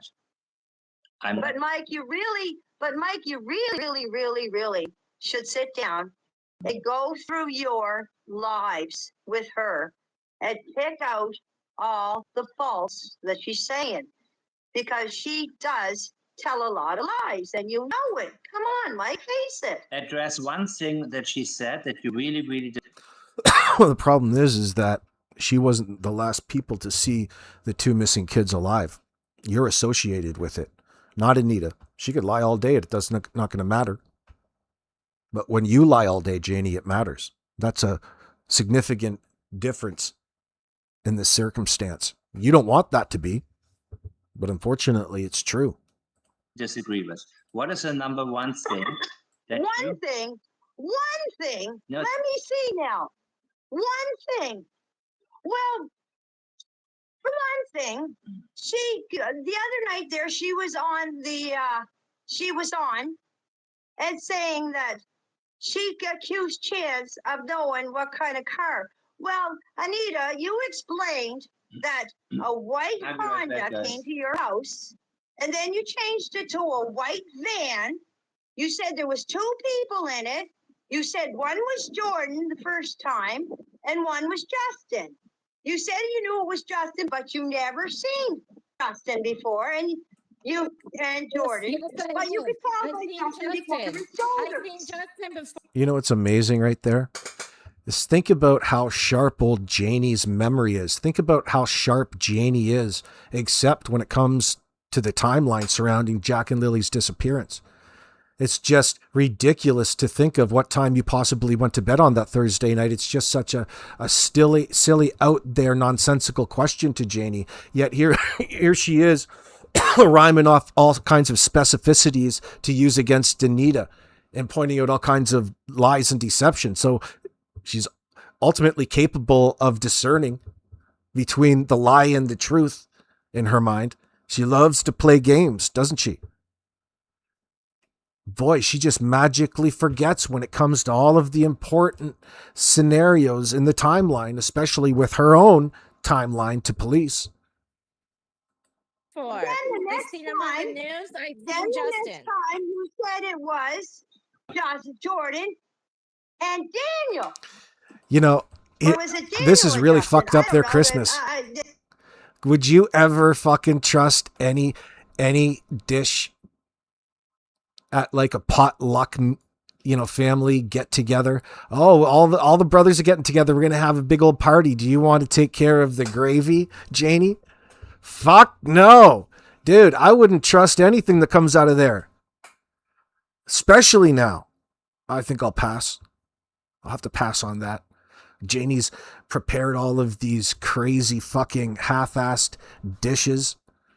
Probably cooks her potatoes with the peels on. Just make sure you label it which one comes from her place. She can't fucking cook because Daniel's fucked up the stove. He's microwaved up some corn and probably some canned corn. Put a little, probably margarine on that. Looking after your cholesterol. Yeah, see, Danny's uncle seemed to hate him with a fury. Yeah, there's a reason for that. They're super pissed. That's what they lead with. Maybe that's part of their narrative. They can really chew into that one. Yeah, we got no problem shit talking Danny. He's an asshole. We know that. But there's a little more. It's getting confusing. But you said it was Justin because he was long and lanky. Then you said that they chased you down the road, but you didn't have your phone. You left without your phone. And Never you called said that. 911. Never said. What? I mean, it's amazing that she's so into whatever Anita is saying at any one time. She's out there listening to it, just loving it, lapping it right up. And she's moved to the point of lashing out at Anita. Janie, why are you attached to watching all this content, I wonder? from said your that. phone. Never You left said it that. on your house. You should Let have better me things to do. explain, and then you can say whatever you want about me. You said you left your phone, but you called 911. You went to the Chatelan Police Department, and you went in there, and they didn't know who Jack and Lily were. Well, that's a bunch of bullshit, Anita, because everybody knows Jack and Lily's case. So from Nope, here not to tell you true. everybody Not knows who Jack true. and Lily. Not true. But you said the RCMP people told you to go to Tim Hortons and wait for the investigators. And somebody's chasing you down the road. You're doing 140 in your Mercedes. You pass 6 cars. Then you pass 3 cars. Then you pass 4 cars. You don't even know how many cars you're passing because you can't keep track of what you're saying. Thanks, Trail Hiker. Challenge- You thank challenge Mike DeMann and Anita station. too. They tell you to We have to have a moment of silence for the fantastic content coming out of Mike DeMann's, and a big old salute to Anita for having the steel balls enough to stand out and speak out and amongst this clan of degenerates. go to Tim Hortons. And wherever you are, you get a special double salute from us, Brandon Lemieux. Now, Anita, if somebody's chasing you down the road, trying to kill you or chasing you, You're not letting they me gonna talk. tell They you to brought go me to in the Tim Hortons. station first. They're gonna They keep brought you me there in with your first. statement. They brought me Now, in understand first and me? interviewed me. Right? They brought me in Yeah. first Right? and interviewed me. Well, let me You're shut putting up. your own spin I'll let on her it. talk when I'm done. Okay, You're one not moment. ever One moment. done. Okay.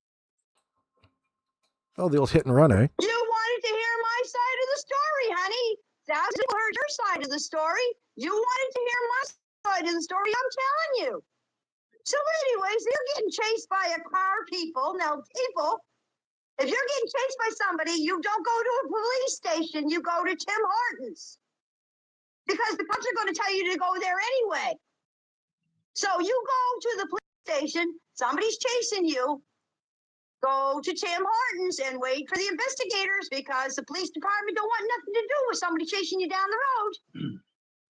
Now I have a question. So you go to Tim Hortons, you tell the investigators what happened, and now you're saying, "Oh, I'm scared for my life. Somebody's going to kill me." Like if you don't hear from me. So, even though the story, yeah, I get you, Miss Queen. I understand why it caught everyone off guard because it did me too. I couldn't believe that was happening.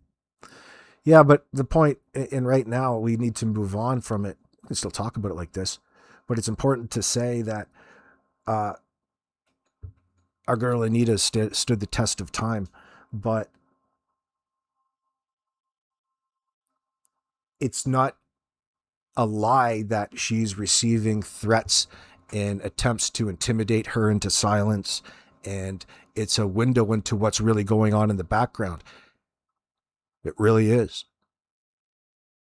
So from the things that we know what's going on in the background now, it's not too much of a stretch of the imagination to consider the fact that she's being stalked by any one number of these fucking losers, especially that they're tweaking up all night and fucking obsessed already with the content that's coming out. It's not too much. It's not too far of a stretch. They're desperately trying to capture and maintain the narrative. And that goes from all sides of this fucking family. Nobody in this family can be trusted. I'm going to be killed. Somebody's going to kill me. Oh my. Okay, Anita, let me tell you something. Making a mockery of a death threat and me being People are chased. saying that we're Janie, can I murderers here, talk? that we're You're child putting your killers own and spin everything. on it. And That's you know, not what I and said. these That's women not are what not worthy happened. else. So why would they want to hurt you, you dumb bitch? Come on, Janie. Look at that. That's almost an admission. That's an embedded admission to being part of the overall hate and people who are responsible for all of the threats in the background, Janie. That's really an admission, girl. Your rage and anger just came out.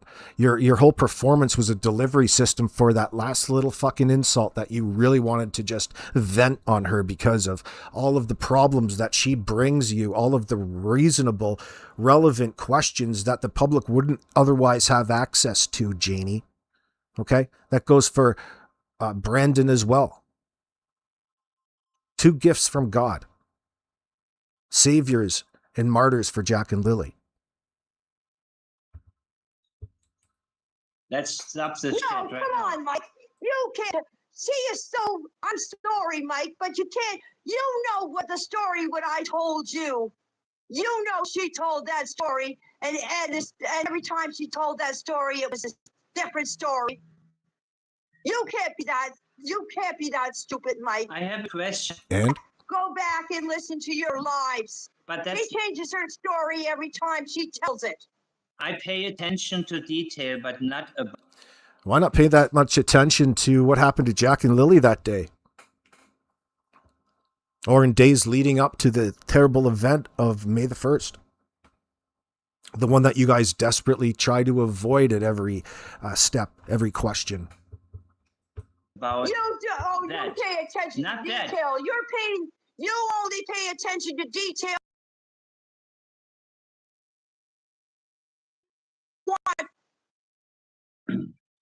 To pay attention to, not the people that are telling. If you really, you'll go back and you'll say, and you'll bumble all this up, but people know out there. So what I'm saying, people know what I'm saying. But when I talk to you on private message, you fucking babbled everything up. You even apologized to me that you should have been nicer to me, didn't you, Mike? I did. Didn't you? I did. But Didn't? No, listen. Yes. You told me that you should have been nicer to me. And yeah, you should have been nicer to me. What? Think about the sense of entitlement that Janie has in this situation that she's so desperately seeking from everybody. Talking about being nice when you're screaming it in somebody's face tells you the type of abuse that's normal around that place. And just how much of a contradictory old hag that you really are. You can't even see your own actions in that moment. It's disgusting, Janie. Now, it is funny up to a point, up until you just cross that line, and you're always on that line. You're triggered about something. You don't want to really tell anybody what that is. We can figure that out. Sit there and slap their hands together when somebody's trying to tell you something. look, I have a question. Wade said he saw Lily's coat on top of a car when he got there on Friday morning. Who put it Robin, there? he's in the affidavits. Adam Roy. He was another one of the pipeline boys that Danny went up and picked up. Yeah, there was a On coat. Friday. Okay, I'll explain those coats. I already explained, and it wasn't coats. I'll explain that to you. Please. When the scent dogs came here, Howdy, I went to talk Brian. to an officer, and I said to the officers, "Don't those dogs need a scent to find the kids?" And they said, "No, they were air scent dogs."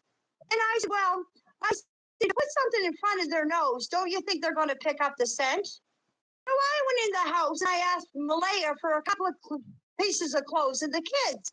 And I took them out and I gave them to the police officer so they could let the dog smell them. And they didn't. They put them on top of the car. That's where those clothes came from. Now, are you going to call me a liar, Anita? Are you going to call me a liar since you know everything? You're a liar. And You're a weren't liar fucking protecting your son. You're a liar. Yep. You go ahead. If I'm Yeah, so crazy, go ahead. why are you still here? Why are you calling in? Why are you? Anyone who lashes out for me is involved. What you're doing is implicating yourself. What you're doing is not letting me talk. When I was chased down the road, I'm talking. I'm talking. I'm talking. I'm talking. I'm talking. They brought me in the station and took a statement from me. And they took a statement for 25 minutes. And they spoke to me. I'm talking.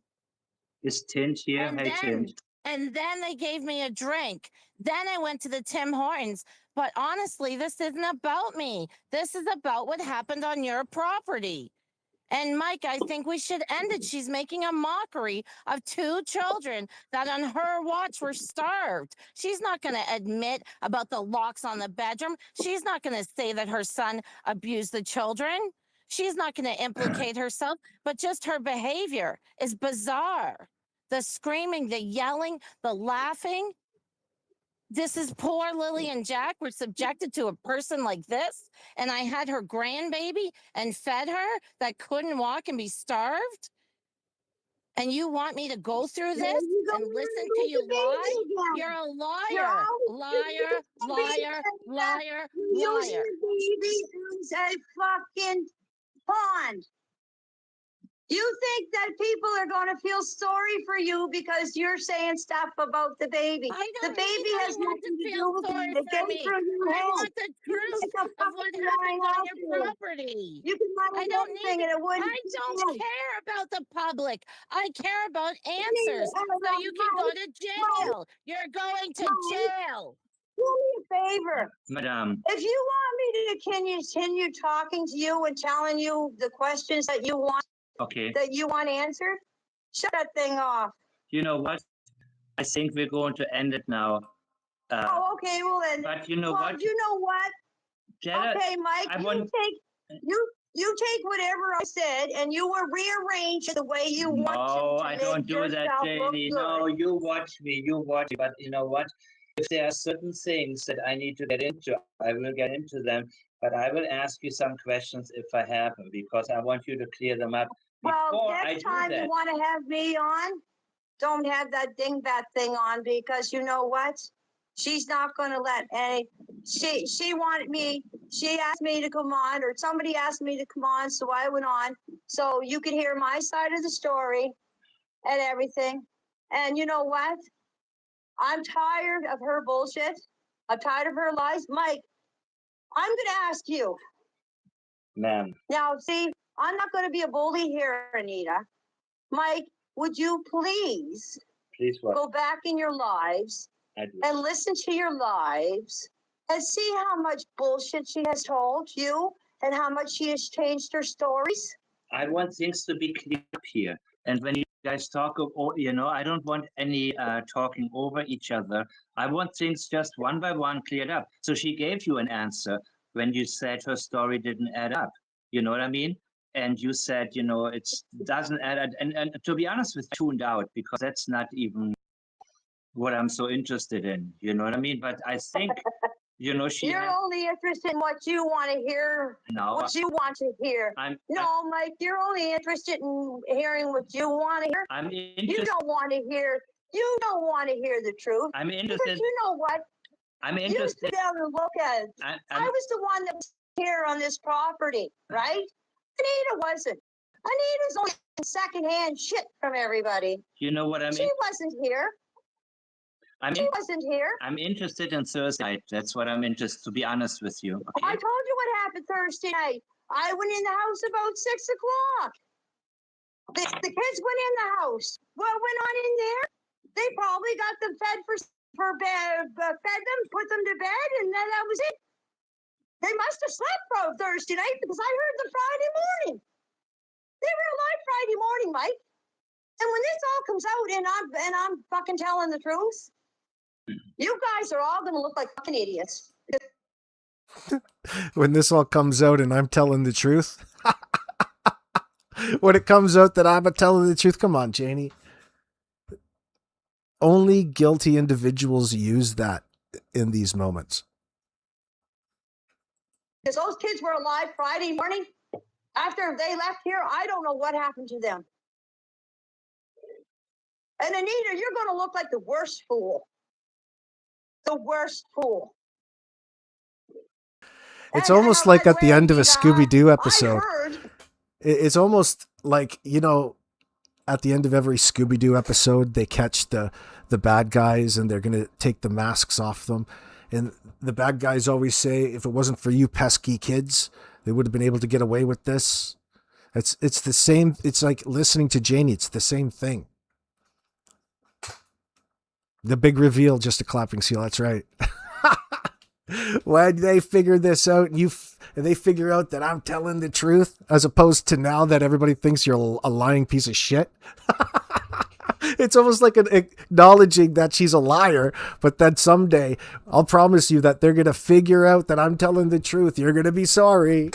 Oh, sure. Oh, I can't wait. Don't hold your breath. I heard from somebody. I don't know, but maybe it was on here. I don't know. I hope your son starts talking to you again. And I hope you get along like I get along with my son. Because whatever goes on with my son, I stand behind him 100%. Her son wasn't on the property that night. Her son wasn't on your property that night. Her son is not the key. Her son was not. The kids were not under her son's watch. I know her son wasn't on the property, but I'm just trying to make a point here, Mike. I'm standing behind my son 100%. I know. Just like she said she was stand behind her son 100%. And she always. Well, Anita, you can't stand behind your son when your son doesn't talk to you. You poor thing. But anyways, Mike, I'm going to call it. No, Janie, that's very low. That's a very low. This is very, very low. I think I'll go sit and have a cup of tea and have a cigarette. You have a lovely night. And it was very, very, very nice talking to you, Anita. It's my pleasure that I can help out. And you get a degree in RC and investigation. Thank When you. you become one, You proved I will my tell point. you. Thank Until you. then, Poor Lily you and have Jack. a Your voice. lovely night. Goodbye, everybody. Janie, And everybody out there on YouTube land. Janie. You guys have a lovely evening, too. Janie, come on. Okay. That was Janie McKenzie calling in. Hit that link pinned to the top of the live chat, friends. We'll see you later on tonight for another live stream after 6 o'clock Eastern Daylight Savings Time. It's good to have you back. Thanks for joining us this wonderful Friday